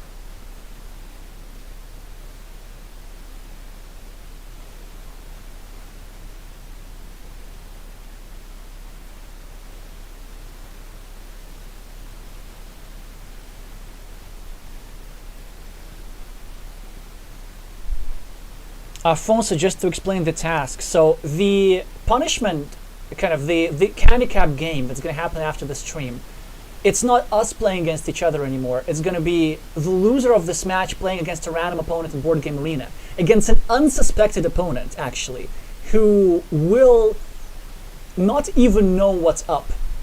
Ah, I had a better move, maybe. No, that's fine, that's fine. I gave back a monastery spot, but it's fine. I think I still had to go for it. Now green is the first guy with a monastery. Now I was thinking of going here.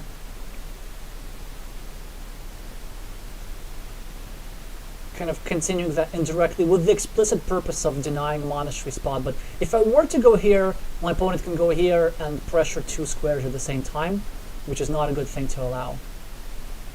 Okay. Green goes there, which makes sense. I have to just continue. Do we go here? That could work. Yeah, I think this could work. I get a monastery myself, so there is some justice.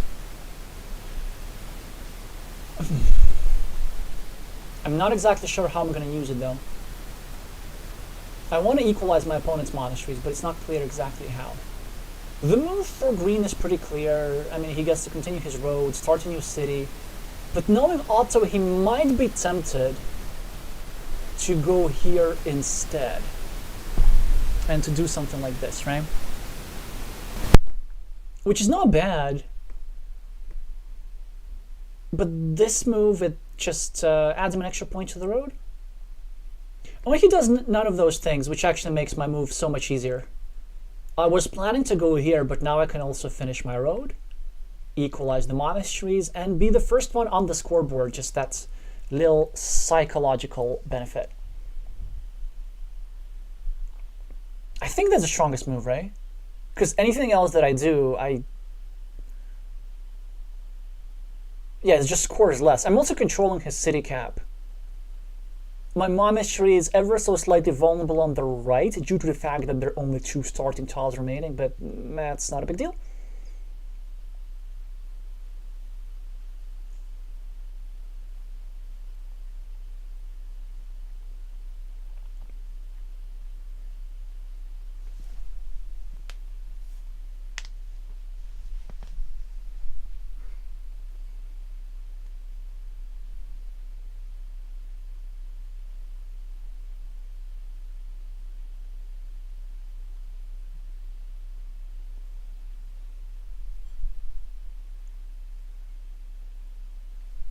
Oh, what's up? My stream's lagging.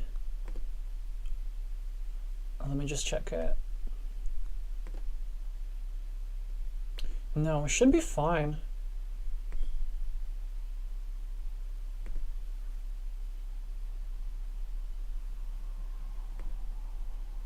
No, it's just auto thinking.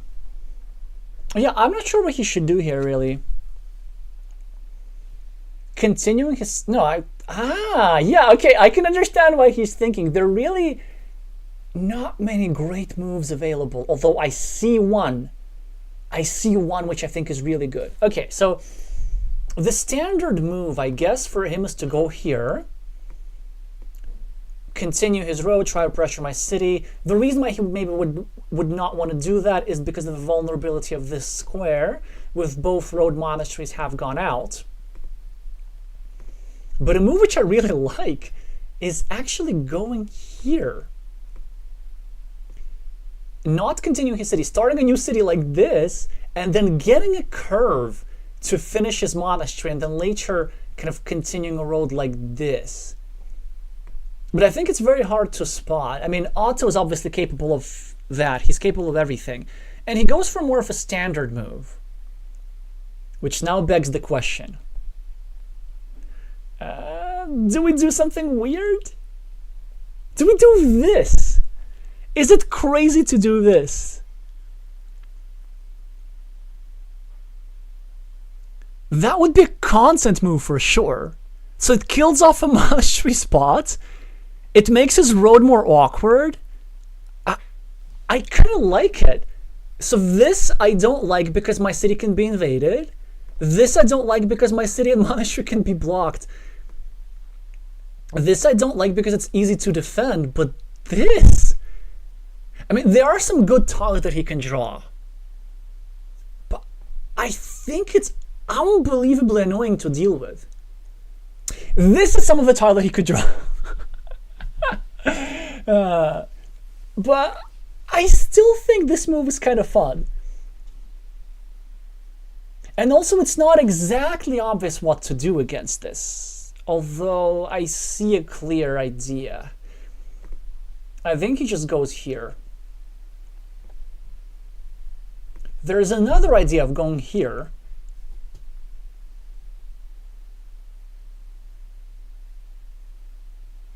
Now, I still like this move very much, because, like, think about this. Think of how much it limits his options. Like, no road tiles go here. If he gets a city plus field city cap, or even an extender, he's kind of forced to block his own monastery? I don't know. So he's going to have to make some tough decisions, whereas I can then later try and attack. So despite what he drew, I still stand by this. Yeah, that's the move. And he's the first to continue his complete his monastery. I get this tile, which I could use here to finish this city, or I could use it here to finish this city. So this city has more points. But then I start a new city in a bit of a vulnerable space. But I think that's fine. I'd rather take the points. I don't want to wait for the perfect development of tiles. Yeah, monastery goes here. Oh, man, this position would have been so much better with... Okay, quit complaining about the tile draws. Come on, come on, come on, come on. Play, play, play. Just play the game. Here, it's an option. I get sometimes blocked, not very often. Here, it's, I think, maybe a better option. I get sometimes blocked harder, but I also get to go here and try to put some pressure on this. I think I'm going to go here and sacrifice the integrity of my monastery a little bit for the joy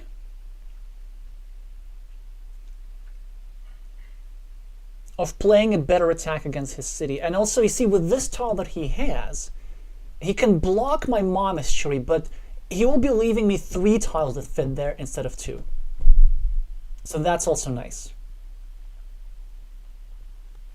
But I don't think he's going to even bother. He's going to just go at the top and continue his monastery, which is also fine. I have a fantastic tile myself, for which I have a variety of uses. I could go here for sort of quasi-Ukrainian technique, kind of playing against his road and monastery, and maybe even the city. This is bad, although it's not horrible. This is actually not horrible at all, trying to sort of block everything.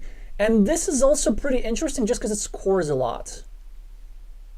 Yeah, I think I'm going to go for this. It scores 4 points. And it still leaves me the chance to invade a city later. So in that sense, I kind of like it.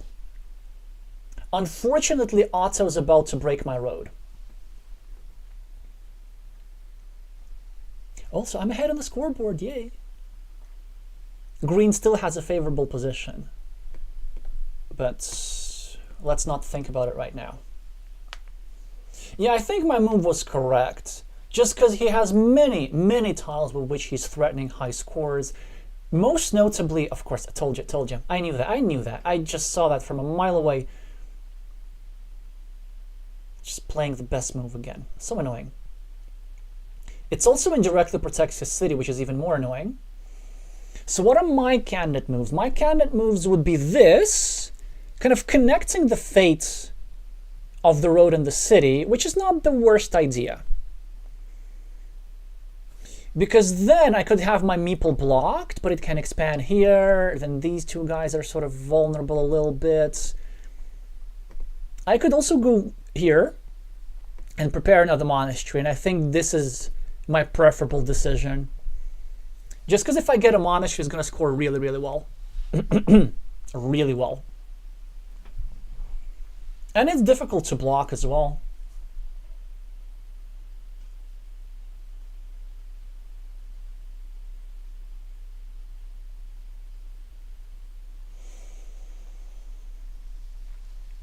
He has a triple city with unclear use.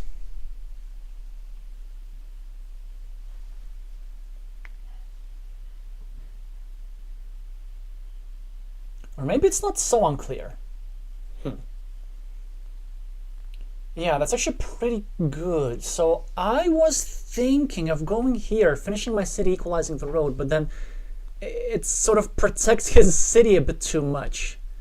So I don't even think I want to do that. And it's not as vulnerable for his monastery as it seems, so maybe it's better to just go here. Shall I meeple this road though? Maybe. Can I go in for a loop?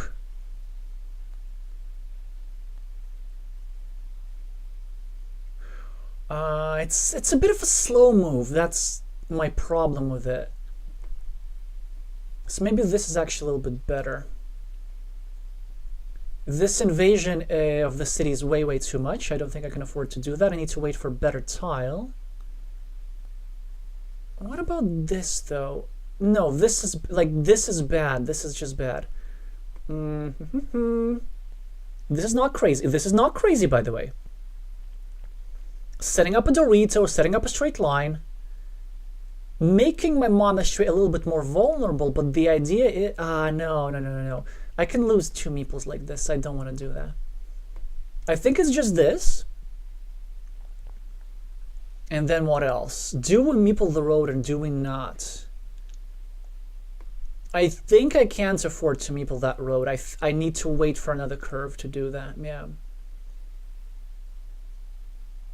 He gets a dagger tile, which of course he's gonna use. I'm not sure where actually. He might try to complete his city on the left. He might try to complete his city at the bottom. He might try to complete his city at the top. All of these are reasonable moves, so it's a great, great tile.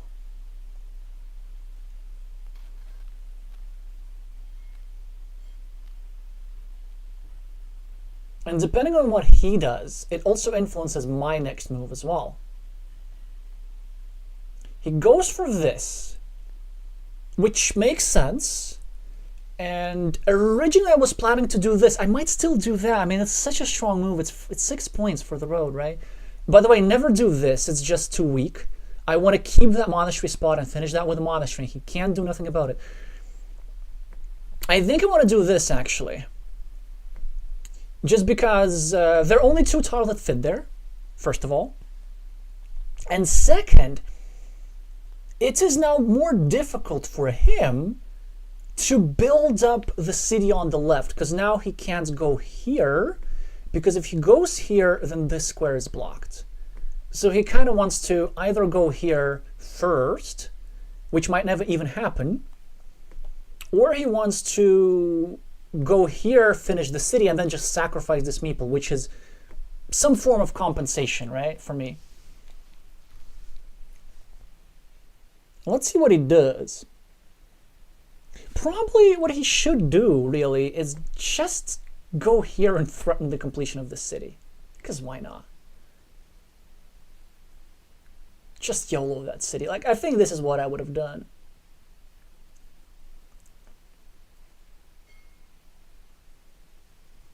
In which case, I am probably going to go here and try and break it. And then hope that, you know, at least I get to block one of them. I could also just continue my road. So it's not crazy for him to do something else entirely. Maybe just build up here, create a monastery spot next to his monastery. And tough position. Yeah, he goes for this, which leaves me with a variety of options. So I could go here and get myself the point and continue that road. I could also go here and start blocking, which, fair enough, but then I'm worried about the indirect defenses. So I'd rather wait for city tile that goes there. Here is also an option. I would make him need city plus road tiles in a variety of places. I would also make his monastery a tiny bit more vulnerable. Maybe that's better than getting the points. Although it would be nice to get that road meeple back, actually, so. Yeah, I think let's go for the point. Okay, so he gets himself a scoring tile, which has a... I guess he's just going to finish his road. I finally get rewarded for my patience, as I will successfully complete my monastery with another monastery. Unless green goes crazy and decides to finish my road on one end and do something like this, which would honestly make me even happier because I get to go here. Okay, and once I've completed my monastery, then I get to do some other things. Now, the best move that I can see for green is to score 2 points, but score where? So not here, of course, because it's too dangerous. And I think the best move is... Yeah, oh yeah, of course, he gets this back. Makes sense. But now, actually, after this, I think I get to abuse his cities quite often. Okay, let's see what he does here. He's probably going to start blocking my road plus the monastery, which is what he should do. Interesting decision about the orientation of the curve. Yeah, this goes here. And I think now I need to do something like this. Try and go really hard to block here, or to invade at the very least. Or I could do something like this, because then it's just difficult for him to defend. I think I do this. I want to try and block that square first. Okay, that's good in theory, but in practice, I think I need to block both of our meeples, but that's fine, because it just is what it is, right? He gets a straight line. I'm somehow 15 points ahead, I don't know why. Well, I guess we're tied for monasteries, but I scored a 4-point road, and I also scored an 8-point city, and a 4-point city as well.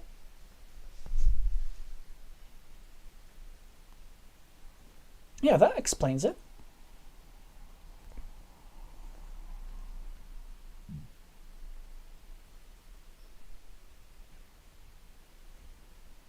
And then once I go here, what's going to happen is that I still have the chance to draw a splitter and save my meeple. But even if I don't, just this is a threat that's neutralized. And if my opponent completes this city, then I can still maybe live. So I've also have a really good time advantage, 5 minutes, that's quite a lot. Yeah, Otto has 10 minutes for 40 tiles. This is really, really big time trouble. Okay, this is smart. He gets to block my road. He gets to continue his road. I, of course, have to do this. Timely! Timely! Will you look at that? How important it was. I could have lost so hard. Anyway, we get ourselves a dagger tile, which is one of the 2 daggers that green needed. So last game green drew my city plus road tile. How about this game I'm going to draw his? Okay. He gets to block me, which is something that I can live with. Still 2 starting tiles to continue. That's roads plus city. I think I get to continue my city, drop a farmer. Seems to be a pretty standard move.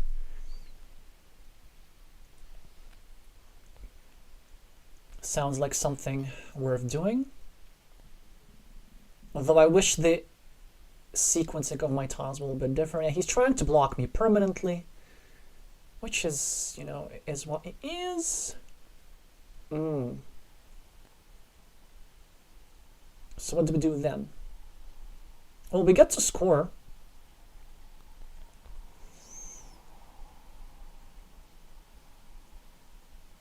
How exactly do we score, though? Maybe like this? And then in case of a curve, I can actually build through my monastery. So basically, if I go here, all right, I'm going to help Otto a little bit and allow him to think during my time. So if I go here, I can go for this pattern. And this assumes, the positive scenario that I actually get to save my meeple. If I go here, well, the problem is that if I get a curve and save myself, then this square is also kind of blocked. But then, if he, so let me think about it. If he blocks with a curve or something. So I could just not put anything there yet. I could do this. It's not crazy. Pre-building that 6-point road. I think I like it. I think I actually like it, yeah.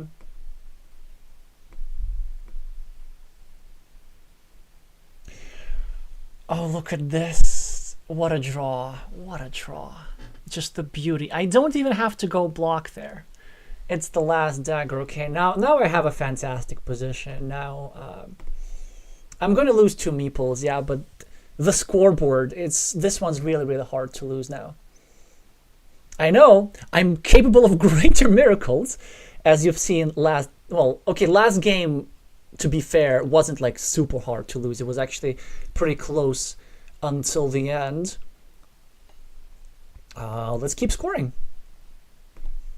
Note that this move, of course, now that green is not hoping to complete his city, green just needed to go here and eliminate the threat of him drawing a splitter. Then fantastic tile draw, get to invade his city before it gets completed, and it's just amazing. Well, you know what? I mean, green still has chances. So green has the long-term meeple majority because I have 2 meeples blocked and he has only 1 meeple blocked. He can still finish his monastery with another monastery. He can still draw a splitter to finish his 8-point city, or he can even draw a starting tile to go over here and reinvade. So there are many, many options available for green in this position. So we're not making the mistake of being complacent again.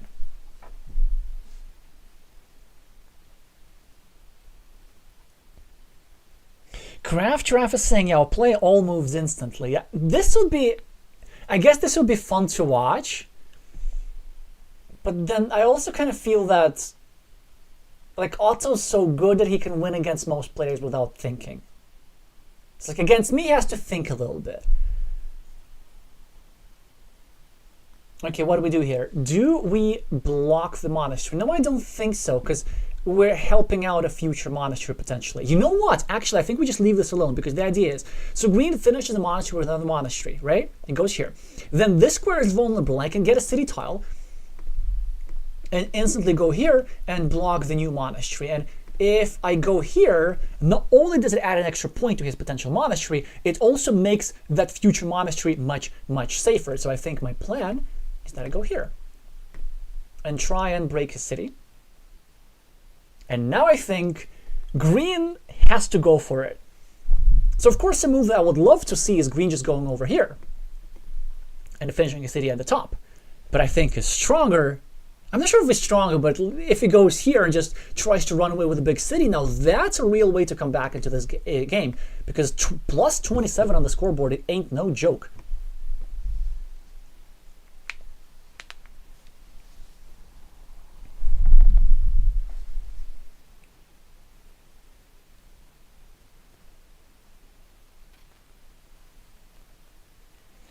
Also, do make sure to not only suggest handicaps, but also to comment on other people's suggestions.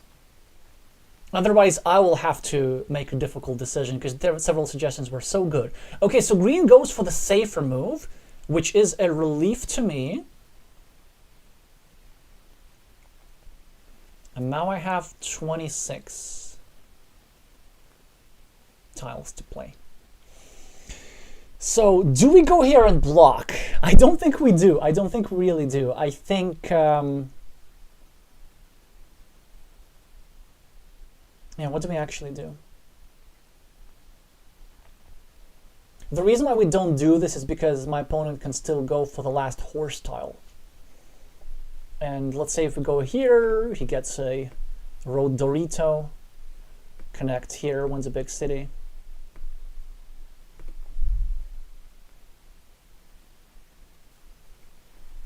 I think I'm going to grow my farm a little bit. I should meeple this road, but I'm kind of short on meeple, so I'm not going to do that. Okay, so that's a smart move. He goes for my setup, which of course goes through my monastery, but that's okay. I get one of the 2 remaining monasteries, which is good for me.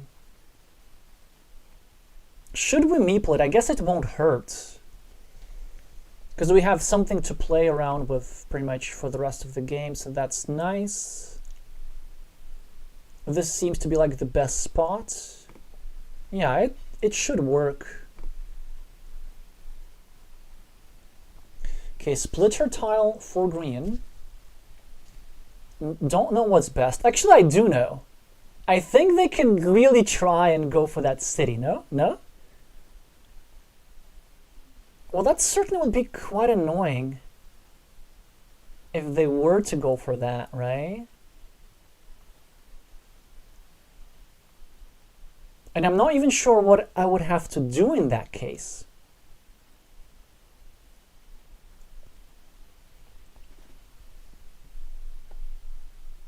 Yeah, I think honestly this is just the move. So it's unlikely to succeed, but what does it matter? Like, they're in a very difficult position. I don't think they can win this with traditional means. And now that I've spent my meeple on a questionable monastery, it's a bit difficult for me to respond. But one of the reasons why I like to meeple monasteries is it's in this position when I'm ahead, it just guarantees that I have a scoring mechanism for the future. Like every move, I will be able to add myself at least 1 point and maybe even more. I'm also controlling a road end quite nicely.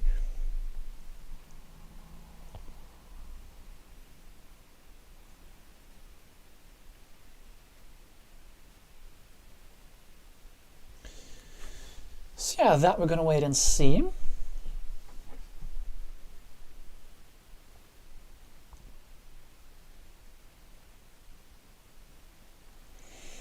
Double O is suggesting the starting player can only rotate pieces an odd number of times. The other player can only rotate pieces an even number of times. Okay, so yeah, that's an interesting handicap, but the idea is we're not playing against each other. We're playing against a random opponent, reasonably rated, and we're trying to win whilst we're having a handicap. So that other opponent, whoever they're gonna be, they're not actually are going to know what the handicap is.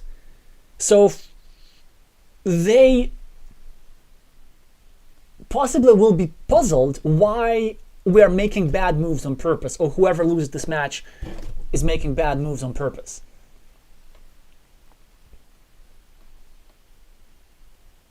Yeah, he goes for it. Of course he goes for it. Goes for the content move, which is, I think, really the best that he can do. Now, the question is, do we just allow him to do that? Or do we go here? Do we just finish his city? I know, crazy. I give him a point. But if I finish his city, then he has routes to come back. I'm suddenly creating a big field, and he has the meeple majority. He can invade that field.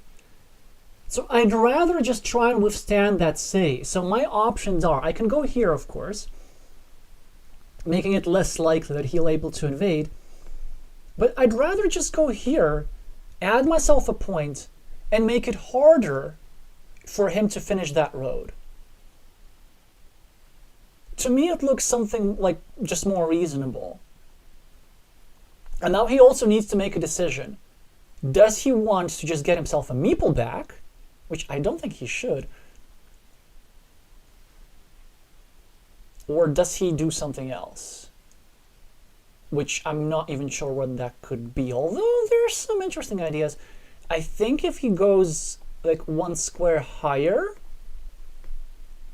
there's an option of using, oh yeah, he just drops this. That also makes a lot of sense.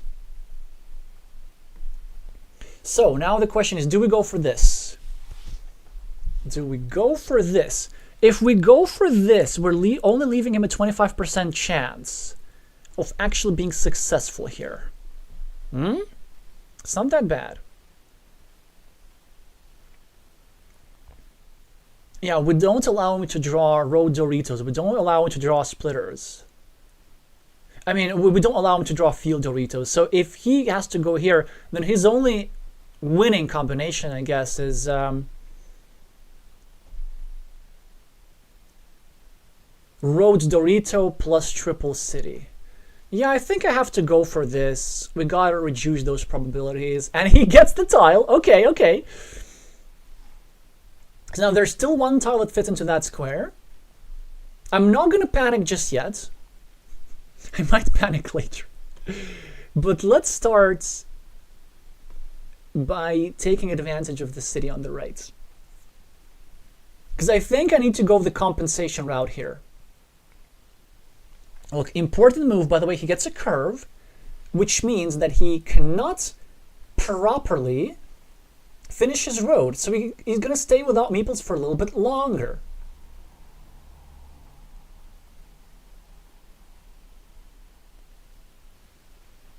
I mean, eventually, of course, I'm going to try and block that city. And if I'm not successful, then I'm going to try and drop a compensation farmer, even though it's my last meeple.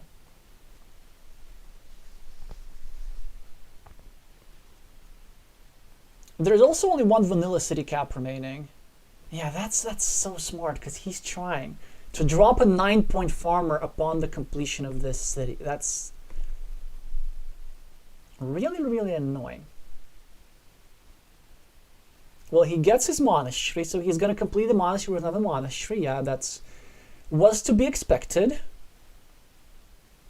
I get a scoring tile, which I will use to score. I'm not going to even bother trying here, because I need to take those compensation points if he does complete that city.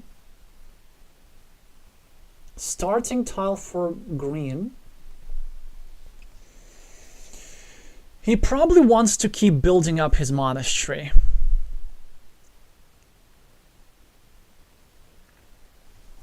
Which now brings us to an not so easy position. 1, 2, 3. Actually, I think I need to count all the tiles here. I need to give myself like all the best probabilities to win this. So 1, 2, 3, 4, 1 dagger tile, 1 dagger tile. 1, 2, 3, 4, 5, 6, 7, 8. Ah, no straight lines. That's super important. And actually, there's a sizable number of city plus field tiles. Like there's a cow, there's an extender, there's a Dorito, one Dorito. There's a vanilla even. 2 curves. 2 curves are not ideal. So, you know what? Many people would have gone over here because of the straight lines, but this is actually the higher impact move. And I'm also going to drop an insurance farmer just in case my opponent gets a defense. Yeah, it's not ideal, maybe, because I'm going to lose some scoring potential. But I think that this farmer is pretty important, because I really want to deny my opponent these easy scoring opportunities. Not sure, but I think this farmer is good, right?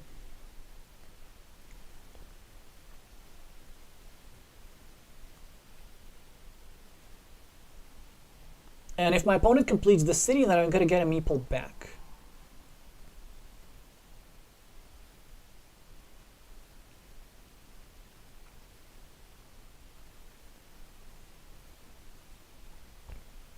Yeah. They're trying to... This is smart. Like, they're trying to sort of build up empty features, which I can't do a whole lot about. 1, 2, 3, 4. Well, there's a starting tile. No, there are no starting tiles. There's a dagger, I guess, and a vanilla. Should I go here? Well, then I'm helping him with the monastery a little bit too much. Maybe here. But then if I go here, I'm kind of making it more likely that he can... Yeah, I think I need to eliminate that threat, even though it protects his monastery indirectly, because at this stage, we're really just trying to avert that disaster scenario. Yeah, case in point, if I don't go there, then he gets to go here and create an unblockable threat for a 10-point city. So that will be a way for me to lose the game.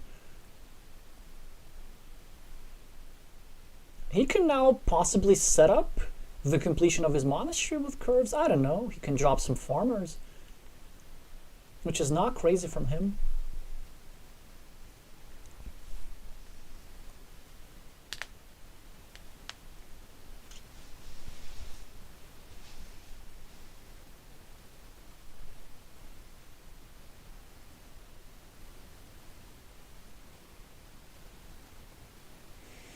Oh, now I get your idea. Yeah, that's actually quite annoying with the rotations.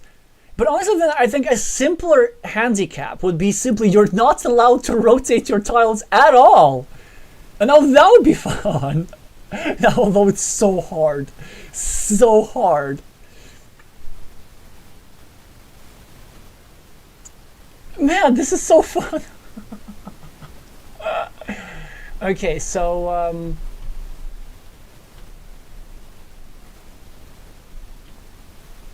we might even do multiple if y'all agree. Yeah, that's smart. He's trying to set up the completion of his monastery with a curve.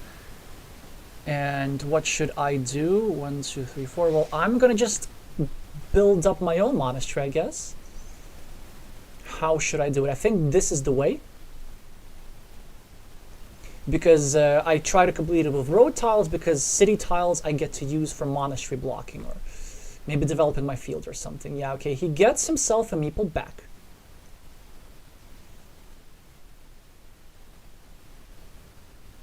Which is annoying.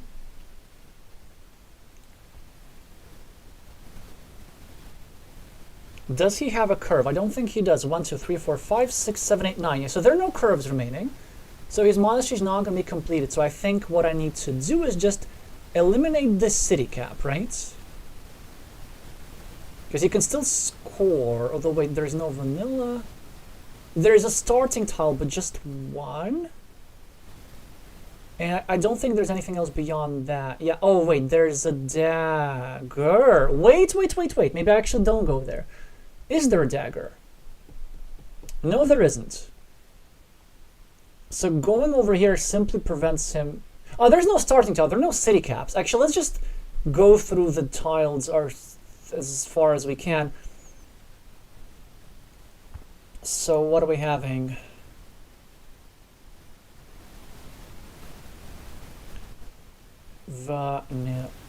Crossroads. Road crossroads. That's not ideal. He can use it to score points. I guess I could go here and prevent him from doing so. He could invade at the top with a sequence of a Dorito and something. Can we just... No, we gotta be clear with the tiles. Also, he has 7 seconds, so I could play against the clock, but, you know, that's really not what you want to be doing. Can he invade my field at the top? Not really, because then there's the crossroads. Wait, starting tile crossroads. Wait. Let's do this properly. This is the last game of the match, right?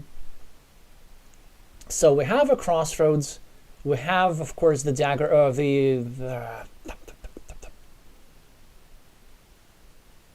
Oh, there's a splitter. Okay, there's a splitter. Then this move is correct. Yeah, he connects all my fields in advance, which is an annoying thing to do.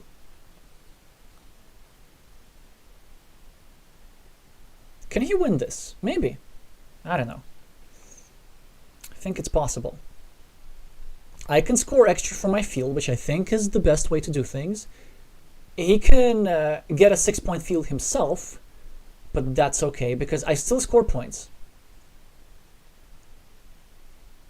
Yeah, he gets to do this. I think at this point I could even go here, but I don't have to. 1, 2, 3, 4, 5, 6, 7, 8, 9. Wait, so let me think about this. So 9, that's 18 for the city. Actually 17. Plus I get for the field 3 points. So then if that were to happen, he is going to get 14 points extra. So that tile's worth 14 points. Oh no, he's also going to meeple a 5-point road, I guess. So sort of that's a 19-point move instead of probably a 6-point move. So that's like a... Anyway. Yeah, let's just go here. Take a monastery point. He gets a splitter, which he uses to invade the field. Yeah, we're gonna find out how close things were here. Certainly a solid effort on his part, but I feel like my compensation was very close to being enough, no?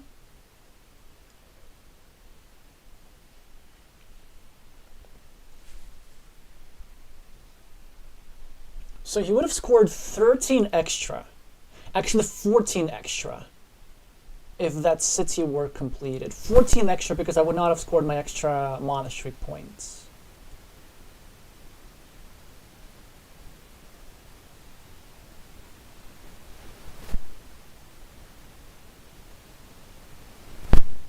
Oh yeah, that would not have been enough. So then he would need to finish that city quite early. But then even if he were to finish that city quite early, I would have a stronghold on the main field with 2 meeples. And there's just anything. Yeah, so I think this farmer, even though it was relinquishing my last meeple, I think it was actually quite important to have placed.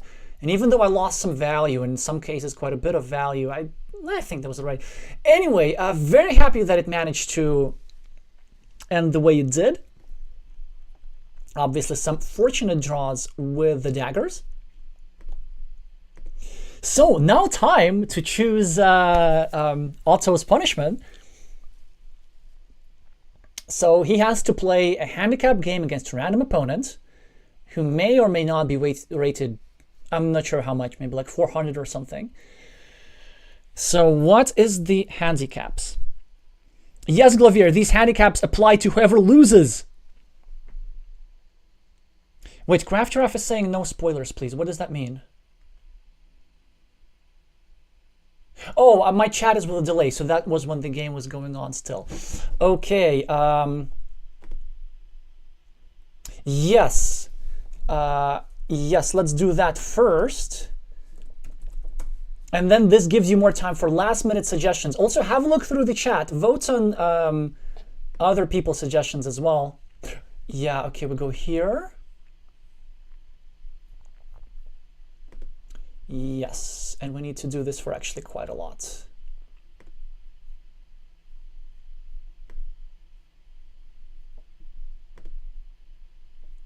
It's a bit of annoying with the tournament format. Oh, look, Road Monastery. It's so nice.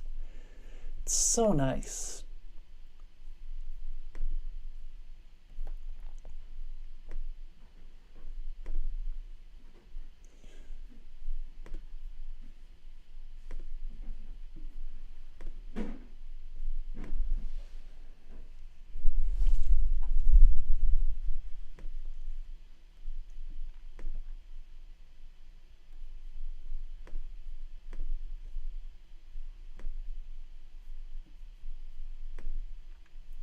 Just to explain what's going on, so we've set up 11 tournament games.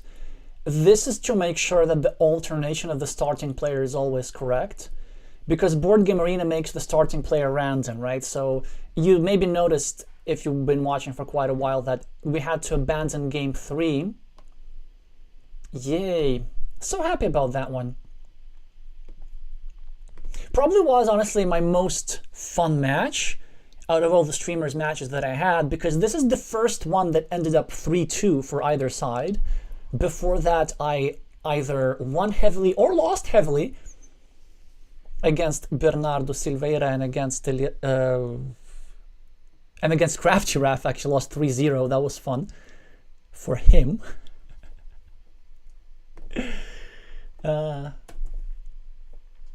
Anyway.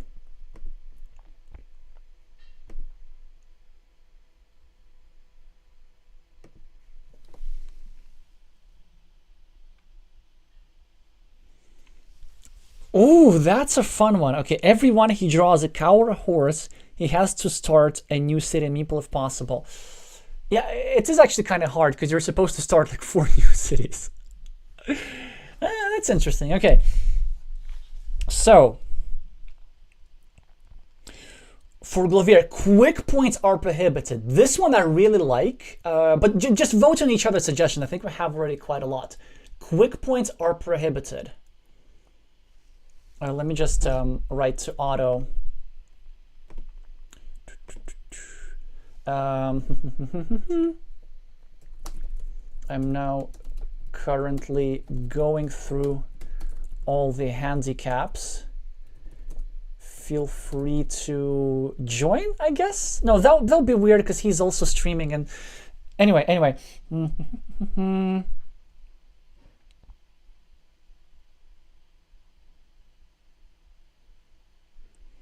You must rotate your tile an odd number of times. That is also very interesting. Okay.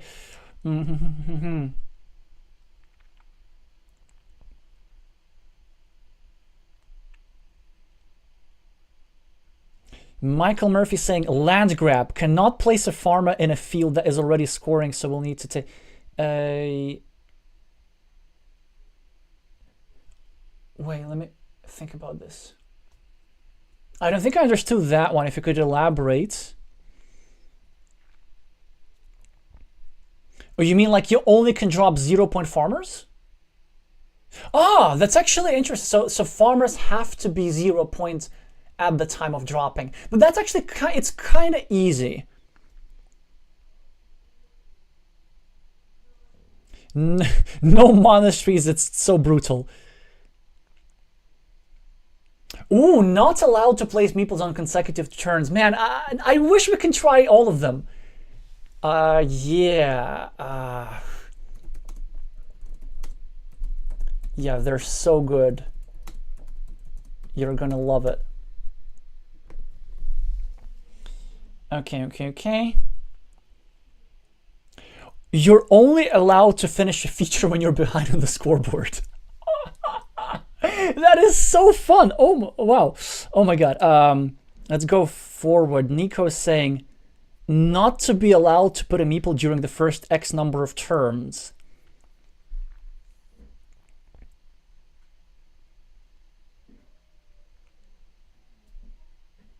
Hi, Stephen Chang. Yeah, this rotation looks pretty interesting. You cannot place a meeple every prime number turn. That's a bit harder to keep track of. We could do that. Ooh, that's interesting. Playing a meeple every move. We actually tried this variance where both sides have to do this. It is incredibly damaging. So I think it's just way too hard.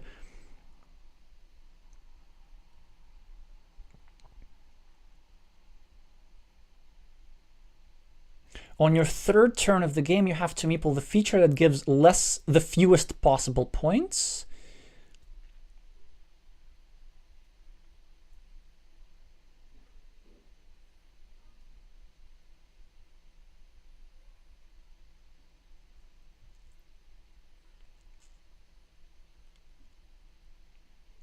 Only meeples of farms and real is way too hard. But there was several suggestions. I think kind of like an interesting one would be your first 3 meeples must be farmers. And this sort of covers like several suggestions that we had. But also I think it's it's not hard for Otto to do this, but it's fun to watch. It's fun to watch. So, invasions are prohibited. That's kind of rough, but that's also really fun, and that's doable maybe.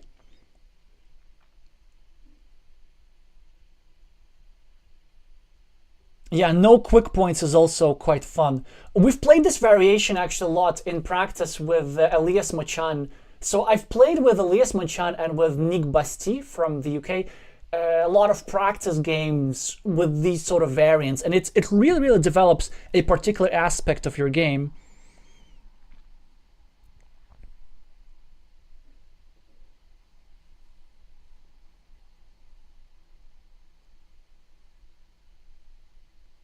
Okay, I think we have... Ooh, wait.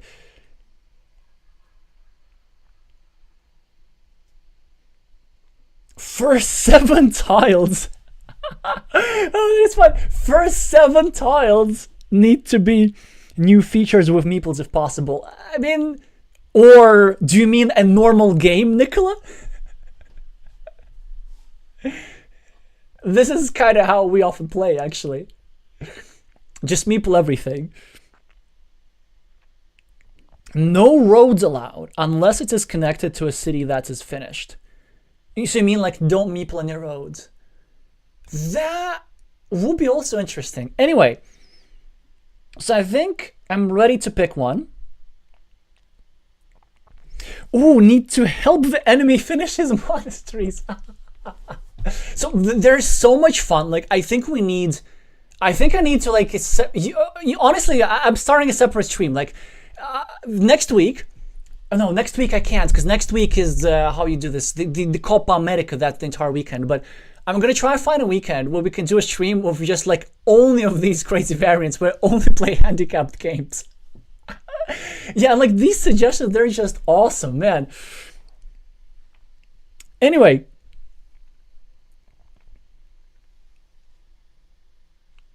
Okay, I have a rationale. I like suggestions which would apply to every move, to every single tile. And I think the one where you can only rotate a tile an odd number of times, that's really, really good. So let me just message Otto here. Alrighty, we have your handicap. Only allowed to rotate a tile an odd number of tiles. So, oh, sorry, an odd number of times. So 0 is not allowed. I guess only 1 and 3. And this applies to every tile. This actually this will be amazing, man, because like it's just so harder to invade fields because you also not only need to think about which tiles are useful for you, but you also need to think how they can be rotated.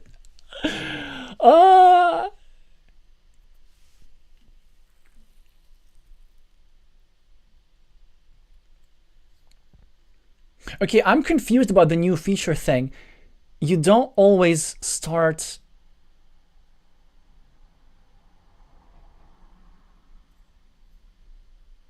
Wait, that's the opposite. Wait, first 7 tiles need to be features with meeples. So you can only add tiles to...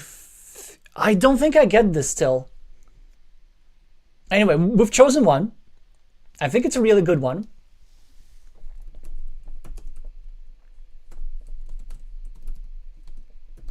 So message to confirm when you read this. And let's see if Otto already created the game. No, not yet.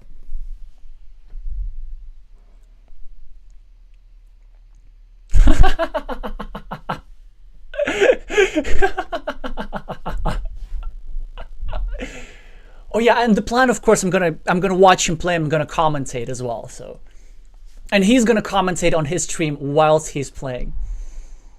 Okay.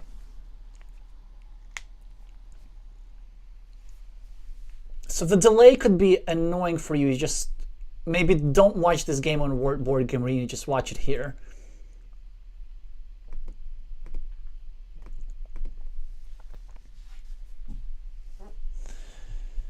I guess we're going to need to wait a couple of minutes until we find an opponent, and ideally it's going to be an unsuspecting opponent, because it's just so much more fun to try and realize why these weird moves.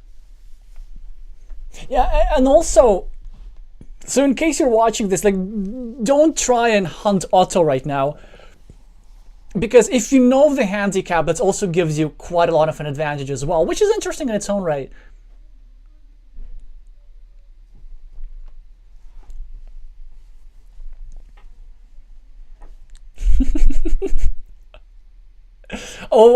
I can't wait! I can't wait to watch back Otto's stream for all of his reactions.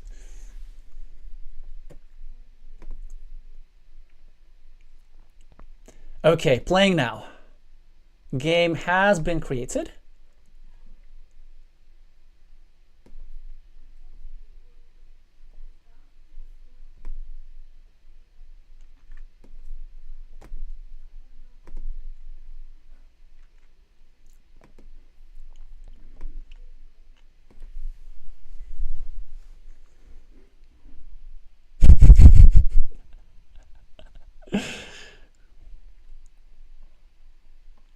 Oh, gotcha. So it was indeed what I was thinking. Okay, game started, game started.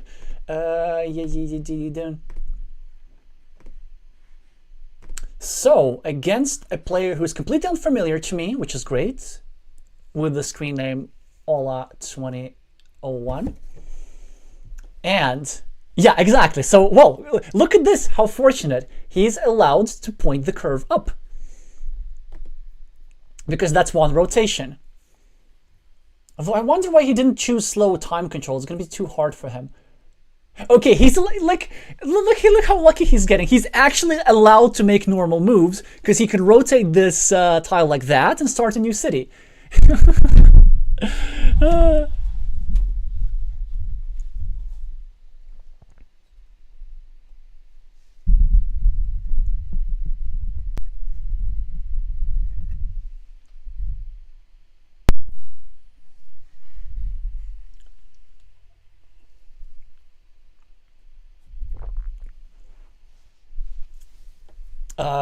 Yes.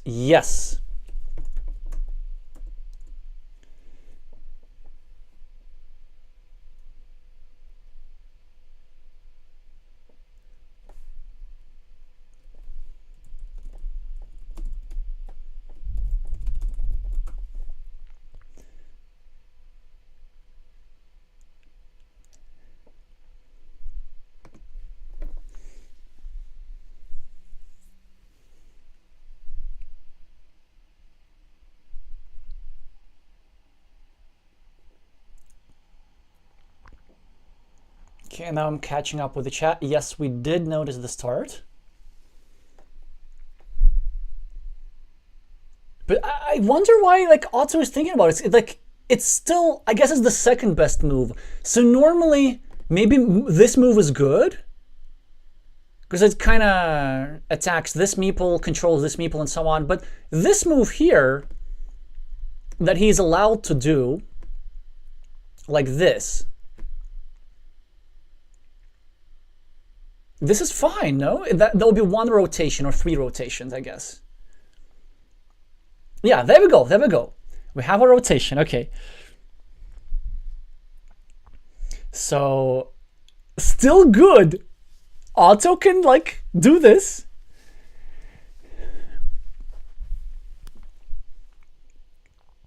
Oh, wait. Otto can only build cities sideways, no?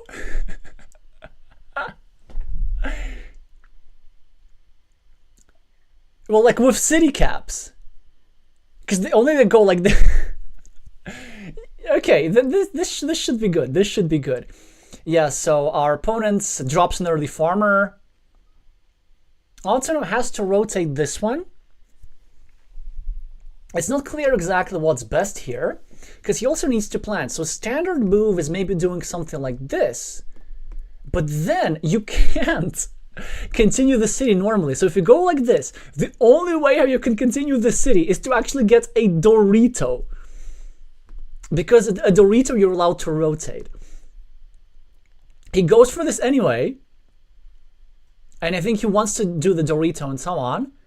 Ola gets to continue his city, or maybe he wants to go here. Okay, this is a rather poor move by our opponent. So it's just way too early to overinvest on this field. And also, Otto can just easily block. You can go like this, just one rotation of Dorito. And he would also want to do this as well at some point. But this stuff is just way more annoying. So he could also put back his city for the orientation. Okay, he goes for this. He goes for this. Yeah, that's fine. That's fine too. But the problem you see with that move is that how do you complete that city? Because if you get a Dorito, you can go here. But how do you do this? I don't think you can do that. Wait, tick. I need to think about it as well. So this becomes this. Yeah, and then this should not be possible. So the only way he can finish this. Okay, he doesn't have to worry about it at all. So if our opponent invades, this is just fantastic. Oh, but we can't go here now. And we can't go here. So our only legal move in this position is also here.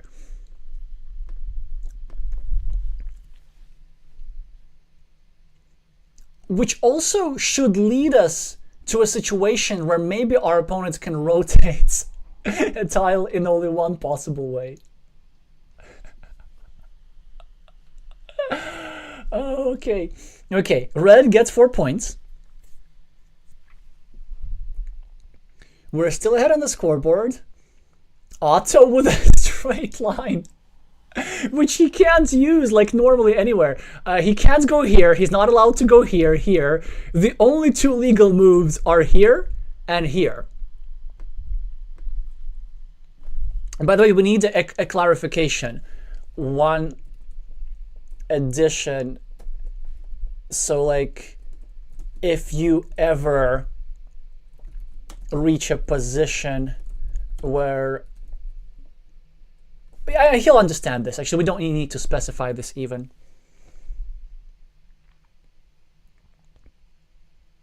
Okay, the first monastery for our opponents. Oh, wait. Was he allowed to do that? Wait! Was he allowed to do that? I didn't... Okay, what's the default orientation of the curve? Wait, this is one. Hey!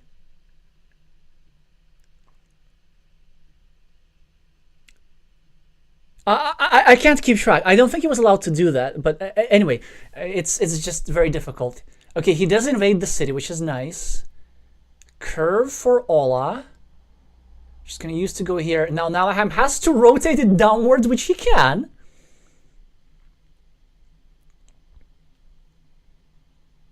He goes for the invasion, which is really nice. There's still two tiles that fit there. Ola can get himself a meeple back. But instead he goes for this. And Otto now cannot finish his city.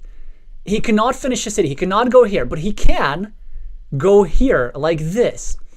Prepare for a Dorito and finish the city like that. He knows this, right?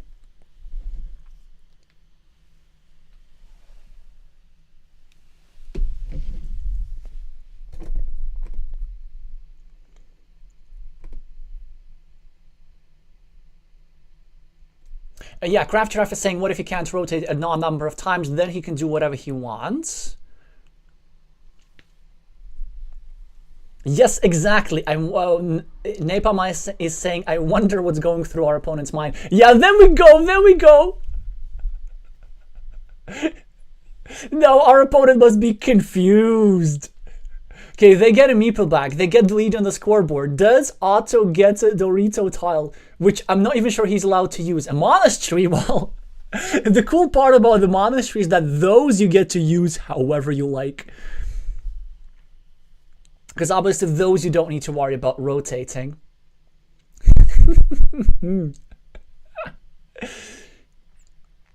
I only wish he would have chosen slow time control, because he's putting himself into time trouble, but it's fine.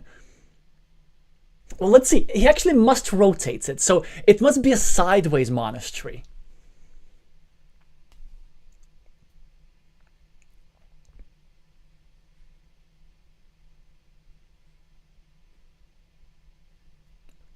But I guess he's thinking whether it's even worth me playing it. Yeah, he goes for it. Sideways monastery. Correct. Correct rotation. I've also realized that... Oh, wait. How do these tiles appear when they draw? Do they have a default rotation? Or do they have...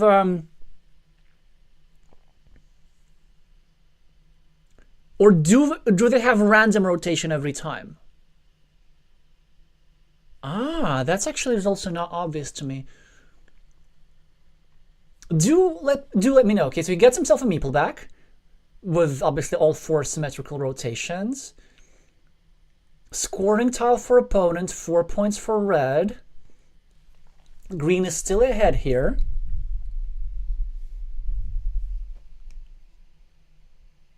Yeah, city cap for Otto, who cannot score, but he can get his meeple back on the left, which looks like a reasonably strong move. Oh, instead he invades at the bottom. Yeah, that's probably better. That's really nice. And the thing is, like, he actually doesn't have to invade because it's not in his interest to finish Red's monastery. That's really strong. And then he plans on finishing the city later. If Red gets a straight line, then Green gets a dagger.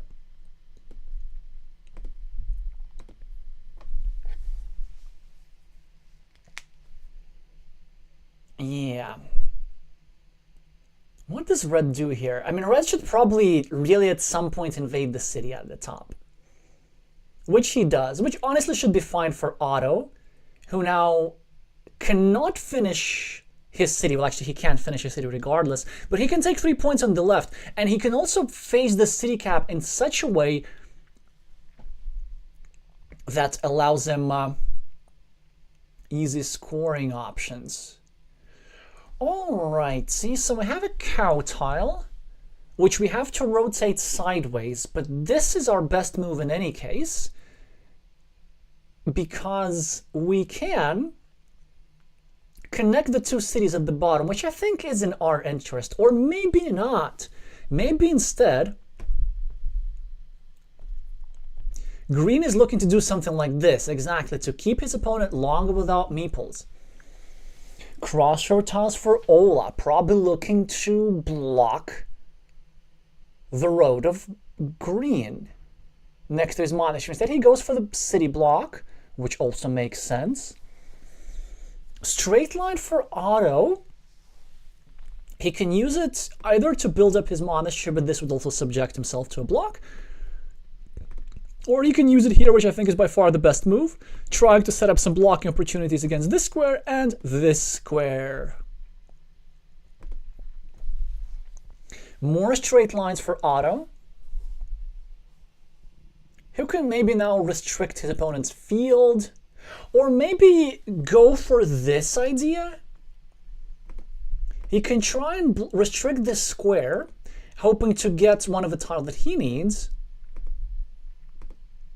And our opponent defends.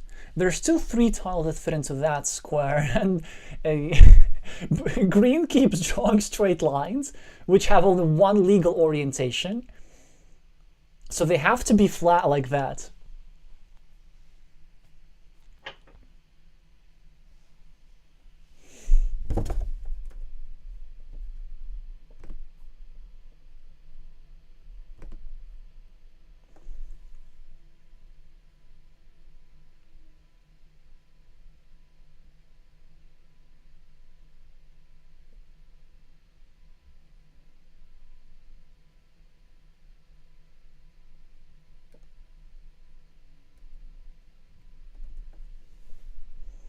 Oh gosh, so there is a default orientation. Thank you for confirming. As Otto is still thinking what to do with this.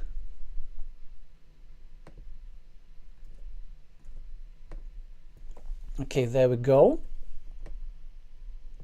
Just discard the tile, which is about as good as it gets. Scoring tile for Otto. Does he try and indirectly protect his city? No, of course not.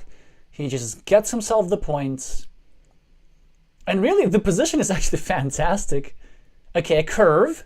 Like, tick, tick. Okay, he's not allowed to protect his city. And he's not allowed to continue his road. So that road has to be like this. So he can block his own city if he wants. I can imagine Otto now just kind of rotating and trying to visualize all that. So this, and then this is not allowed. So this is allowed. Hey! I think that was a mistake.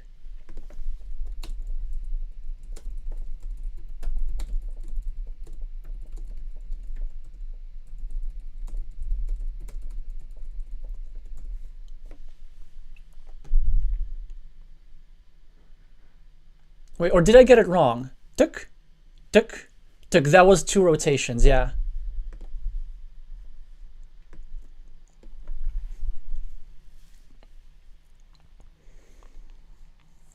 Okay, so sideways cow now is about to happen.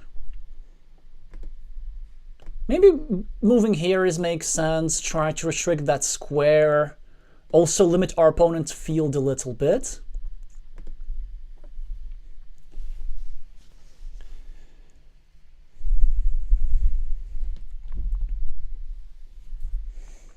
Road Monastery for Ola, well, who probably is now going to block Otto's city, but Road Monastery for Nallerheim, who has to rotate it sideways, which is just enough to score 3 points for a road. Or he can even go for a crazier option and do this, but I don't think it's going to be a good move, because if he gets a curve, he's not allowed to do this. Yeah, he's not allowed to do this, actually. He can only go for the crossroads here. That's very interesting. Okay, so finally Red gets a meeple back, which is not great news for Green. Red also gets to develop his field to 9 points. Otto still ahead on the scoreboard. And he's allowed to continue his monastery. That's pretty interesting.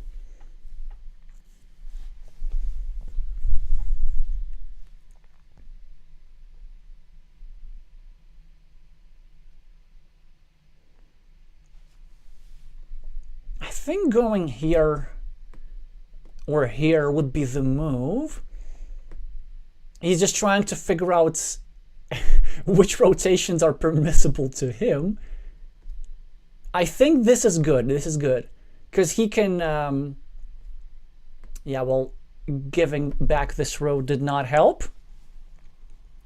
But we get to score 4 points for the crossroad. That's also very nice. Correct rotation. Now being very careful. Hey, this guy keeps starting a new city. Otto cannot score for the city at the top. He can only score for the road at the bottom, exposing one more city cap for scoring. Let's see, like, it should confuse our opponent so much. Like, why aren't you taking the 4 points at the top?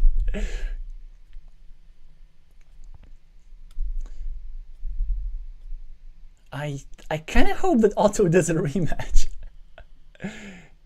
Oh, what a move! He's trying to go for a big city, and it actually could work. Because there's still multiple tiles that fit there. Of course, the quadruple city tile, and they are still 3 triple city tiles, and they're all the correct orientation.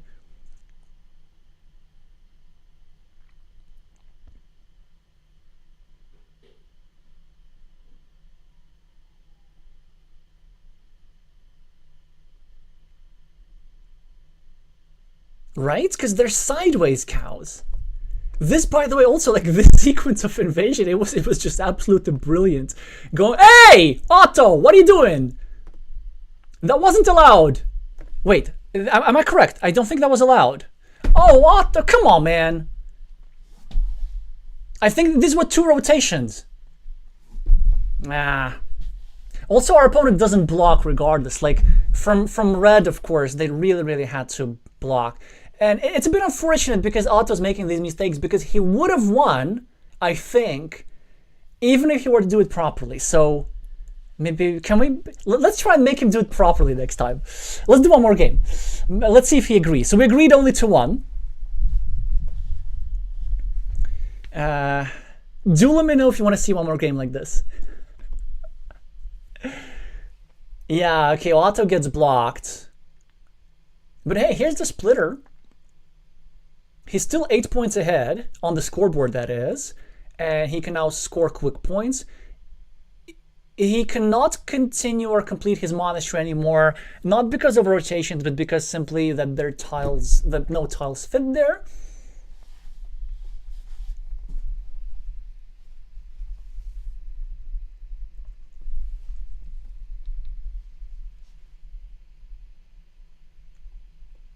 Yeah, correct rotation, 4 points. Red is just trying to score something, I guess.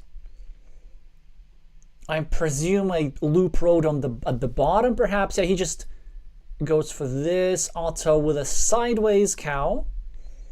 Maybe looking to go here to eliminate the city cap. Really not all that much that he can do. Red enjoying this field, but this field is simply not big enough. Yeah, I just don't see Red winning this realistically. Well, maybe if Red gets the last cow and goes here and then gets this, that would be a way to do things.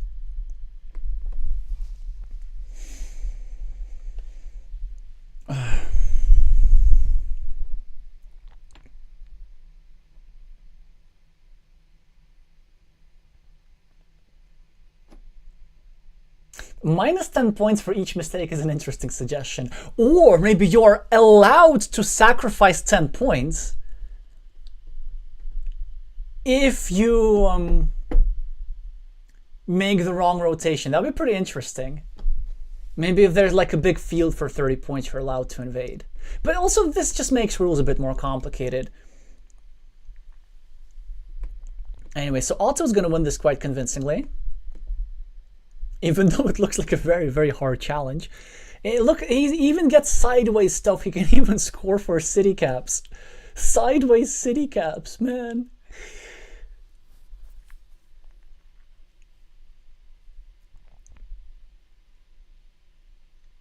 The last cow tile goes to Otto, who can meeple a sideways city, actually. He can go here, which I presume is going to be his move. He's trying to be precise. Red drops a 6-point farm, which is the best that he can do. Oh, Otto even goes for this, which is even better, actually. Well, the last horse is drawn by Ola, so this is not going to happen. Not that we needed it, really. Red just add himself 2 points. Otto needs to add himself 1 point in a sideways manner, and he's going to win this by a lot. So it's unfortunate that he made these couple mistakes. But anyway, let's see what the score is.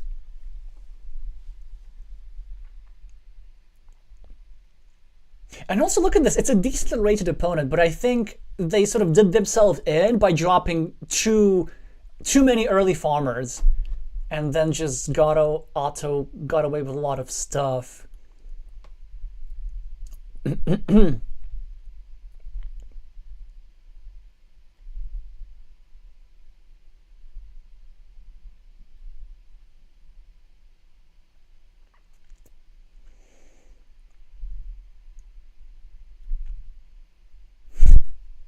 So what the score difference is? 14 points, which is 13 points, which is really a lot for a format like this. I think Otto endures his punishment pretty well. Also note that he would have won despite his mistakes. So, well, I guess this road helped him somewhat. This road actually didn't help him that much because it was Red who ended up making all these points. This city helped him a lot. but he only got 8 extra for it, so he would have won regardless. Anyway, let me just catch up with the chat a little bit. Ooh, so many messages, so many messages. So,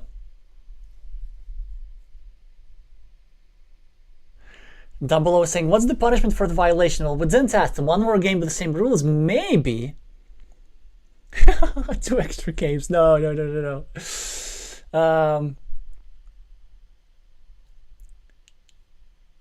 Yes, that's what I meant.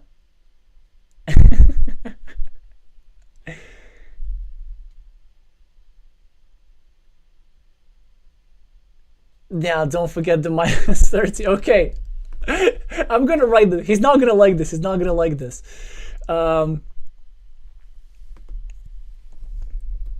So excellently played.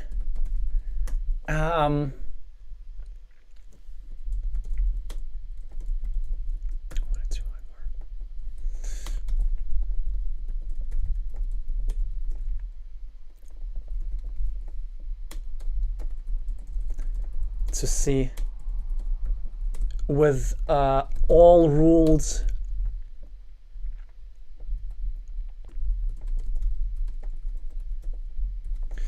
did you notice that the 8 points city was also illegal?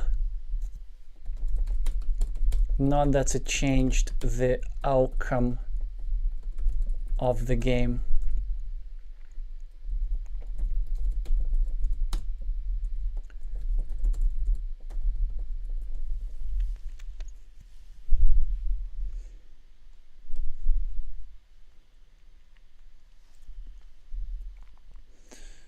Or are we going for different handicap? I felt this was kind of fun. Well, you'll have a minute to decide.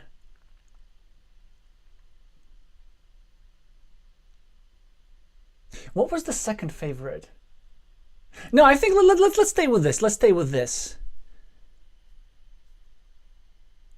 Although I don't want to make decisions. Wait. It wasn't illegal? No, did I miss this? CFF? CFFC, no? Wait. CFFC.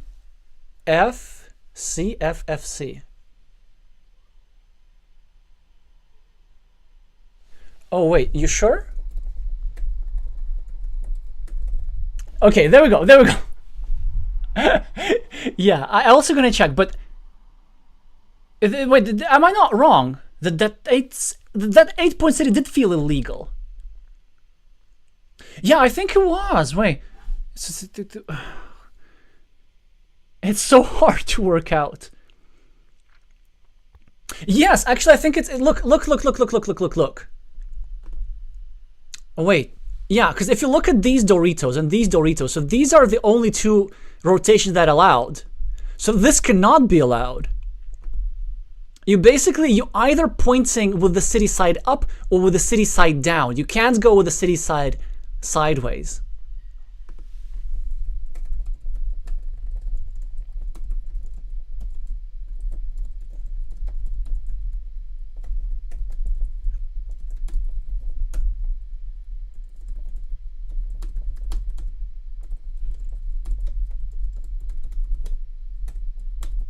Can only be pointing with the city side up, rather up or down, but not right or left.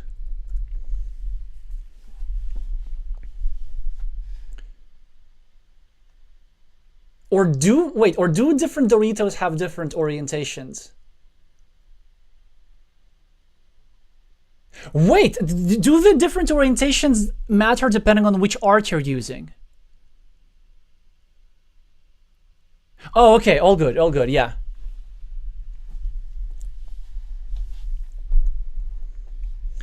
Let me check on the chat a little bit.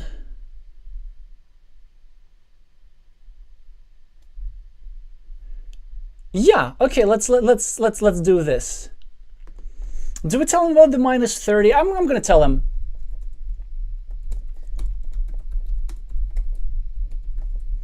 Suggesting for misrotation.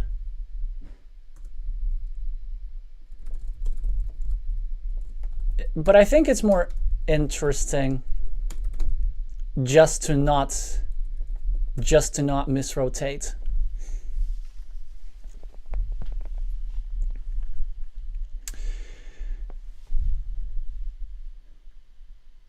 Alrighty, there we go.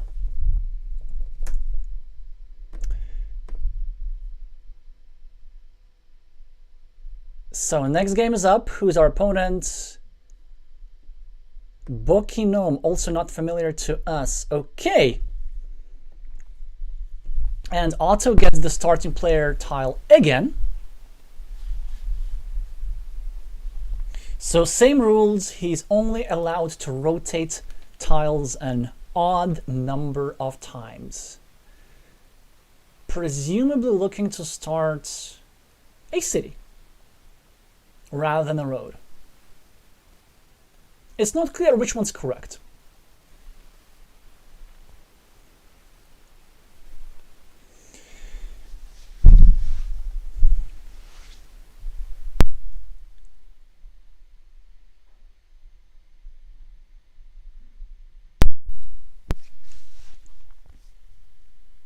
So he goes for the city, which I do like. And now green has a choice. He can either go invade red's road, which he does, or he can start a new road of his own. And invading is definitely the safer option, because if you turn this road the other way, which I think you are actually... Oh, you're not allowed to do that anyway, yeah, so what does it matter?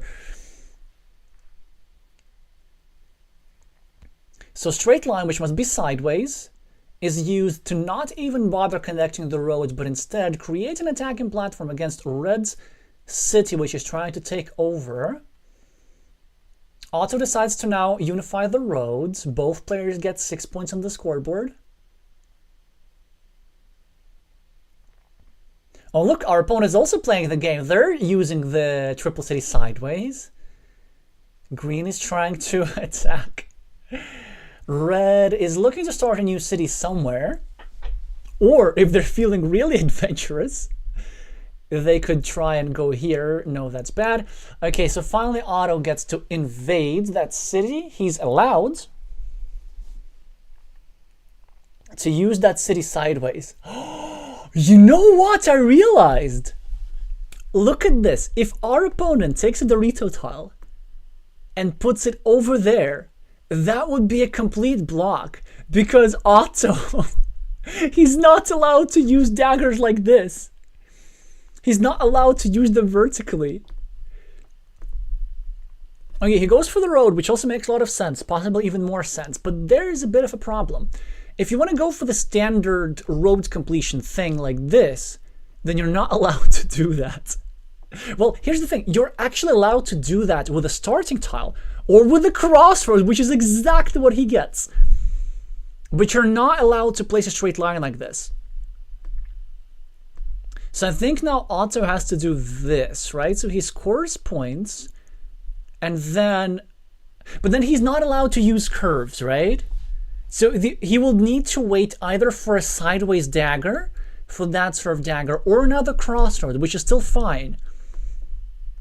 I think I'd still do this. An alternative is just to finish this road, but then if you finish this road, you have to place it like this. You have to place it sideways. And then this would leave back a scoring opportunity with a road which only our opponent can use, because they are allowed to rotate, obviously, however they want, but we can only do... But he does this, which I'm not sure how I feel about this. Okay, so red continues their city. Otto is looking forward to finishing their city, maybe, or invading the city on the left. That's also an option. I'm not sure what's best. Maybe invading the city on the left is a little bit stronger. He just decides to finish his city, get a little bit of that sweet, sweet scoreboard lead. But he must be careful, because he can't actually use a city cap over here. He can only use a Dorito tile or a splitter, because city caps would have this vertical orientation, right? So he needs to go here with a horizontal orientation, or use a different tile entirely, like a Dorito. Okay, he blocks red city, or at least threatens to do so. Well, red is now going to go over here and threaten the completion. Otto cannot invade. He's not allowed to invade. He can only go here and try break it, because this needs to be sideways, right? Or he can just go here and block this guy, which is what I would do. And then he can simply wait for normal city cap to invade, because he's actually is allowed to use city caps. Okay, so blocked meeple for red. Red is now trying to shield his city from invasion, and it works. Red also dropped a questionable early farmer, but it actually has quite enough potential for development. Correct orientation, we can do that. Should we meeple this? I'm not sure. Maybe. The problem if we do meeple this, then we actually have to either invade the city, which we can't even do with a Dorito. We can't invade with a Dorito, because we can't turn a Dorito sideways. Okay, a monastery sideways. But look at this, we can't go here. Because if we go here for an 8-point monastery, we can never finish it. Because we're not allowed to place a starting tile in this orientation, right? So if we want to meeple this monastery, then I guess we have to go here for 5 points. Which might be a good move anyway, because it allows us to open another invasion square. And in that case, we can actually do that, right? Okay.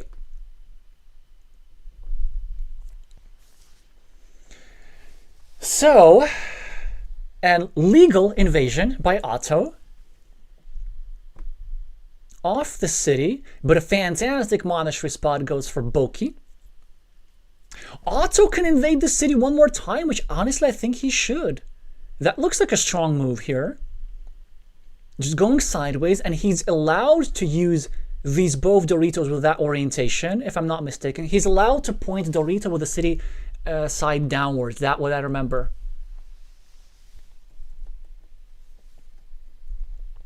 He has to go for it, no. Because what other moves are there? Start a new city, that's boring.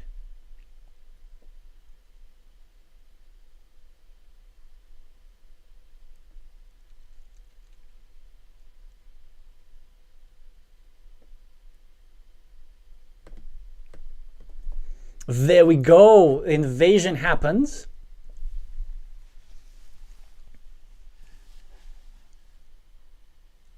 Otto now gets a splitter, and I guess if he so chooses, he can get himself out of said city. Or he can even get one more meeple there. Now, I don't think he should use the splitter as a splitter, really. Also, look at this. Oh, this monastery. Oh, that's so fun. It's completely blocked because the straight lines, the 5 straight lines that go there, he's not allowed to use that way vertically. And the monasteries that go there, he's also not allowed to use vertically. So this guy's trapped. Anyway, so 7 points still. Otto's in the lead. He can completely do this. This trapped monastery is still outscoring this trapped city by red. This 3-point farmer is still yet to prove himself. And all Otto needs to do here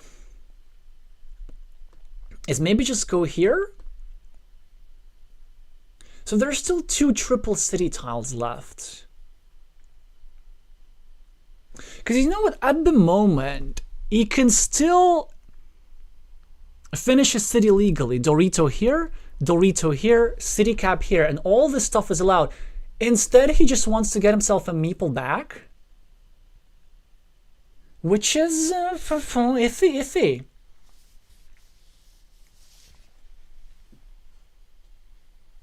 He's thinking about dropping a farmer. Please don't. He kind of figures that with enough meeples he can win this. And look at Boki. Boki helps us with our monastery. Isn't he wonderful? Otto is going to, I think, pre-complete his monastery. That's one option. Another option is like this, because it's super smart, right? With a straight line, he's actually allowed to block this square. Quadruple road tile for Otto. He can go for a 4-point road, but he needs to decide carefully how he can complete it. So if you're going to go for a 4-point road, he cannot go like this because he's not allowed to play curve like this. He can go like this. Yeah, that also works. Going for a 6-point loop. Boki is trying to connect, which is fantastic for Otto. Wait, can he block? Chick. Chick, or so this is 3, this is 4. Yep, he's wait. Yes, it's 3 rotations. He's allowed. Okay, all good. So our opponent helps us out a little bit. Yeah, it looks like we're doing really, really well in this game. Otto gets himself a city back. Boki has a monastery block. The 3-point farmer is still yet to prove himself. The city is blocked on the right, so I think Red's only chance is to not do this. Red must, I think, go here instead with a city cap and try to invade through an extender. Something that Otto's not allowed to do, by the way. Oh, I should also update the score, the match score. Oh yes, I did.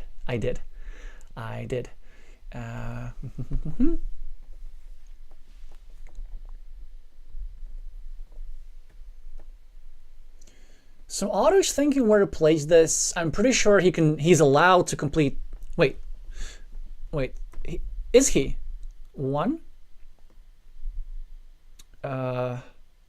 2. Oh, that's crazy. I think he's not allowed to do that? Yeah, wait, because the city side can now point sideways. Huh. Now both monasteries are blocked. Otto is not allowed to score 4 quick points. So he needs to wait for a Dorito with a road. Wait, what does he need to wait for? Dorito with a road is actually not good enough. He needs to wait for, how do you call this? A triple city tile.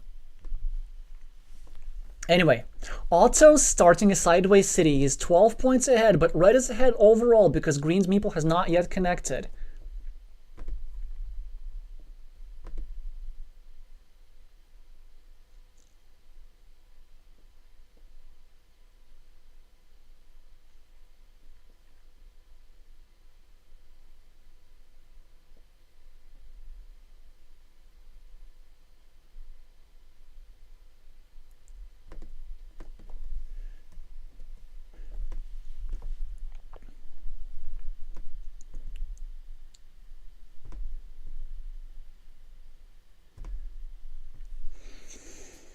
Okay.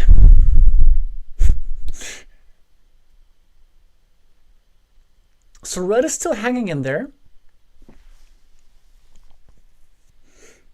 Yeah, my phone just died, by the way, and this is where I had my chat. So now it takes me just a bit more time to look at the chat because then I need to switch tabs. Anyway, so Red scores points, develop his field. Red still has chances because Otto could go and finish Red's monastery as long as it is rotated sideways. And maybe that's an enticing thing to do because Red can do that anyway himself. And also, yeah, that's why he does it. Because there was still one monastery tile for Red to go there. Which is exactly the tile that Red had in hand. So will Red help Green in turn? And help Green finish his monastery? Green is still yet to complete his city connection. And red is currently ahead 1 point on the scoreboard and ahead overall in this game because he has a 6-point field and he has a city which is looking pretty good. So green can now get a meeple back. Of course, Otto is not allowed to clean off the city cap due to its vertical orientation.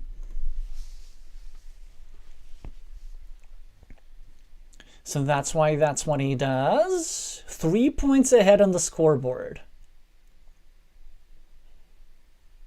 And now red cleans off the city cap and puts himself on the scoreboard up again. That field is suddenly looking pretty good. Otto cannot invade it with this tile because he is not allowed to place it over here. Actually, how does he invade? He needs to wait for curves, I guess. So what does he do? Just starting cities on the left?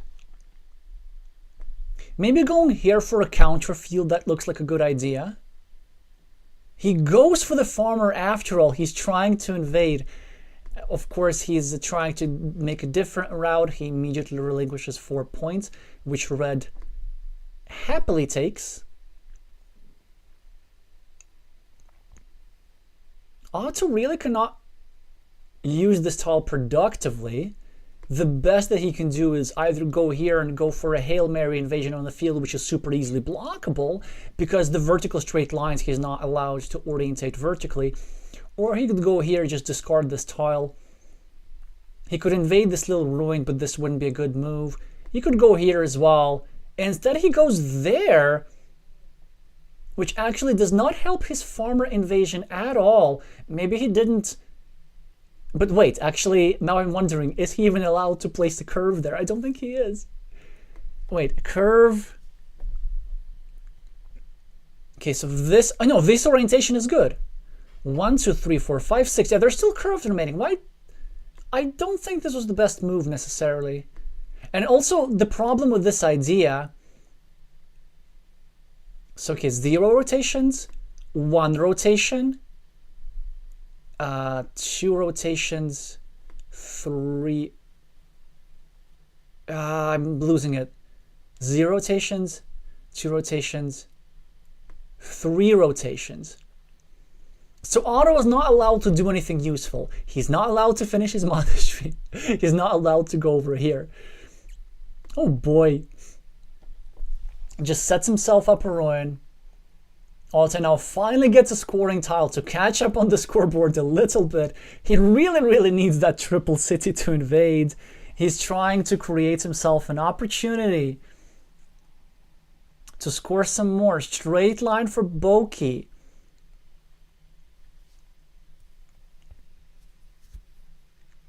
Who is maybe looking to do something like this. Yeah, sure. Trying to expand his field. Scoring opportunity for Otto. He's going to get his 4 points on the right. Actually, super helpful for him. He's going to be ahead on the scoreboard again. I doubt there's anything more useful in that position.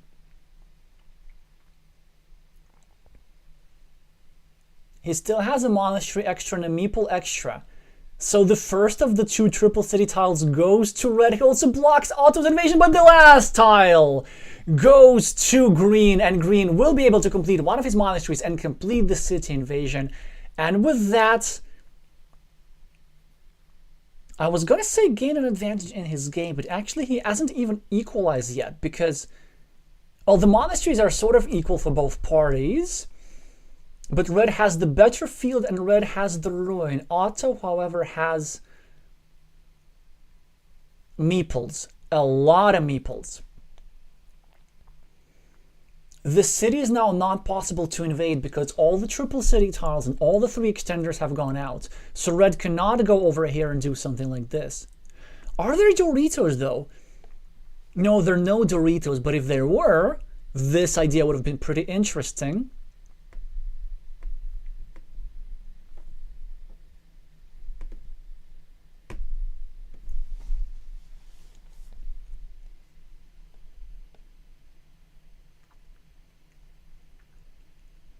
So now Boki goes for the sideways rule. I think invest his last meeple a tad too early. Otto can just score quick points pretty easily. 3 points on the right with the correct orientation, with the field side pointing right there. Looks like the way to go. This will also prevent this farmer from expanding.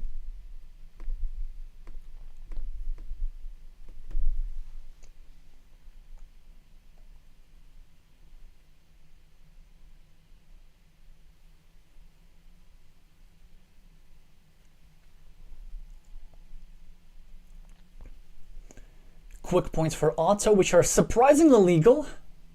You know, like in real life, there are things which are legal, but it feels like they shouldn't. This is one of those examples in Carcassonne. Like, I feel like green should not be allowed this many quick points, but they are.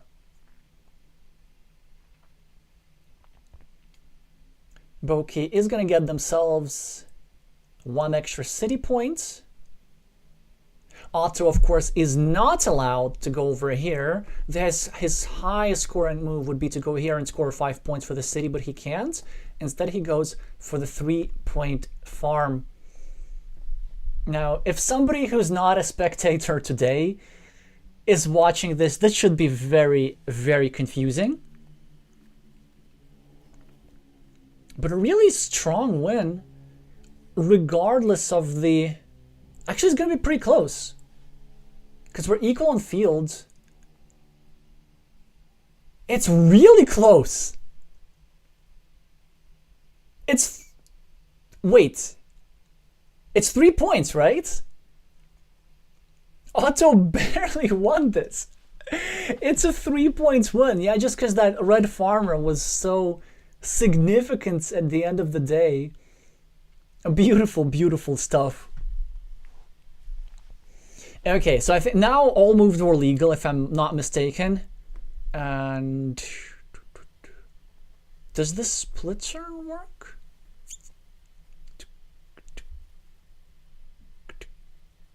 So this works. This does not work. This works. Actually, you know what? One of these splitters has to be wrong, right?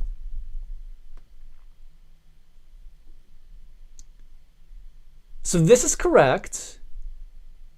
I think this is... Okay, this is really not such a big deal, right? Because then he could have simply pointed upwards with basically the same effect. Right?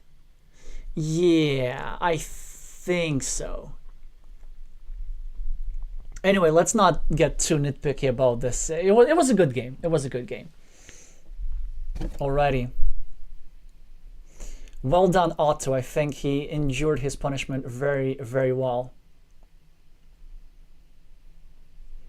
Illusionist Edges is saying, I wonder, his opponent is wondering how he got 786 elo, yeah.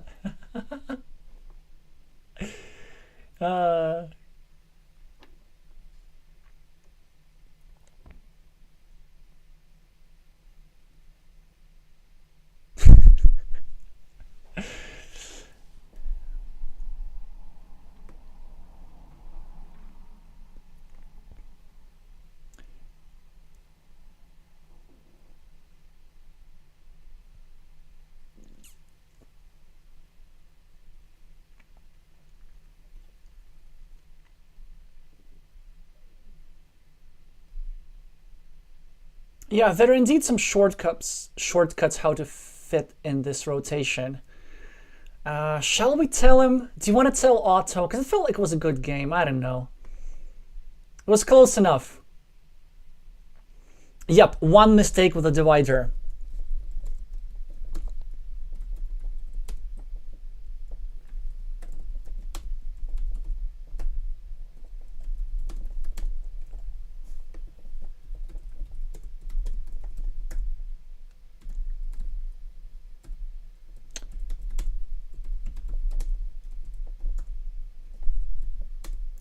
Okay, let's call it tonight. I think it was...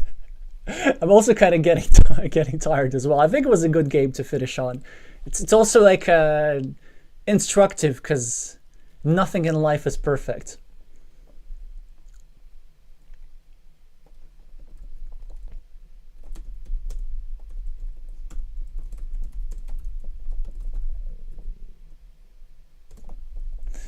Anyway, we had a lot of fun commentating this.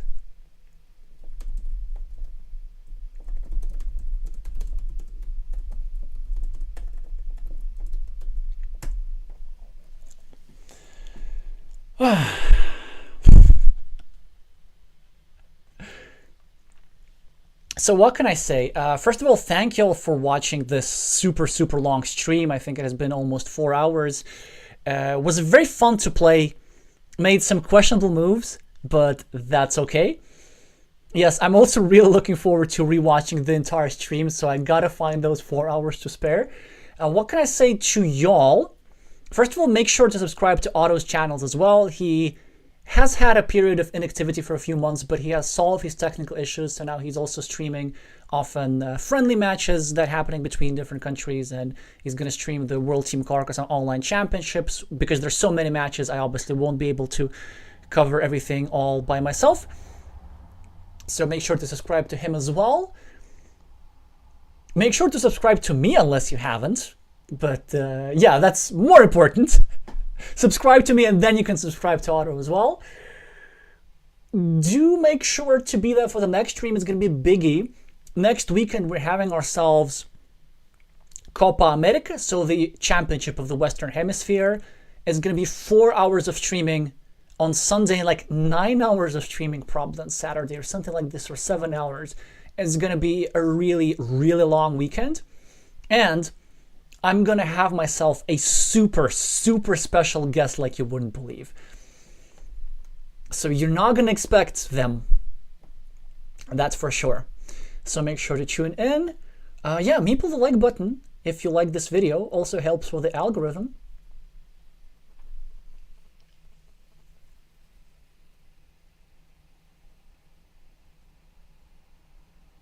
With the second splitter was mistake, not the first one? Well, then it was kind of consequential. Yeah, anyway, it's quite difficult to to focus. Not to focus, but to like do the counting and stuff. Yeah, the other challenges, honestly, you had so many wonderful ideas. Just before we wrap it up, I wanted to say, so we also like still exchange a few ideas ourselves. We like came up with 5 or 6. Yours were better. Like this one was just lovely. And there's several other suggestions that you had that I probably want to come back to at some point. I can tell you what my idea was. My idea was that you're only allowed to place tiles on the left side of the board. So like to the left of the starting tile or vertically above the starting tile. So that's like super, super restrictive, that you're basically only allowed to play on one side. Which means that if your opponent starts something on the right side, you can't really do anything about that. But